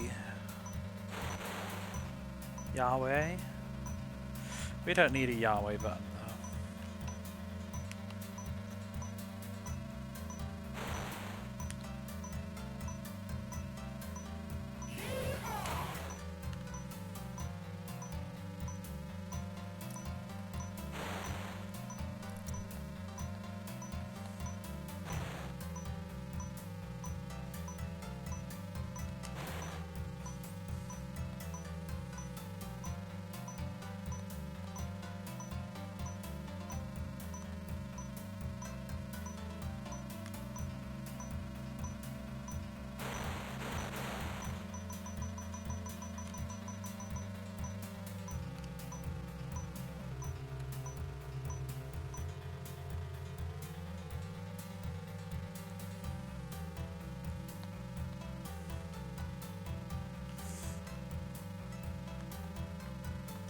Do do do.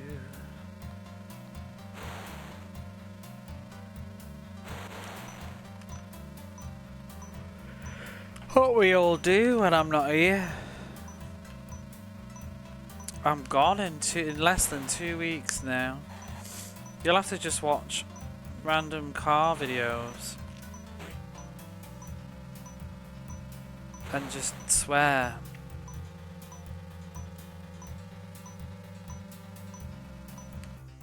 The pizza place down the street. Hey, hey, hey.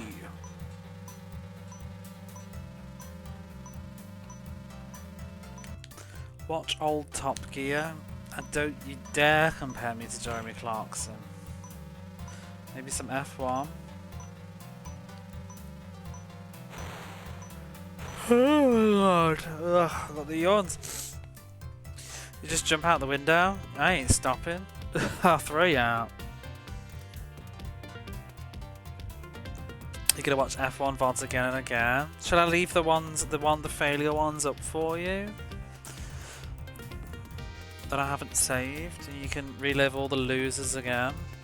You'll do a Super Monaco GP full run. You should stream it. Everybody can go watch you instead, G. If you didn't know, by the way, G to the Next Level plays all the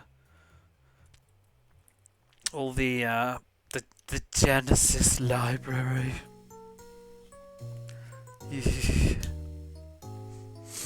Teenage Mutant Ninja Turtles Tournament Fighters, but don't worry, G's finished that, so they'll be playing something else now.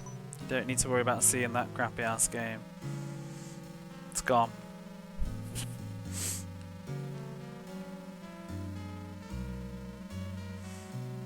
But if you would like to see me play that crappy ass game, you can find it on my YouTube channel. There's a VOD of me playing that game. It was rubbish. Didn't like it. Do do do do do do do. Good riddance, exactly.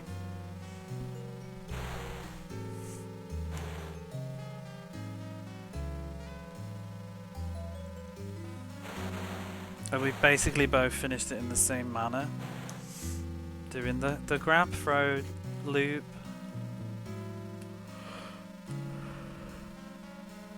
I think the same guy that wrote the guide for how to do the grab loop things on Teenage Mutants, I think they've done a lot of them. I think it's the same person that did King of the Monsters, and they may have even done Time Splitters, not Time Splitters, Time Killers, and Rise of the Robots. They certainly know how to help you beat bullshit fighting games.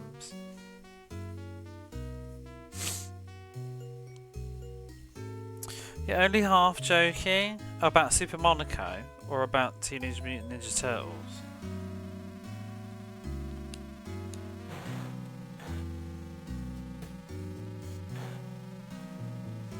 I've streamed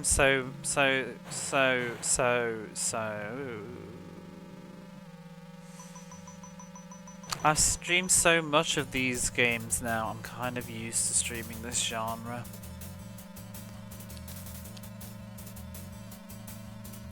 I'm very tired now, and I really want to finish this mode tonight before I go to bed, but I'm very sleepy. This may be the final attempt. Super Monaco, he was awful at it. I wonder how awful I'll be.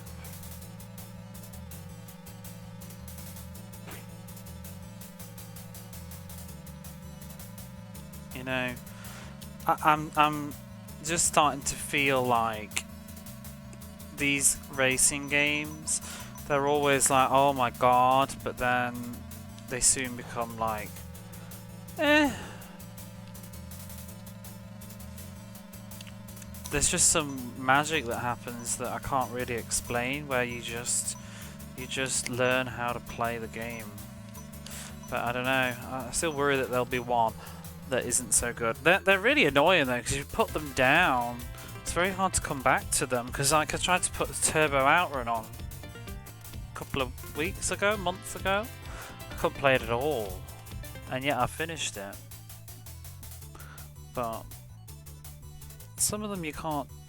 I think the better ones are the ones that you can just bounce back into, like Outrun.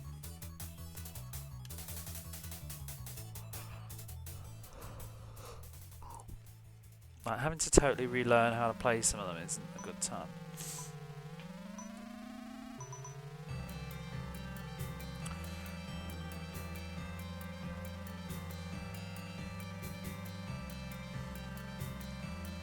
Oh, you dickhead, right before I went into the turbo zone.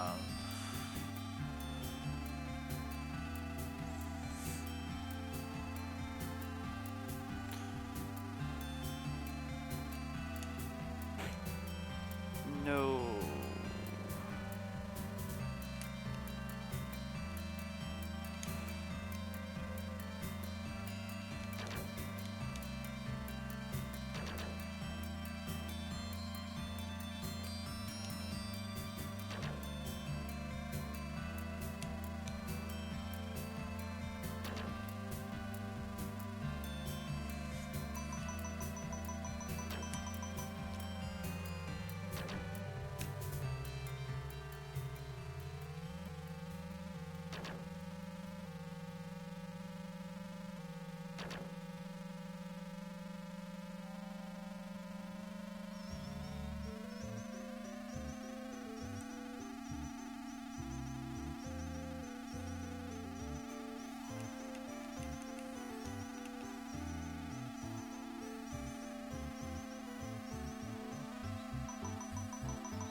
Don't do it, don't do it, don't do it.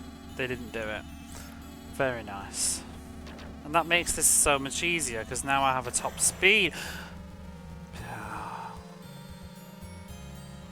They did it. They shot me. Kills your speed. Garbage game design.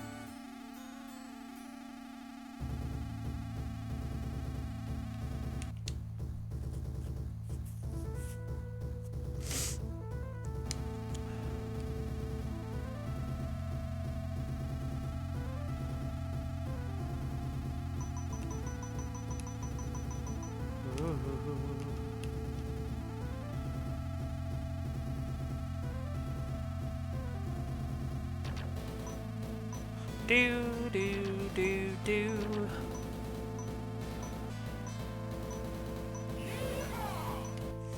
Thinking of Lotus? Oh, I love it. Love it. Can't get enough. How are you, Scordium? How was your Friday night of Amiga? Woo! I want to book a reservation on your Amiga stream one time because I can only watch the beginning of it because I stream myself, but I want to watch you play something. But whenever I arrive, it's already like 3-4 people have already picked games. Where do I play? Championship. Doing alright here.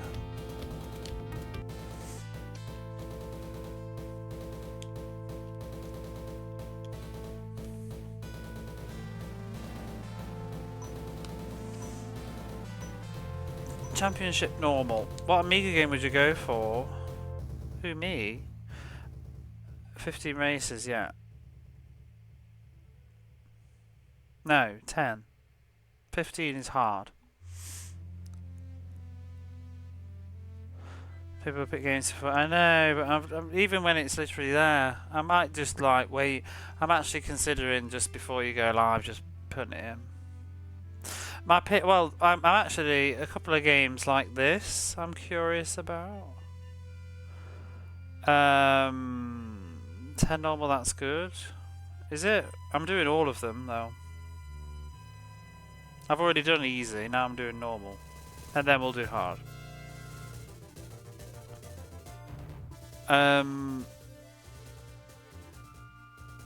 Brain's gone. What am I pitting in on this one again?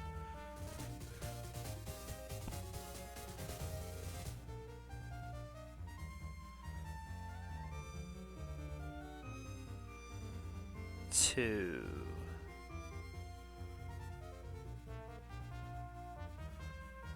And that's it.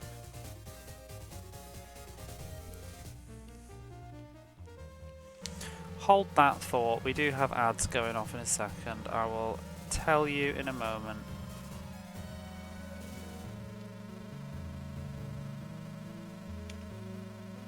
About the Amiga game. Oops.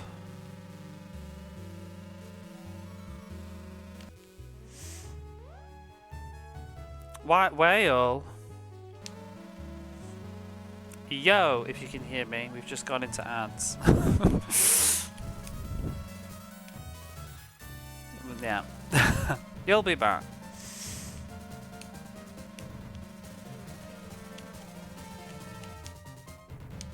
Five seconds? What even is that? Thank you for your 5-second support though. That's lovely. Thank you for helping to pay my electricity bill. Outstanding. Yes, you are.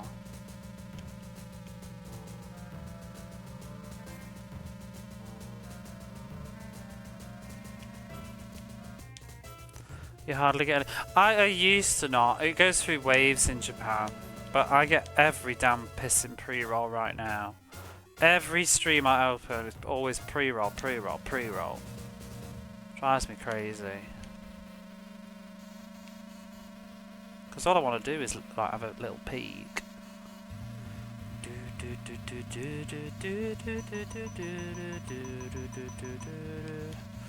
Right, we're pitting in. It is 2, right?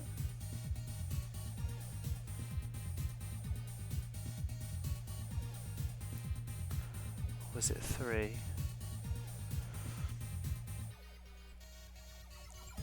2, and we'll take it up to the thing. But the question was about the Amiga games. I want you to play SOS or SOS Lucifer Man Overboard. I want to see that on the Amiga. I'm also curious to see Tyrants on Time, perhaps, but in particular, I'm curious to see what I just said, SS Lucifer. Ooh, hello there, thank you. First raid of the evening. Lovely, lovely. How are you, Von Groot? Von Groot _ entertainment has just rated. Isn't nature fabulous? It is. What were you up to? But hey, Gorenfeld, is that how you say your name? El Gorenfeld? Sink or swim? Yeah, I want to see that one. Whoops. Where's the thing? Let me give you a shout out.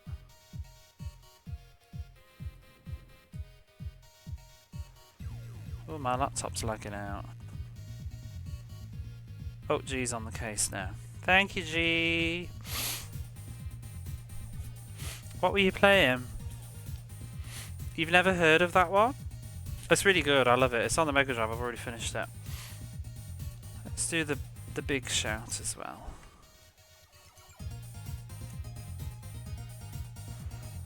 Before Seinfeld. Garfield, Gorenfeld, Super Castlevania 4. I've never played that without scumming. Oh shit, I'm not pitting him.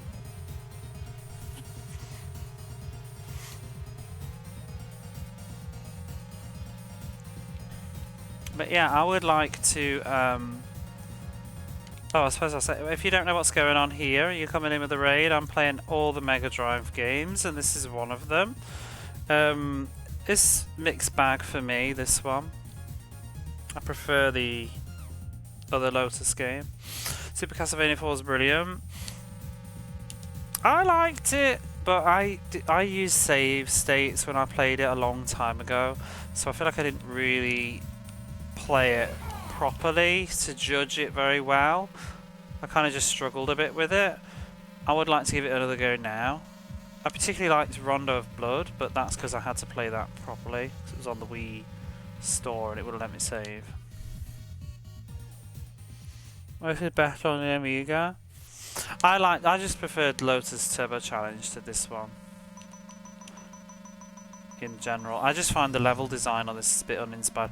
Although I am actually getting into it more tonight, but it is still just turning left and turning right. There's not really a lot going on in this one.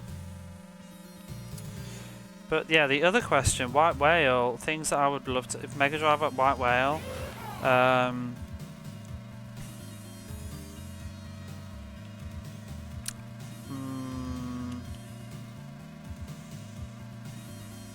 Ristar maybe.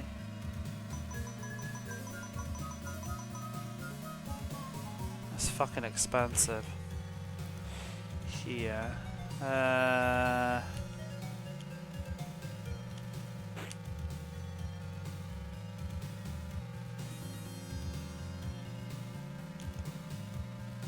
Alien Soldier. I'll never have that.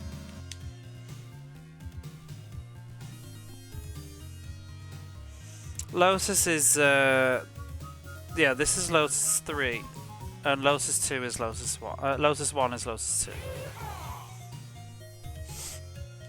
2. You got ordering pizza, so thank you for the alert. Pizza. Thank you for the raid. Really appreciate it. You popped the raid cherry.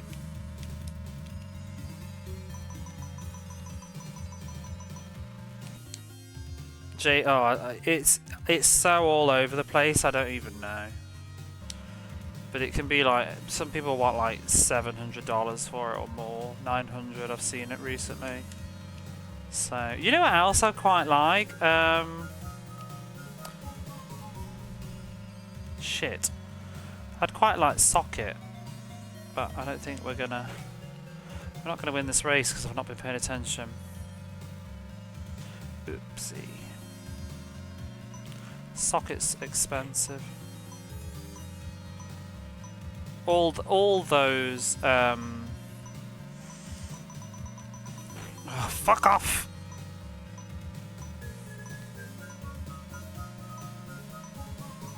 Yeah, I've screwed this race up dreadfully. Victor High Games, they're all expensive.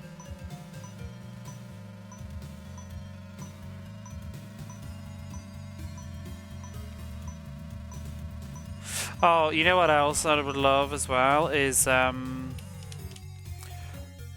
Castlevania. You know what, so at least you've got it.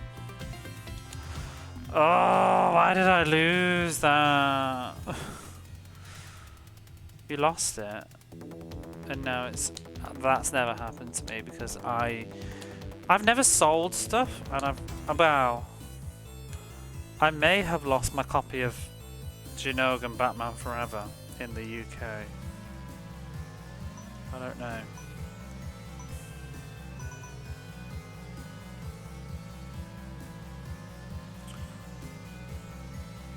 I also lent somebody Zelda Link's Awakening DX on the Game Boy Color and then never got it back, so that's gone forever now. However, I've rebought that in Japan now, and also it's on the e-store and stuff anyway, so it wasn't really a huge deal. Oh, the crappiest put ever? I've never seen that one. Oh no, you had Lightning Force? Lightning Force? Got the can't know clue what. That, yeah, this weird. Well, it's like me with Batman Forever and Genog and something else, but I'm just like, how have two giant whopping Mega Drive games just vanished from my mother's house? I mean, I haven't looked incredibly hard for them, but it's like they must be here somewhere. They can't just disappear. Like, they're like video cases. How did the game start? You'd love a JP. I have Thunder Force 4. I need to get Thunder Force 2.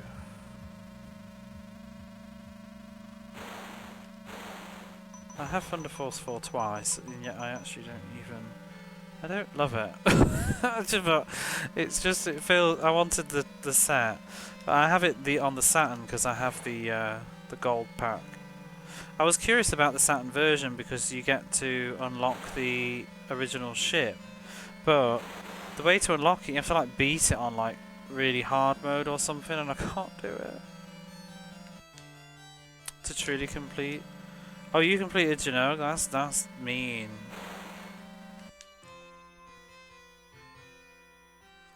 You sold Wings of War. How much is that these days?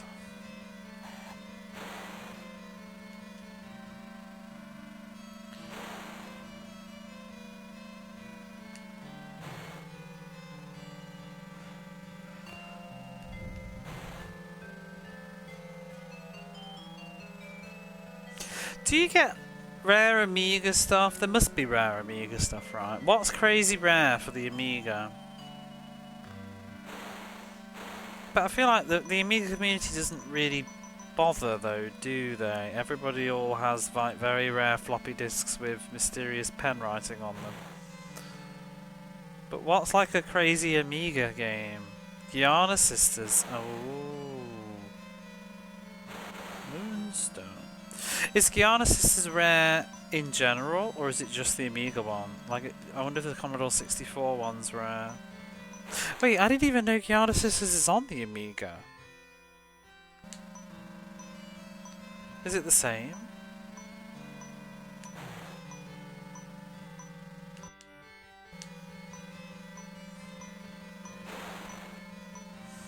Did anybody play the Gianna Sisters on the DS? I would love to get another copy of that. I played it on like a flash cart years and years and years ago. I bet that's so expensive now. It was only released in like maybe Europe, maybe North America, but it wasn't released anywhere else. I actually quite enjoyed it.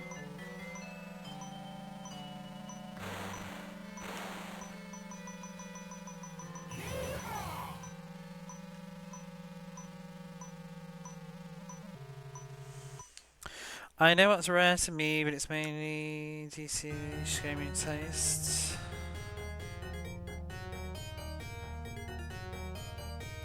Rare and expensive are very rarely the same thing, because it's like Alien Soldier. Alien Soldier ain't rare.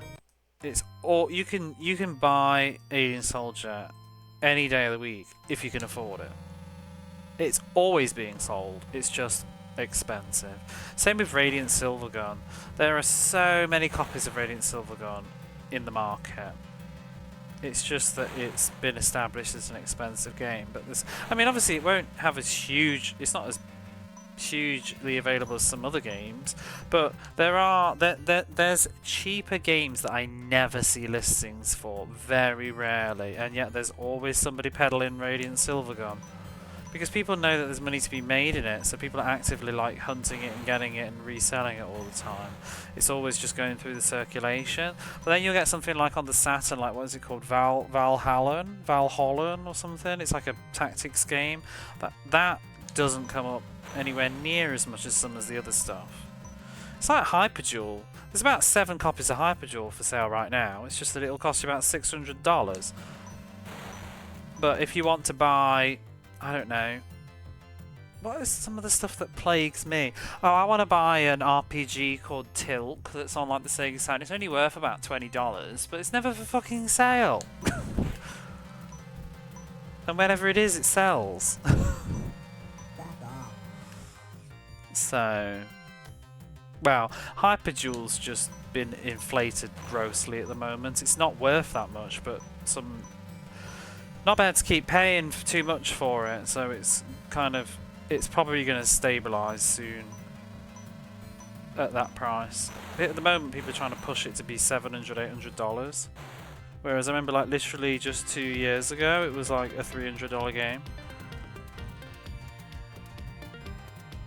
Castlevania. I mean, if you want to get super rare, there's the Tetris game on the Mega Drive that's really rare, isn't there?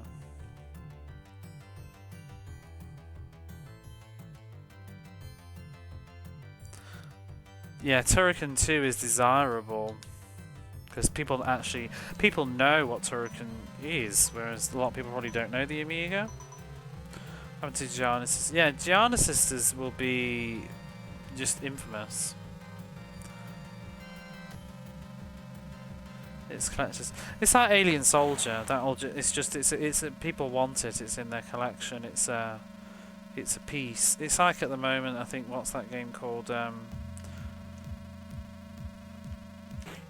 Dana on the Mega Drive has been going up a lot, but it's mostly because of YouTube and people pointing it out. Pirated Motherboard. Yeah, Gianna Sisters definitely was.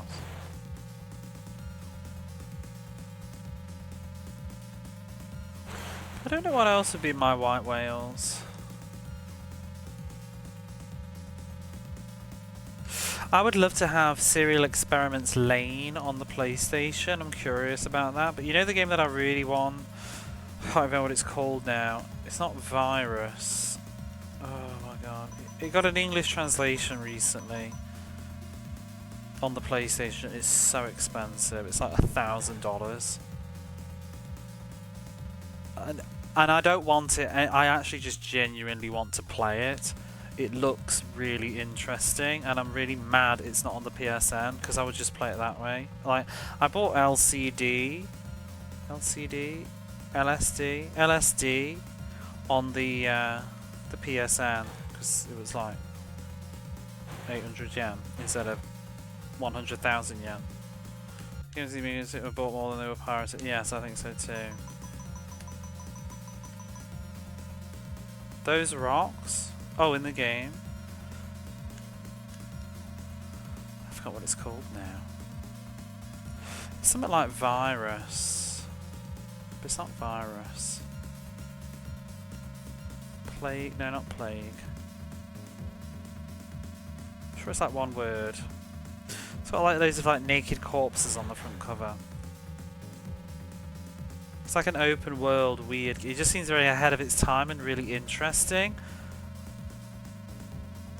But it's also really, really bloody expensive.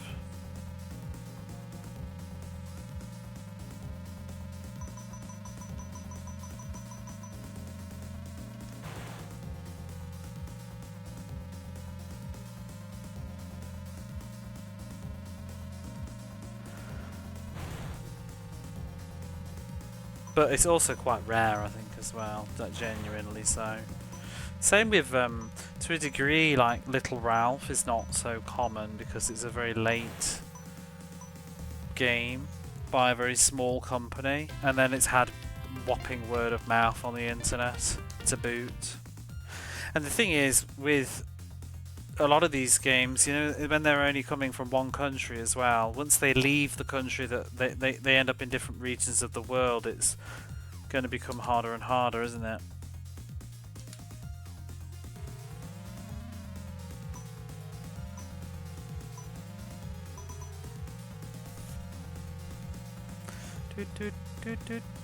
Oh, it's really bugging me what that game is now.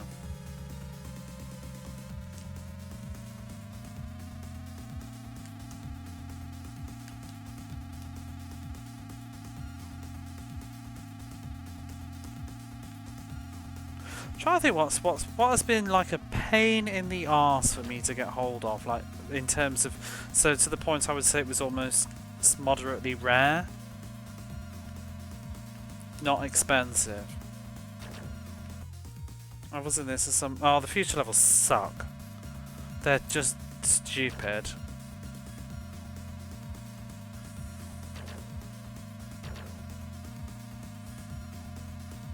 You're just cruising on by, playing the game really well, no problems, and then you just get shot off the fucking road, you know? What are you supposed to do about that?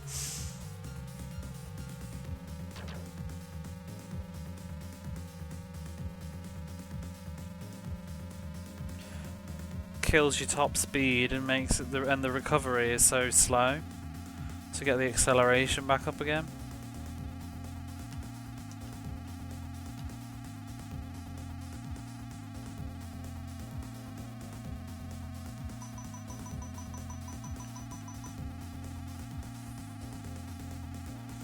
There's some really random niche, like cheap small company, unpopular, not even YouTube import popular kind of games. Like, I think there's one on the PlayStation. Is it like Morino Orkoku or something? It's like a 3D tactical fighting game RPG, and it's like I feel like I don't see that too often. I don't think it's super rare, but it's just not so common. But it's also worth nothing basically because nobody knows about it really, and it's not as appealing as like an action game like Alien Soldier or whatever, and nobody's made a video about it.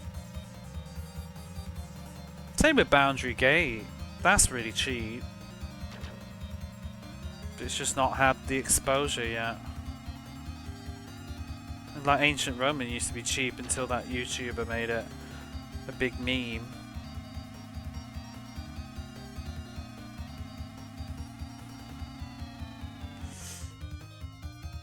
Some beautiful played roads and laser beams.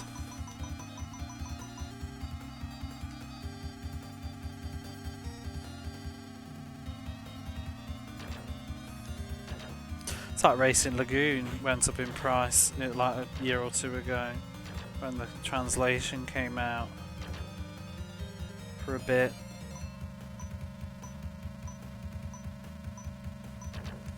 And what's that other one? Aconcagua. That went up after a while.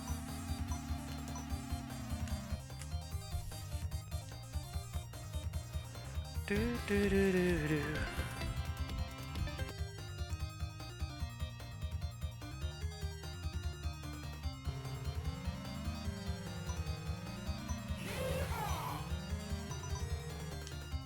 Is the Lotus trilogy actually expensive? You talk about on the Amiga?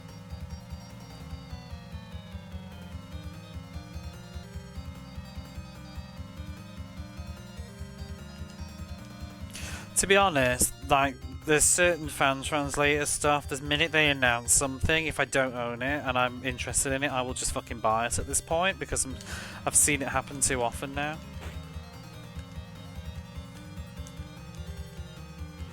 I bought Aberembo Princess recently because the fan translation's been announced. I bought it like last year for like 300 yen, but just in case. Because it was always just sat there in like book offs and stuff, really cheap. I just thought I'm not going to wait for this to suddenly go up in price because people want wall trophies.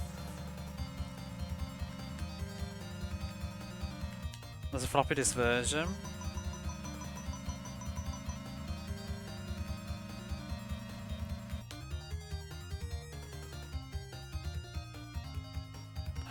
No, you didn't. Castlevania in general is really can be quite pricey. Isn't it one? Is it the Game Boy one? It's really expensive as well.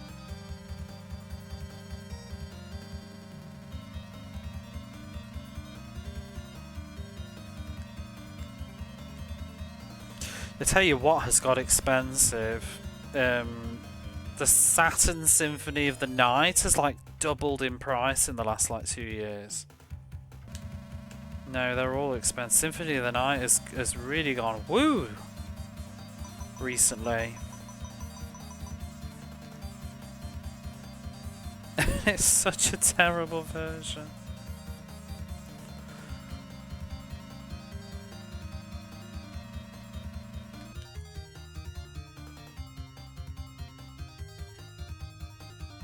Very anti-materialistic.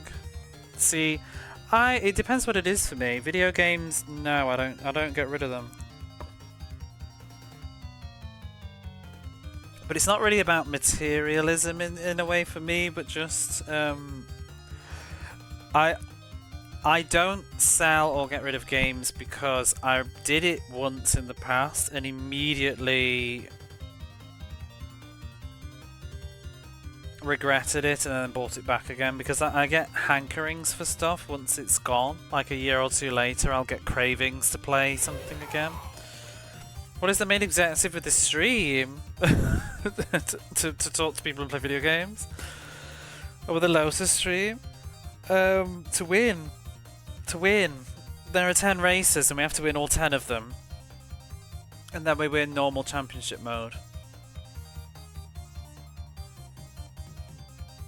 The objective of the stream is to beat every Mega Drive game ever with a big stick. Yeah, we're going through every Mega Drive game. There is a list here. This is game 360 something.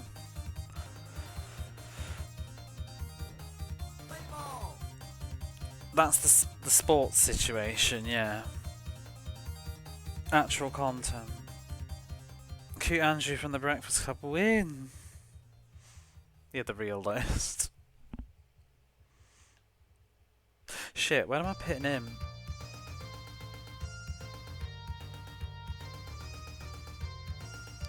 I've missed the pitting again. But it's okay.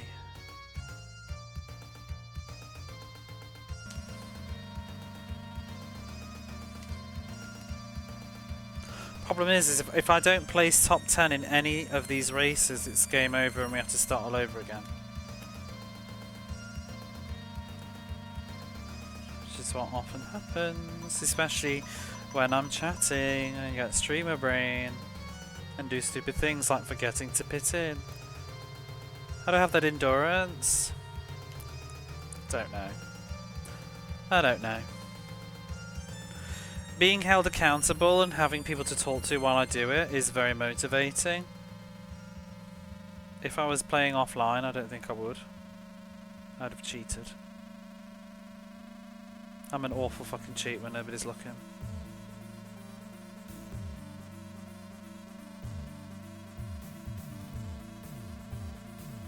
Do do do do do do do do do. Can't press yourself to beat games. Beating games is really fun, right, Escordian? You should beat games more often. Really, beating games is really fun. Exactly. Yeehaw. How's everyone getting invested in getting past difficult ones? Yeah, having people here having a good time is what helps me get through it. I would not have been able to get through Formula 1 without people actually here and cheering me on through it. You beat 40 games since you started streaming? Well, I've beaten 262. No, I haven't actually even beaten 262. It's a little bit less because we need to revisit a few.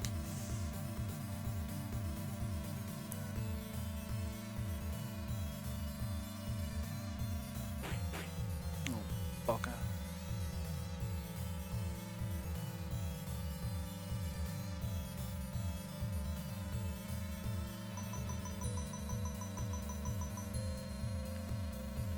Yeah, beating games is very fun. It's also just, I don't know, I think it's something, I've had this conversation so many times and I feel like sometimes it's a bit obnoxious and annoying, but there is something really beautiful about going back and playing games like how they were supposed to be played properly, trying to challenge yourself to do so. I do think there's a certain aspect to these kind of games that has been lost in modern times with the sort of expectation and a lot of people, the sort of entitlement to purchase a game and be entitled to finish it without having to really work for it, just clocking the hours rather than actually improving at the gameplay. I think has become a little bit of a lost art. It's not totally gone. It tends to be a bit more common in the indie scene or games that market themselves as like, I'm Dark Souls hard. But yeah, it's you can't stream games just because you have to finish them. You must have fun. Who says I'm not having fun though? If I have fun and beat it, that's a bonus. I'm always having fun. I mean, I don't like losing. That's not fun. But I'm having, like, I've just lost on this a few times, but I'm having fun right now. You beaten every FromSoft game. I mean, I don't think the FromSoft games are as hard as people make out. It's just that they are, and I don't mean this to like, they are hard games, don't get me wrong. It's an achievement to finish them. But I think that their reputation is more just because for the last like 20 years people got used to not having games challenge them like that. And then suddenly it was, whoa! Hard game alert.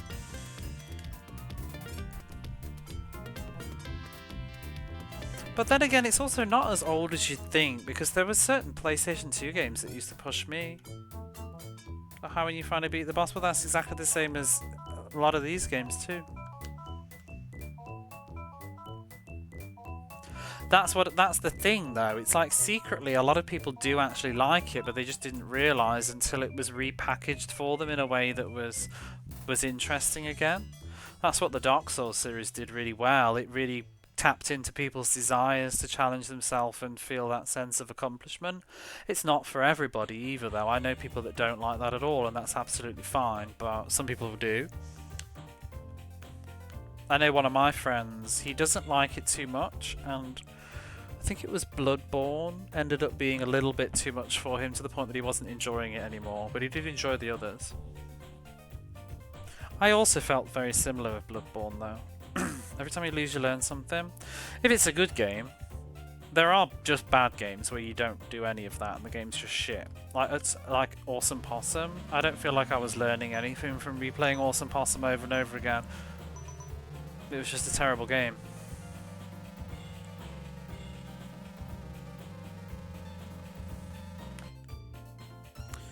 Maybe you don't play only retro games. I mean, I play other games too.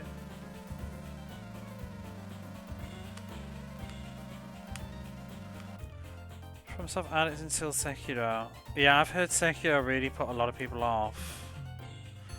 I haven't played that one, but you know what I don't like that I've heard Sekiro's all about? I really have never liked parrying in games. I don't like it, and apparently that's kind of a fundamental thing.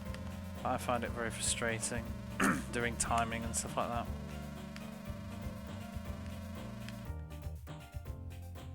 Do you want to play modern games as well? Well, it's just a choice of how you want to use your time, I guess. Sometimes, like, you don't want to grind with a retro game, but then sometimes modern games kind of are just empty and full of time sinks, depending on the game. Like, you know, Assassin's Creed, I love the series, but you end up finishing one of those games with like 80 hours put into it, and really only about 15 hours of it was actual, like, proper, fresh, interesting content. The rest of it was just like running around maps, ticking flags and stuff. It's like when I played Dragon Age Inquisition. The main story was fantastic, but all the rest of it was just really lazy fluff. And yet I was a sucker and did it all. I shouldn't have. Can't resist. Parrying feels so good. Yeah, I'm not good at parrying.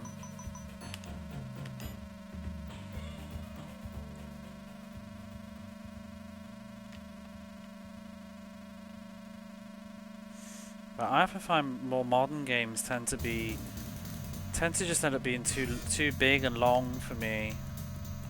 Sometimes I just want to finish the game and move on.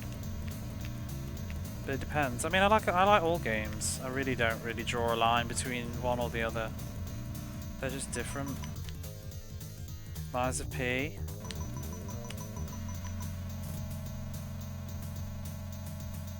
My problem is sometimes with like some of those games like Lies of P and other stuff, I find they all start to kind of look the same after a while, like a lot of the Dark Souls-likes ones. It seems to be popular. They all kind of look good, but they also look a blur of the same thing. I would like to play Lies of P sometime. I watched somebody stream some of it once.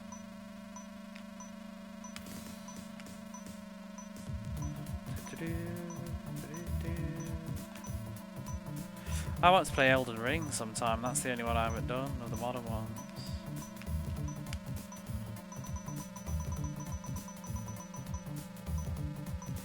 Can we put in?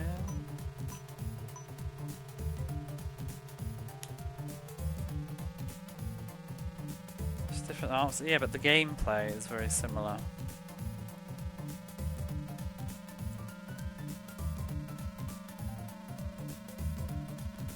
missed the pits? I didn't. I only need one.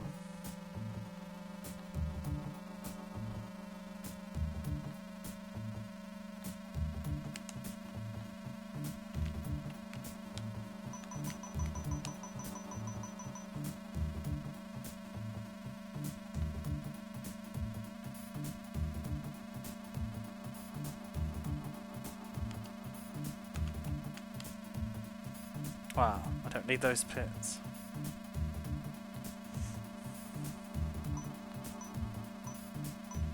This game is the pits.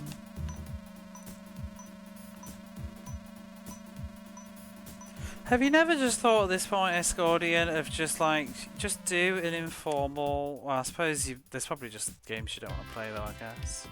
It's like, you could just do an informal Amiga playthrough and count it and log it and stuff. Because I mean, yeah, in theory maybe it's impossible to do it, but also just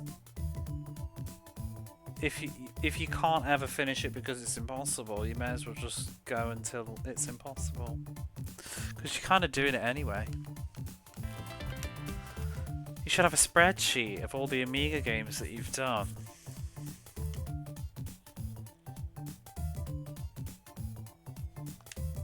Are we only on race 6? Bloody hell.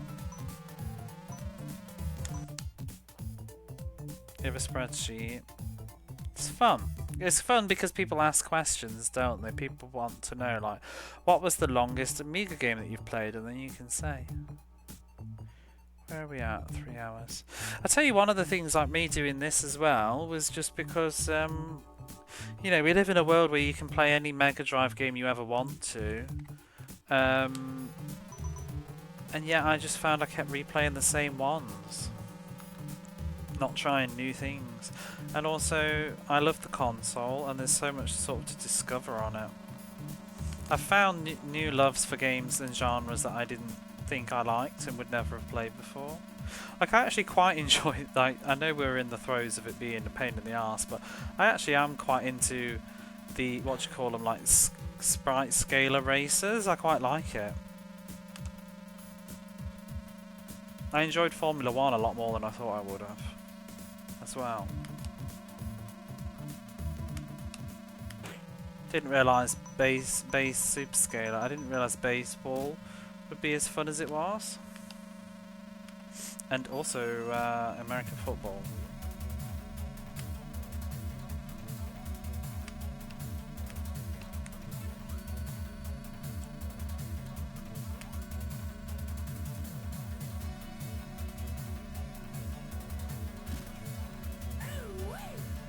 And Jam It, yeah, we would have never known about Jam It. Blessed be. I would have never played Jam It ever.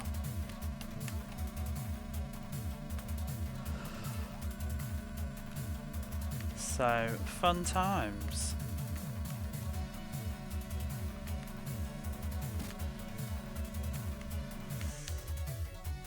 Used to be your favourite thing. Yeah, I want to play, I want to get a Galaxy Force sometime. And Super Harrier. Super Harrier. Space Harrier. And Space Hang On. Boop, boop, boop, boop, boop, boop, boop. Should I be pitting in? I've forgotten.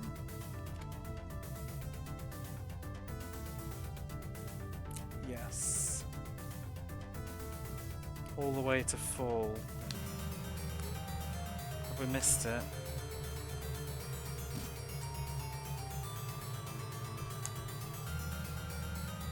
I'm not skipping them. They're not. It's a different platform.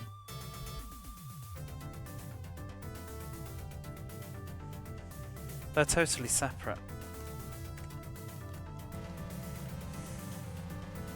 In my mind. I will play them if I'm able to. I need to get a flashcard thingy sorted out some point. I need to buy a 32X. It's not cheap. Could argue. I see it as different because also Mega CD. There's a whole library of Mega CD games.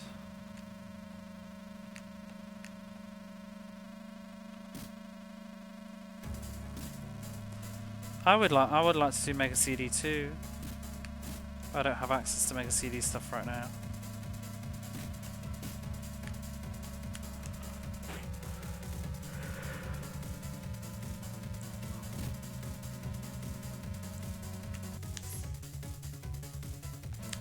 I mean, the thing is with the Mega CD is a lot of it's just repeats. It's similar games with CD enhancements, which, you know, it interests me, but that's why I kind of consider it as a separate thing. Because you've got like Pugsy on the Sega CD, you've got Adventures of Flink, you've got, what else is repeated on it?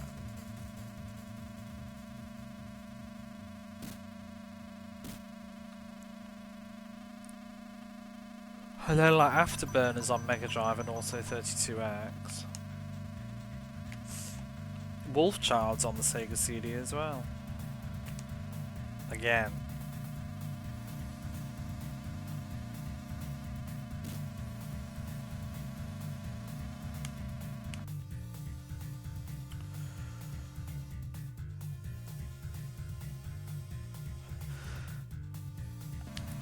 Well, don't take me so literally, but there are a few.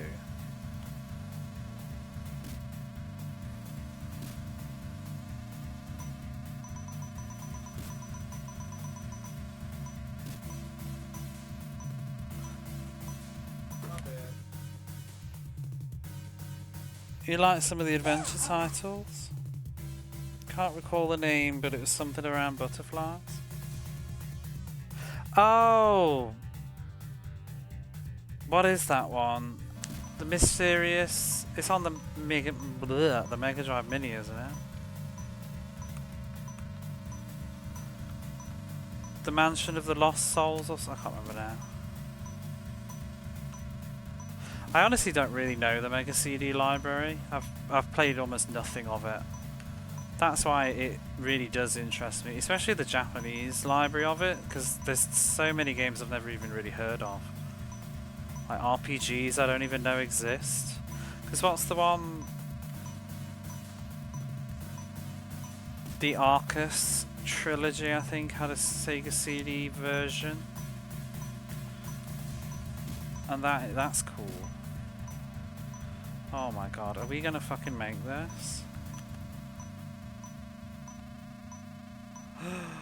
Just. Silky Lip, that's on the Mega Drive Mini, isn't it?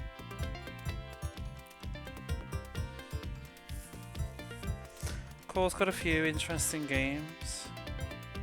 Well, on the Sega CD. Yeah, Core seemed to chuck a few of their things on there.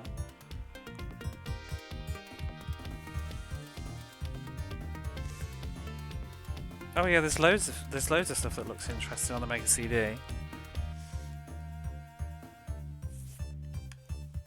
But I do sort of just see as its own thing, like, you know, you've got overlap with Mega Drive and Super Nintendo games that are just the same game re-released. I kind of see it in that way.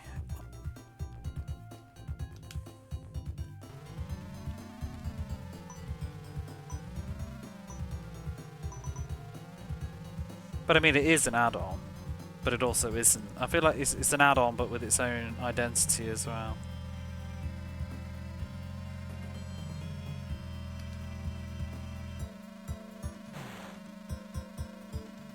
And it's almost even like, you know, like Game Boy Color? Because like Game Boy Color isn't really like that different from the Game Boy, even though it's its own entity completely. But it really does have a different library, but it's got a lot of similarities. And there's a lot of overlap with games that even just function on both, regardless.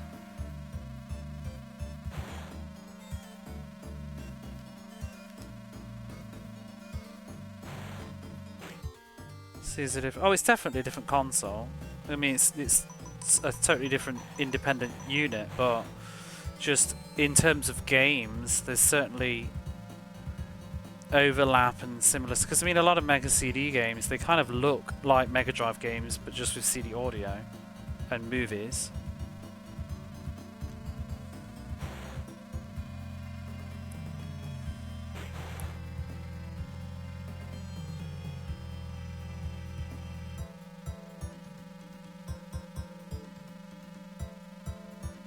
And like Game Boy Color, a lot of Game Boy Color, it really just just looks like Game Boy but in color.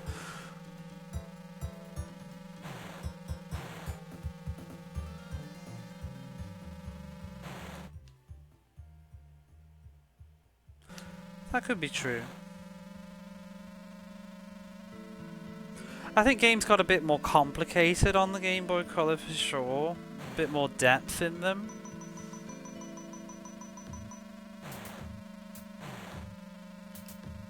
I feel like there's probably also a bit more shovelware maybe too.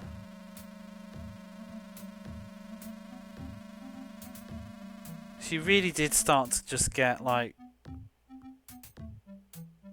I don't want to just dismiss like girl stuff, but you know, like Barbie's Holiday Funhouse or whatever. Like they just, you kind of got a lot of random crap, like TV shows and stuff, like on the Game Boy Color a lot more. I know there's some on the Game Boy as well, like Stargate or whatever. But yeah, I just feel like there was a lot more just chucking everything on it.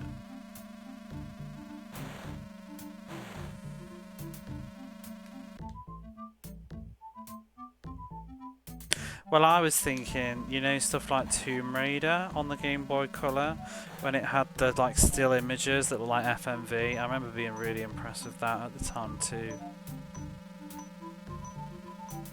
It's going to be developer by developer.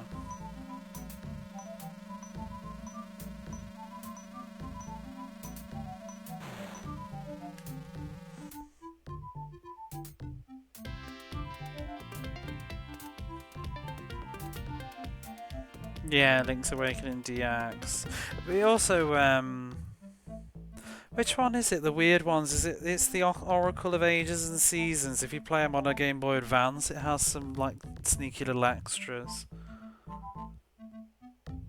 And then, what's the other ones that have stuff? The Pokemon Gold and Silver games, they worked on both, didn't they? And had some differences. Beat this snowy hell. Right. Fourth lap. There's some real nonsense racing games on the Game Boy Color, isn't there? And Advance especially. Do you know what's the one that is weird? Is it Broken Sword? I always find it odd that that was on... Was it that was on the Game Boy Advance? I know it's not got voices, but still.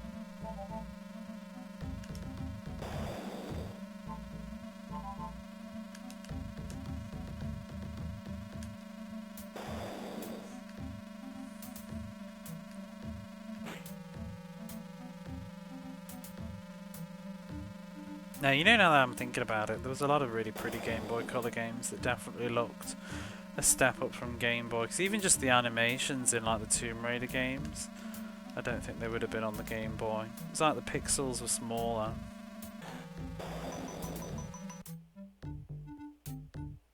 To not be nonsense.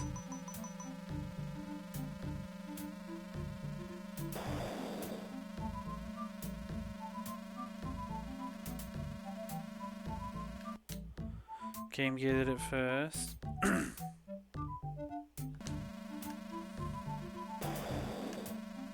But it really does depend though, because there are some games where you look at them on the Game Boy Color and it's like that could have been on the Game Boy in terms of graphics. But it's just in colour.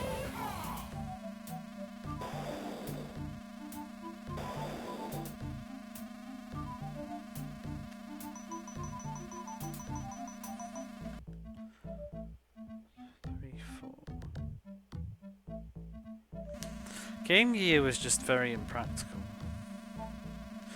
It was fun. I never owned one, I just used to play my friends, but it was just very immobile. It just used too much batteries. It's like, it is a meme to say, but it's true. Like trying to get 4 AAA...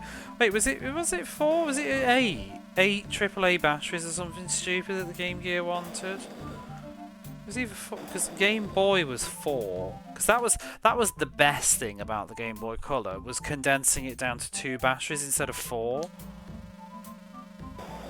Because I remember just, oh my god, trying to get 4 batteries all the time out of my parents to play my Game Boy, but at least the Game Boy lasted a long time.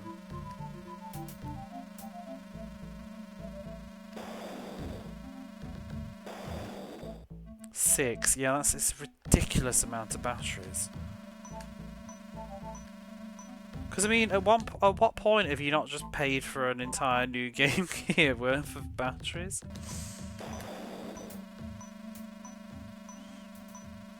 Whenever I played the Game Gear, it was always using the plug. I used to borrow it off a friend, and I used to just use it with the adapter. Never played it on the batteries. 1 car battery. Shit, I'm not pitting it.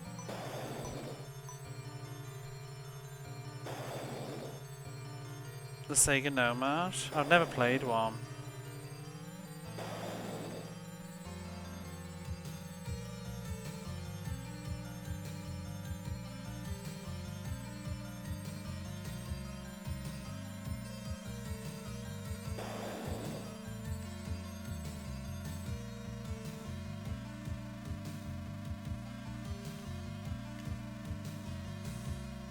It's funny what did well and didn't do well though. Like I can see with the Game Gear quite why and stuff. I mean I can see with everything why. It's marketing and games and blah blah blah blah blah, boring conversation. But I always feel like it's a huge shame that that Sony didn't survive the portable market, because I love my PSP. I love my PSP more than DS. Like the games on PSP, I love them. I love the thing. The shape of it, the PSP Lite anyway. I don't know about the original one, I never played that, but it feels good, it looks good, has great battery life. It's just a wonderful little thing. I like the DS too, but I adore my PSP. And then Vita, oh my god, I love my Vita, but there's just so like little to bloody do on it, because it didn't have a fantastic library. And to be honest, the best PS Vita stuff has all been re-released off the Vita now, so it's really sort of starting to lose its identity. But I didn't really like the 3DS, I have to say. I like the DS, but the 3DS I always thought was a bit awkward, especially the ergonomics on it. Yeah, the Vita was so good. I mean, the Japanese Vita's even better, but that's still got stuff. PSP, yeah, I love the PSP. I just don't know. I mean, it's kids and stuff. Unfortunately, what can you do?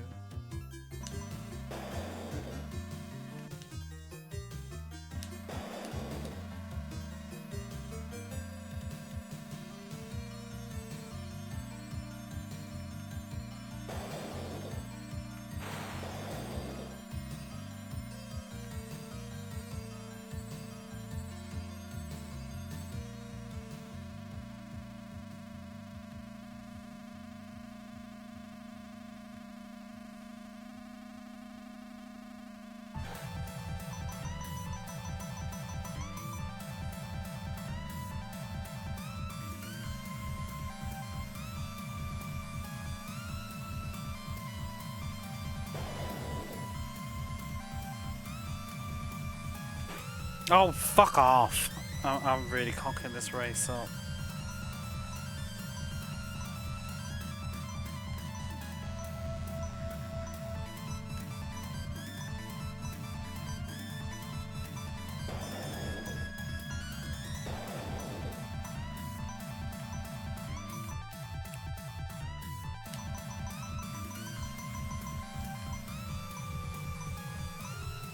How much fuel do I need again?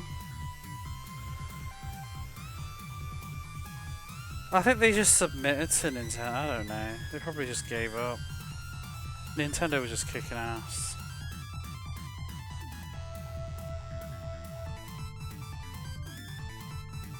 How much do I need? But they dropped it way too soon. Oh no! I didn't pit in! Idiot. Right, go. Oh my god. Really got to catch up in these 3 laps. kill it anyway. Well, you know, I still kind of think it's a sad thing. Maybe not everybody wants to like it, hearing it, but I think it's kind of sad that Nintendo sort of just permanently killed the mobile gaming market forever by making a console that does both. It's gone now. Like, you can't really release a mobile gaming unit anymore without it being probably compared to the Switch. And I feel like there's a sort of, I don't know, there was a sort of charm in having the smaller downsized portable versions, because that's where quite a few developers used to thrive, because they didn't have to worry about AAA graphics and stuff. It's like Falcom used to live on the Vita for a while. And you used to get so many, like, I think one of the things, there was a lot of traditional sort of JRPGs that were on like the DS and the 3DS and the PSP and the Vita and stuff, and where they weren't coming out on consoles because it was unpopular.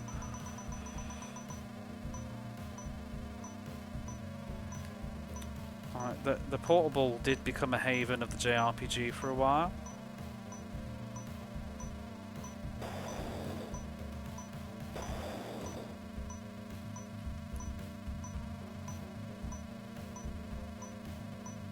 Oh, don't fucking do it, please.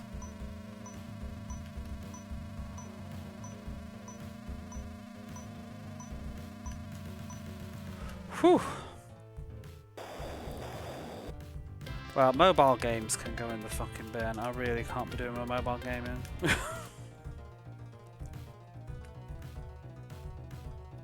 Hey Flygon, how are you? Oh my god.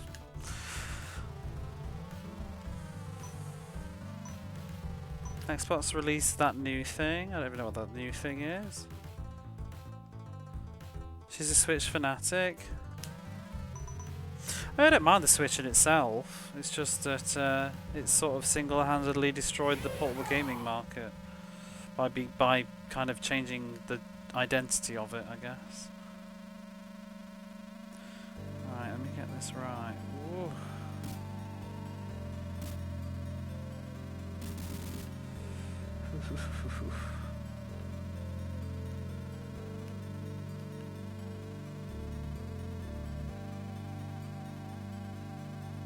Whoa! Xbox Ali X?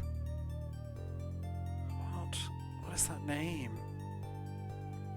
Lotus is doing.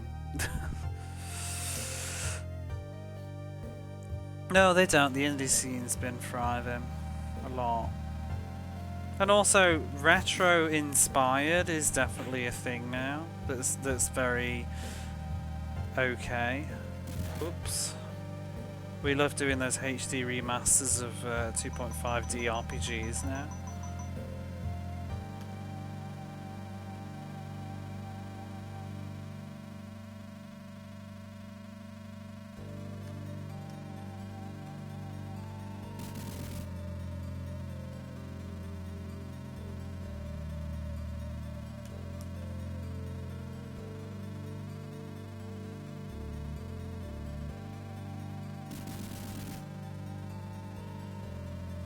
Oh, you penis.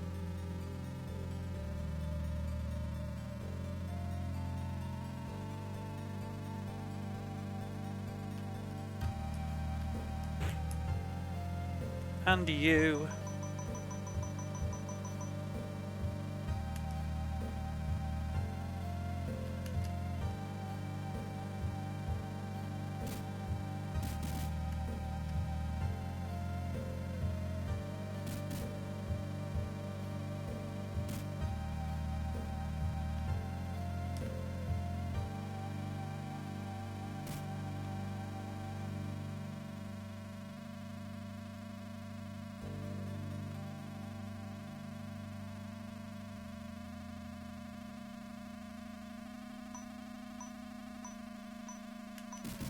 Oh, don't do that. Oh my god.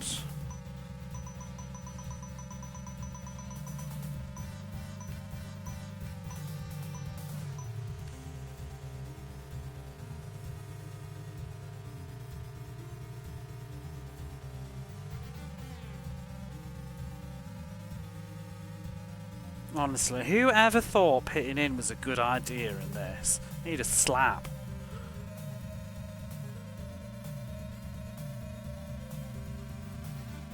Such a frustrating game mechanic.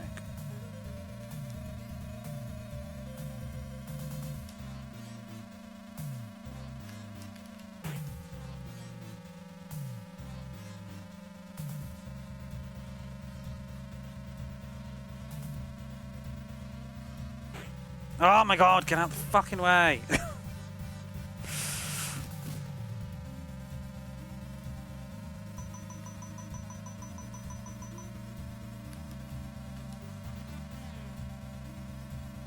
Outstanding.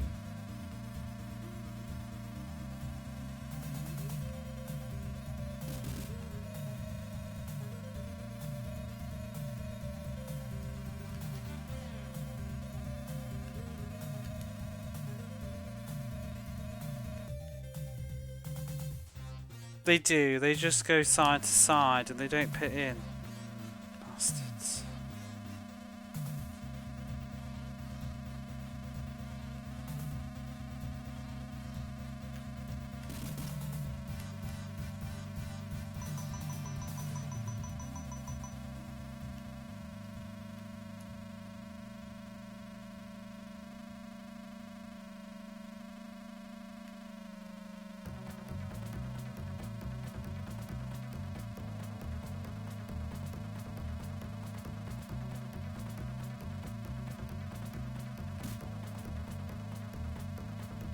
Excuse you. Oh, you pit! See this shit?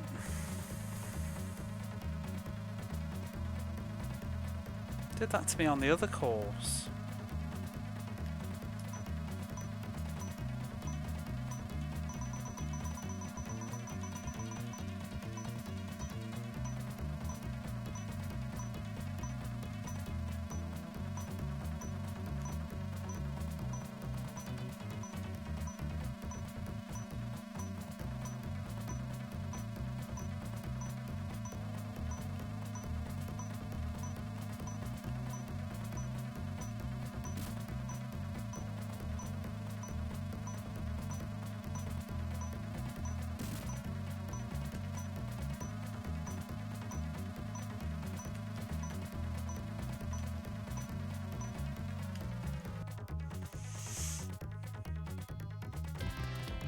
Meantime, you finished an hour and a half late.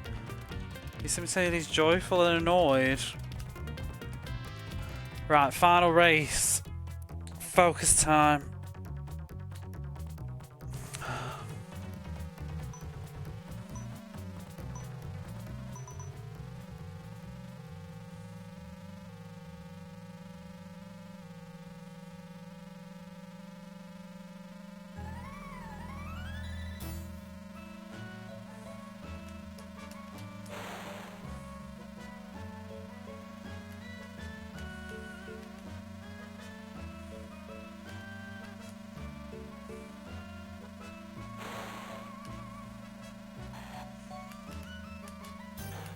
Fuck you!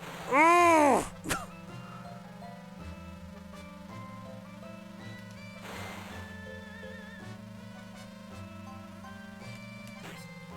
Dickhead.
not even catching up.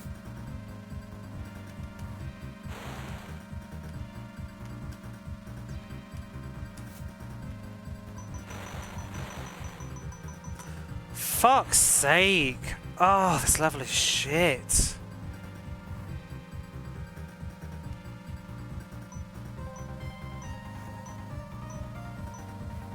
I'm one car behind.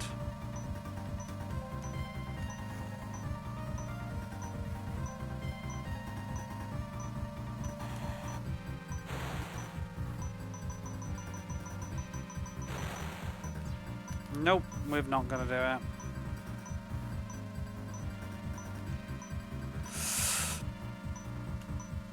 Oh.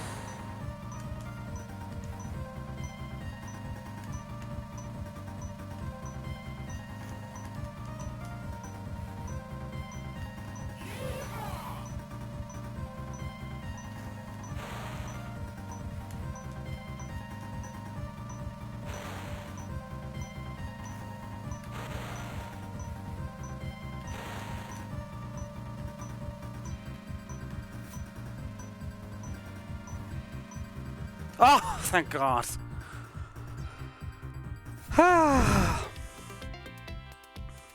Which is my favourite, not this. Oh my God, my dry mouth.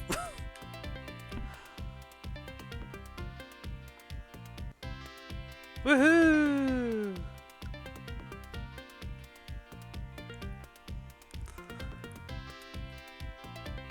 Damon Godley.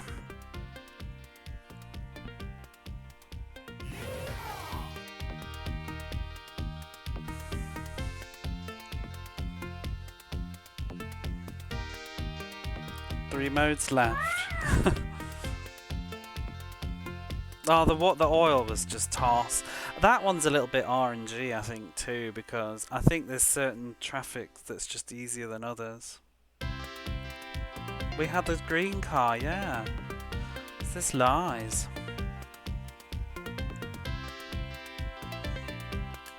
And now we get to do it again, but this time we can do it on timed mode. I'm not committing to this tonight, but I'm gonna have a peek. Let's see what this Lotus shenanigans is. Time mode might be easier. I think I prefer it, yeah, if I remember. Because you've not got to deal with just knobhead cars all the time. 10 races again, though.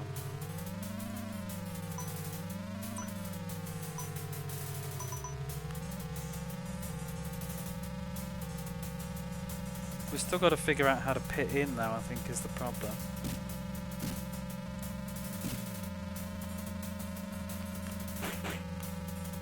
I say we don't have to deal with knobhead cars, and then, yeah, there they are. Well, let me turn the sound back down again.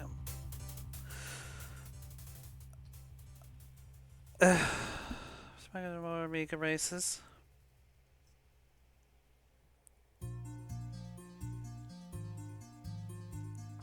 Stunt Car Racer is basically on here, though, isn't it? Hard driving. Is that related? It's crap, though. Test Drive 2. Test Drive 2 is on the Mega Drive. I've not streamed hard driving yet. Hard driving's rubbish. Similar gameplay. Is it not even the same development? What's the other one then? Hard driving, and there's one more. Is it stunt something driving? Real driving? Race driving, that's it. I'm thinking of race driving. Making jumps.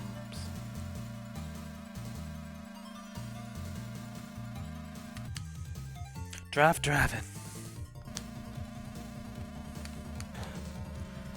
Driving.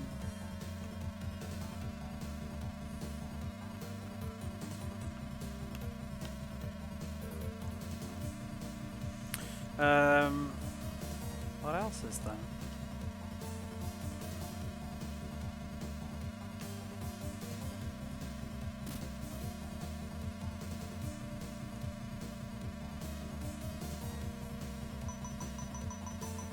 I mean, I was going to say, have a look at the list and see if you recognise any of the names. You're getting to the bottom of this.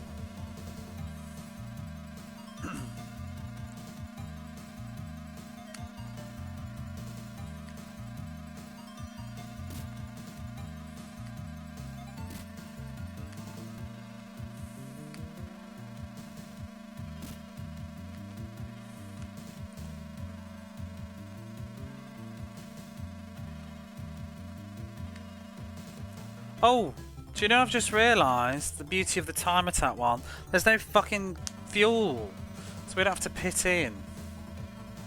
So yes, I do prefer this one. What a stupid, stupid system then. They make you pit in a race against opponents where nobody else has to pit in.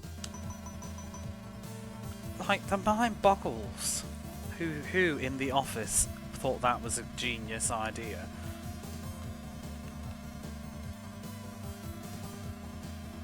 Let's make a race where you have a gross disadvantage that none of the other contestants have.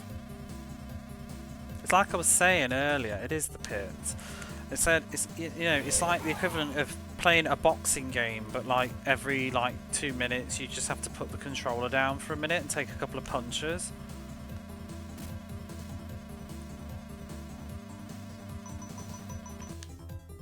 Or Chase HQ. I'd say Chase HQ has more of an identity of probably being Mega Drive than Amiga though, maybe? Because it's isn't it a Taito series? So it'd be like Super Hang-On.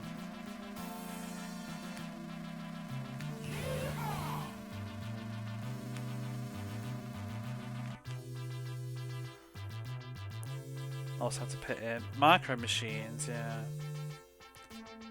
Top Gear, yeah, Top Gear, there's a Top Gear on the Mega Drive.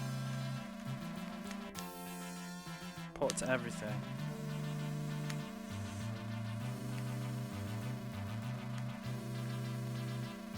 I feel like its identity as sort of a Japanese game makes it feel a bit more like console-y than Amiga-y. Whereas this kind of game feels like it's probably come from the Amiga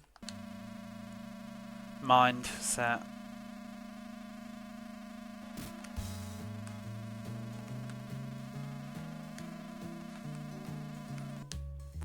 Street Racer?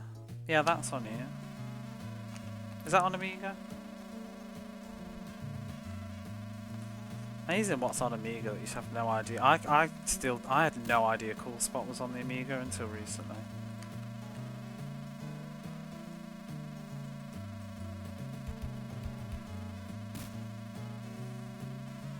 Well, that was nice and easy.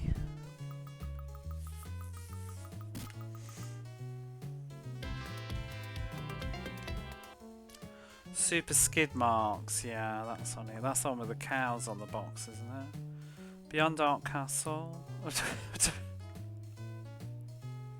Ooh, night race time. I like this aesthetic.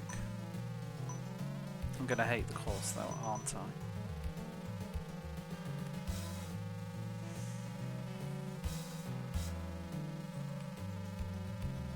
Oh god, yeah, I can't even see shit. Oh! Oh! Was Combat Cars on the Amiga?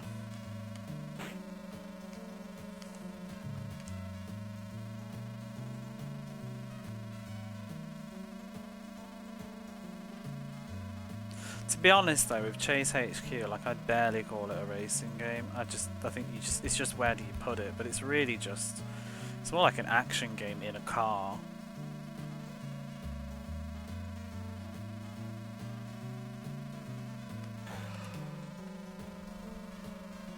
Oh, this has got nasty all of a sudden. Okay, wow, we've suddenly got strict on this course. Why was the first track was so chill and this one's just a bitch? I thought, oh, we're gonna have a nice time doing this timed mode, and I might finish it in one sitting by accident.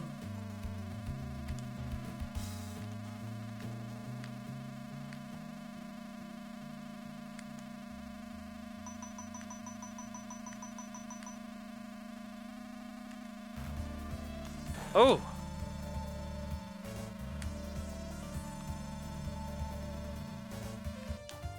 The lighting effect is real neat. Except when you can't see, but yeah, it is cool to see the lights in the distance. Will look lovely on a CRT. The dithering doesn't look so hot now though, does it?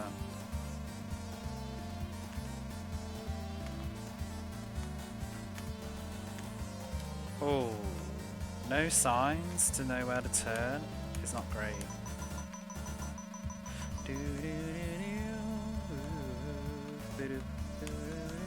Why are you cutting in front of me?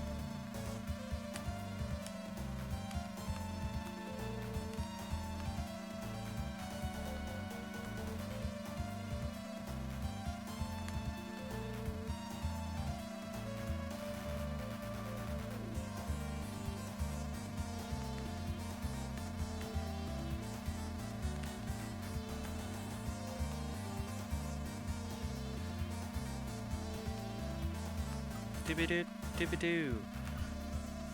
Phew. It's just as a bit stronger. Yeah. Some of it's taste as well, but yeah. A lot of them are later ports though, yeah. So you can't really compare like a 1989 release with a 1992 release in terms of fairness. It's like Shadow of the Beast. They're not really very easy to compare.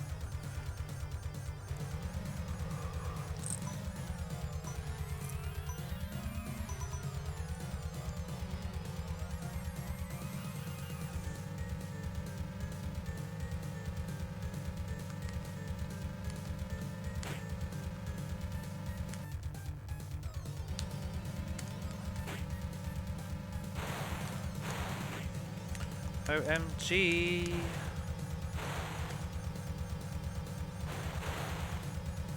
Oh, this course is ass.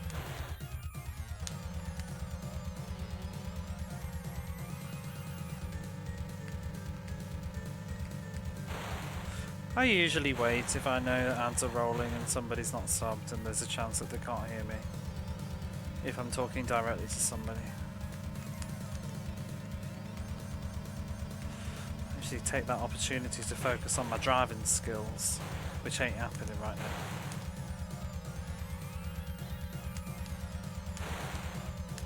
Because I can see when it's going.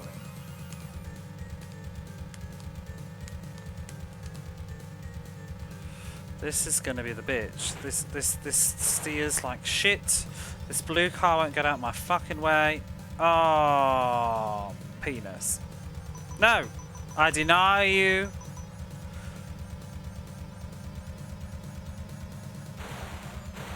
Although having no acceleration there is not good.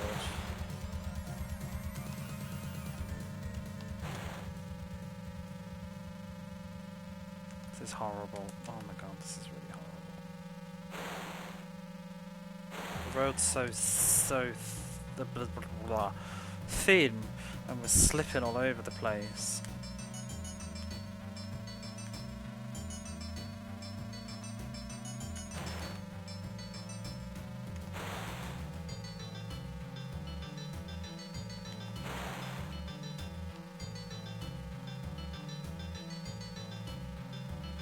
Although it seems like it was just the first checkpoint that was worse than the others. Come on, where is it? Come on. No, we must be there. Ooh.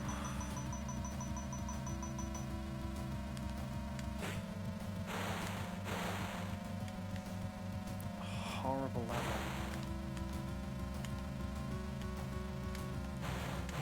Fucking hell.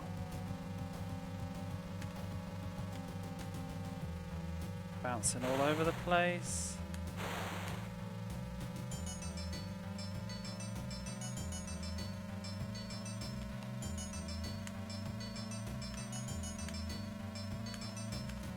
No, move, move, move. Oh, you really get out of the way. That has cooked. That has just ruined. You fucking twat. This stupid yellow white car has just killed my run. Wow.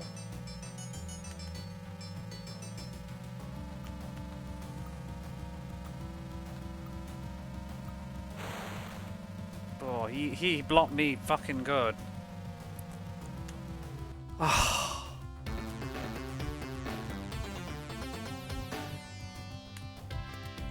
Well, that went bad for a very first attempt. 4 tracks. Do I go again? Or do I go to bed?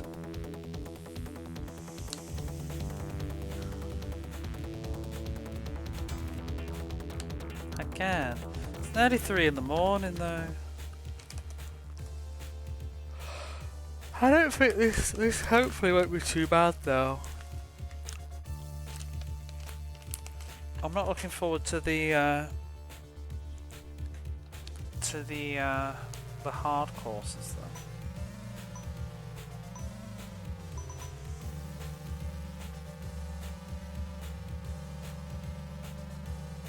God. It's not alright. Yeah, but I'm going to my friends for dinner tomorrow. In the late afternoon.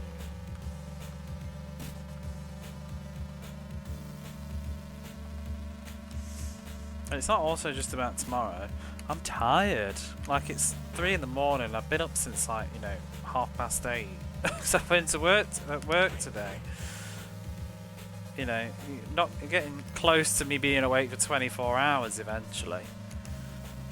I've been awake for what, 19 now? Not like it's Saturday where I woke up at 2 in the afternoon. I'm not listening to my brain, I'm listening to my body falling asleep. And my throat is starting to hurt. This could be a case for a different car though, it depends.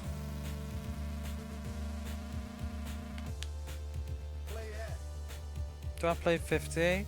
I'm playing 50 Hz right now, but usually I do 60. I did actually play most of this at 60, but I changed tonight and put it at 50.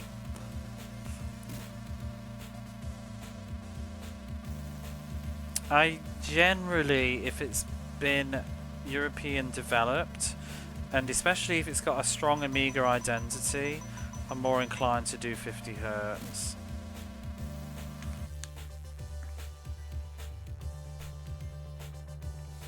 Does it work on NTSC? Maybe you need to get some Z's. I think this will be my last run.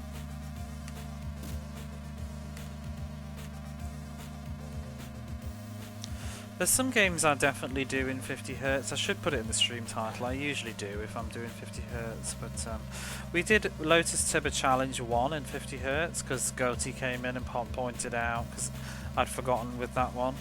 And he pointed out that the timer was basically bust, which it really was. It was like going way too fast and it was making the game really difficult.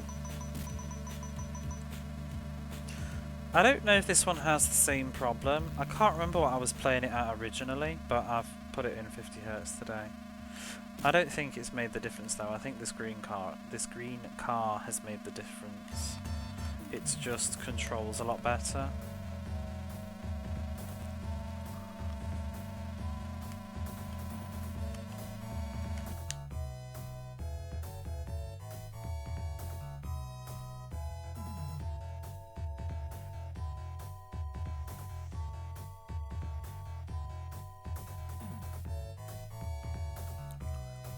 Should support 60 Hz, yeah. But also, it's not like the Master System didn't exist anywhere else in the world. And I know people love to bang on about how it was successful in Brazil or Europe, but like it did come out in Japan. It did come out in North America. It just wasn't quite as successful there. It's only really like the Saturn in Western territories versus Japan or something. I mean, it's also weird. I hear a lot of the time, to be honest, it's at least I say in Europe, because I often just hear people saying like, "Oh, the Master System did really well in South America. It was still getting games well into the 90s." It's like, yeah, in Europe as well.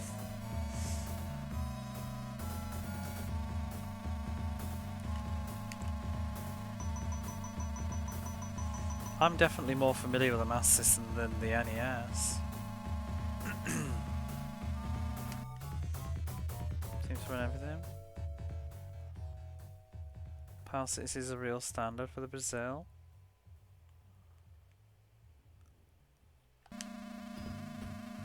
Flop is also a bit of... It's not always... I don't know. Was it a flop in America? I don't know if it was a flop.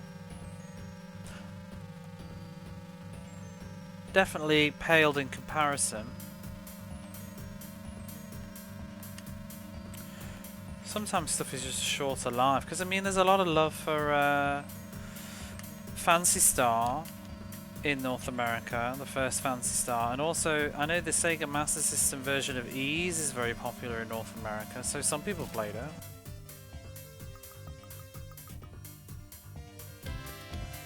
That's what you heard, yeah, but I mean I don't know either. I find it sometimes a bit boring when you can just be like, oh well, the statistics said that blah blah blah blah. I'm very into real people talking, because I mean, yeah, there's a financial success, but I also feel like if you talk to a lot of people, what do people say? I find important, because people love to bark at me about like how the NES was in the UK and blah blah blah, but well, not to my experience, like, and the Super Nintendo, it wasn't in my neighborhood. Maybe it was in your part of the UK, but it wasn't in mine, you know. In my village, I was the only kid really with a Super Nintendo, and growing up, I knew nobody with an NES, but I did know people with Master Systems. So I tend to prefer to just talk in terms of like, what was my reality? What was going on around me? Sega Saturn, never saw one. PlayStation, everybody had them. You know, that's the reality. All my friends had PlayStations. People my age were not playing home computers much in my area, but I feel like my brother's age, who's like about 10 years older than me, 14 years older-ish, him and his friends were playing computers more, but I didn't see them because he was going to his friend's house and playing Amiga and stuff. So it's just very different.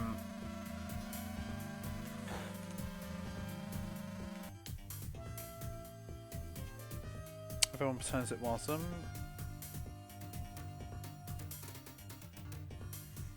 Yeah, sometimes I think people tend to be very like extreme and hyperbolic. Like just because one thing was a success, it means the other thing was a total and utter failure, and it's not true.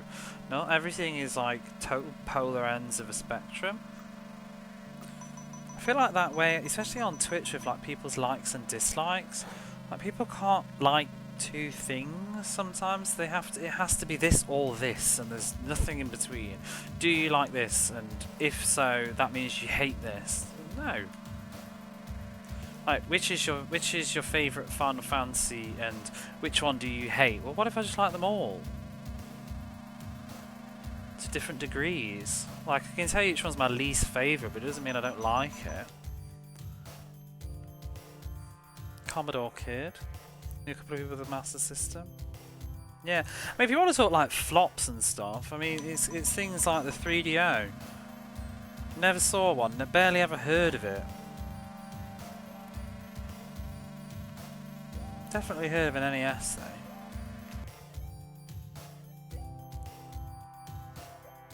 In the UK. Ha ha ha ha. Oh god, I remember when that wasn't a thing. I remember when I first played Final Fantasy X and I saw the ha ha ha scene, and you know what? I didn't think even anything of it. It was fine. In context. It is a bit silly to look at it now, but I didn't... At the time I wasn't just like, what? There's a lot of stuff like that though. You know, like Grandia gets a reputation for bad voice acting, but I don't remember it bothering me at the time. But it is a little bit funny in Blazes now.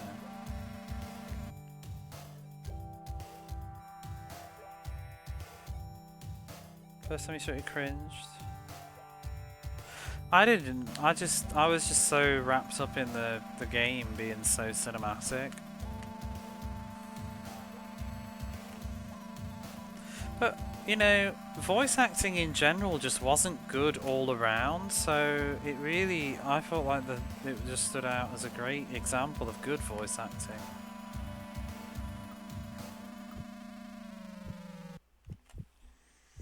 Did I grow up with? Mega Drive, Super Nintendo, PlayStation, GameCube, PlayStation 2.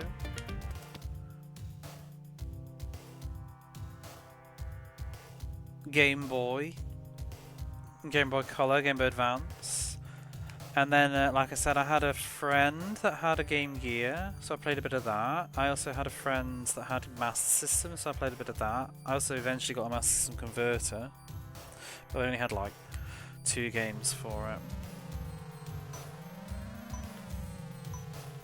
And I used to play a lot of Commodore 64 when I went on holiday to my dad's friends. We used to go stay for like 2 weeks every other year. And I would play a lot of Commodore 64 games at his, like Guiana Sisters and stuff. And then my brother-in-law had an Atari ST, which I used to play a lot at his. Or a lot of the time I was also just watching him play, because I was quite young.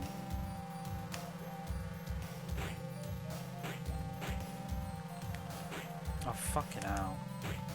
What is it with this fucking track? Get out the way! I think we're gonna struggle. Oh my god. I just can't get past these fat ass cars.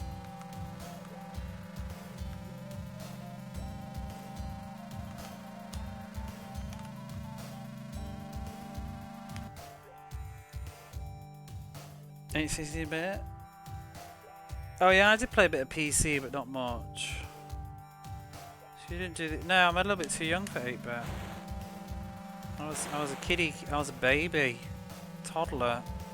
Mega Drive was my first console that I played with Sonic, but I did do a bit of 8-bit because Master System was still going fairly strong in the 90s in the UK. So some friends like what. To be honest, some of it was about money. Oh, for God's sake! I hate this course. Might do one more. I felt robbed.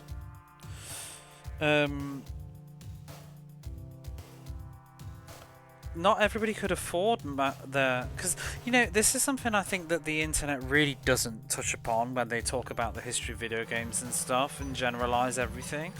Not everybody had the same wealth throughout the country, and not everybody had the same wealth throughout the world. I feel like different countries had different recessions and different periods of economic growth, and that has a huge effect. It's not just about like culture and taste and stuff. It's not like Europe just for some reason liked the Master System more than the other, or Mega Drive more than Super Nintendo. A lot of it is about price and affordability. I'll tell you the main reason I think most people had Mega Drives in the UK over a Super Nintendo is because the Super Nintendo was fucking expensive. All the games cost a bomb, and the Mega Drive was really cheap in comparison. That's one of the massive reasons. Also Sonic the Hedgehog and marketing, but price, affordability. And this is the same with why the Master System lasted longer, probably, because generally I hear a lot of Americans had like Sega CDs when I talk to them and stuff. Nobody had Sega CDs that I knew around me because they were far too expensive. Nobody had them. Same with the moving on to the Sega Saturn. Nobody was moving on to the Sega Saturn because it was too expensive. A lot of people didn't get PlayStations until the very late 90s, not when it came, because, you know, the internet will have you believe the PlayStation came out in 1994 and we were all playing them in 96. We weren't. They were too expensive. Nobody had them that were my age. Kids did not have PlayStation 1s in like 1996. They got them in like 98, 99. But that kind of gets all wishy-washed away with YouTube and the internet. I was still rocking my PlayStation and Super Nintendo well into like 97.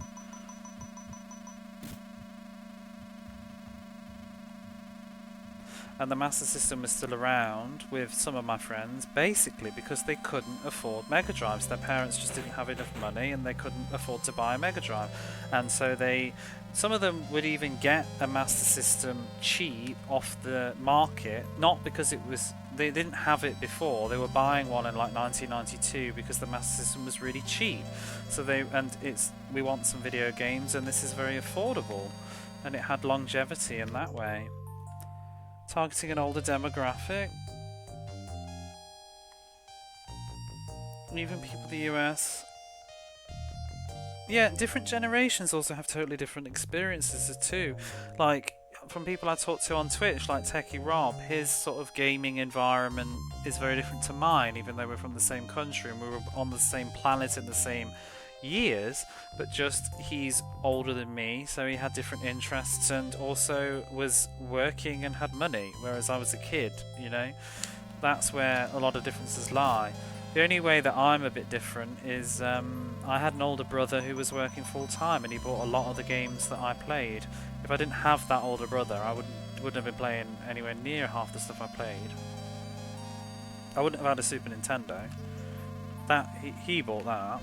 He bought the Mega Drive. He bought the PlayStation in 1998. I didn't get my own PlayStation until 99.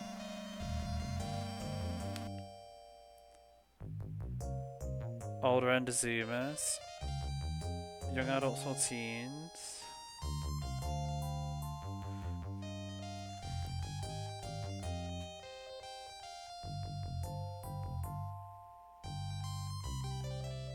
PCs was a multi-purpose tool. So how you and DCC are a master of Orion? One more turn. Oh no, yeah, me playing Lotus.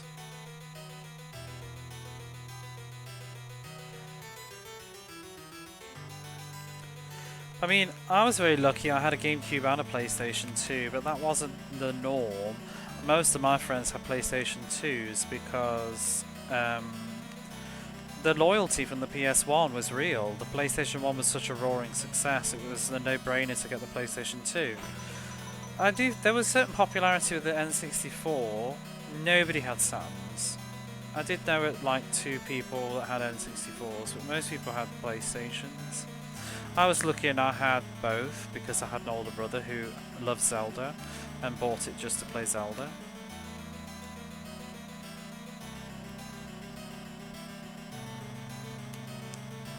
I only got a Dreamcast because my older brother bought one. I only knew one other kid with a Dreamcast. And I don't think he had he didn't have an N64. He had a Dreamcast and a PlayStation. And a PC. I never did the PC gaming stuff. Yeah, it's just, you can't sort of just condense people's lived experiences into like Wikipedia pages and rehashed facts and jargon and stuff. And I just find it boring anyway. I really do find stats and numbers dull when it comes. It's not why I'm on Twitch and what I want to talk about. I like hearing about people's real stories and what games they played, and personal collections and stuff is always more interesting to me.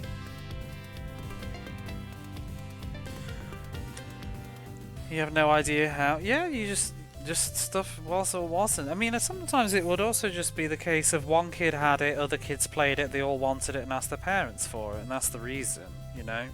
And nobody was playing PlayStation 1 and didn't know what they were missing. One of my friends got an N64 and I've no idea why. Because that family didn't have the most amount of money. The N64 was definitely more expensive than the PlayStation, but yeah, he had an N64. I guess it was just the properties on it that he wanted, perhaps? Or maybe there was a reason? I don't know.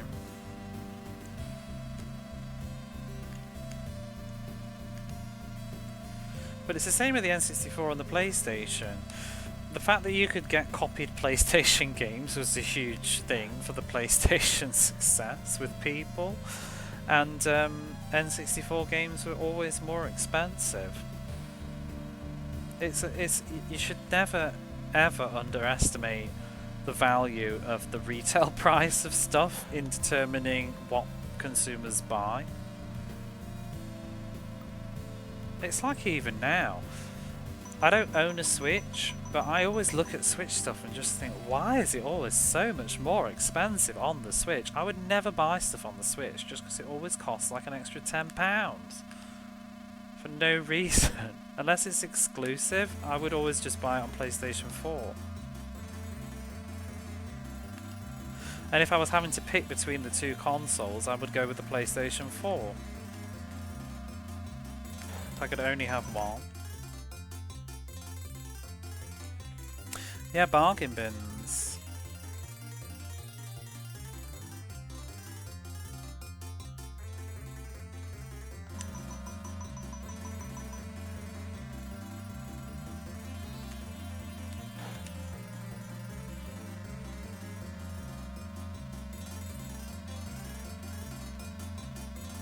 Price and timelines matter. It's like Legend of Dragoon. I've said this story a ton of times, but one of the reasons I didn't get Legend of Dragoon is because I wasn't paying £40 for a sort of mediocre RPG that reviewed very averagely. And Final Fantasy IX was coming out in a couple of months' time. Do I want to spend £40 on Legend of Dragoon, or do I want to keep my £40 and buy Final Fantasy IX, which is probably going to be the next greatest JRPG of my life? Because Final Fantasy VII was epic, and so was 8, and 9 looks insane. Well, yeah, sorry Legend of Dragoon, I'm going to buy Final Fantasy IX.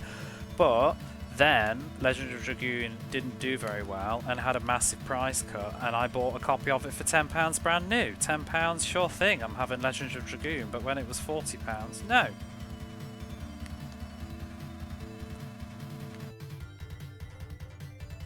It's still great, but not as great. I did that with some other stuff too. I mean, I remember we got Secret of Evermore, I think, on the Super Nintendo when that had a price cut. Because it came out, it's like £50, I think, Secret of Evermore was when it first came out in the UK, which is ridiculous. And then it sort of, the Super Nintendo was dying out and the PlayStation was really starting to take over. And then Secret of Evermore like slashed down to like $9.99, and that's when we got Secret of Evermore. But that's also one of the reasons why me and my brother never played the Phantasy Star games, because they were so expensive.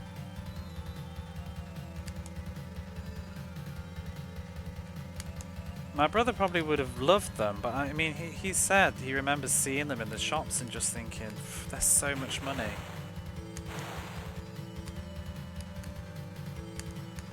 Price is very important. You can review as much as you like. If you don't have the income, you don't have the income. If you're gonna, and they were extortionate compared to other games.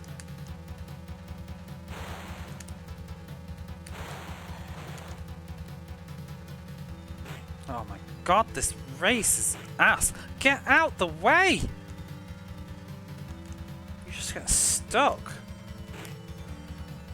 Oh my god, there's no space and there's just fucking cars. Oh my god. It's like it's reading my D inputs and just driving in front of me.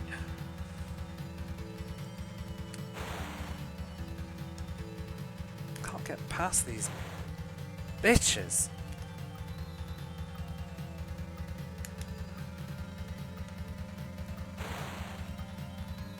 No, it's not happening. This is a horrible course. Oh.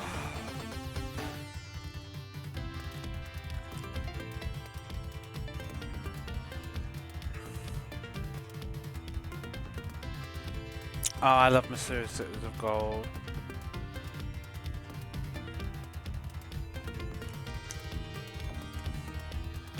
I mean, that's why I was into Illusion of Time, Illusion of Gaia, because I loved all that ancient world stuff, Mysterious Cities of Gold and Illusion of Time. I always wanted to go to Nazca. Yeah, I watched it too, and I was probably about 4 or 5. I remember being in like nursery. They started to repeat it because it's not my generation. But they started to repeat it in the UK on like satellite on the children's channel, I think, and on like every day, and I used to watch it and I loved it. The Seven Cities of Gold. They only ever went to one though, didn't they? I've never actually seen the whole series, I don't think, unless I watched it as a kid and just can't remember it. But I have the DVD box set, but I just never sat down and watched it all.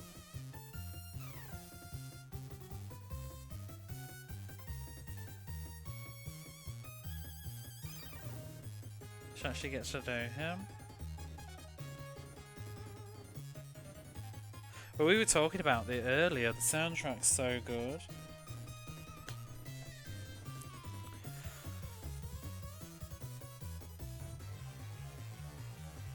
But yeah, I think I'm going to call it for tonight because it is late and I do have plans tomorrow, so I need to get some proper rest. My throat is really starting to hurt. But we beat another mode of Lotus 2. This time mode might not actually be too bad, but it's just going to be a pain in the arse because of that mud level. But let's go do a raid.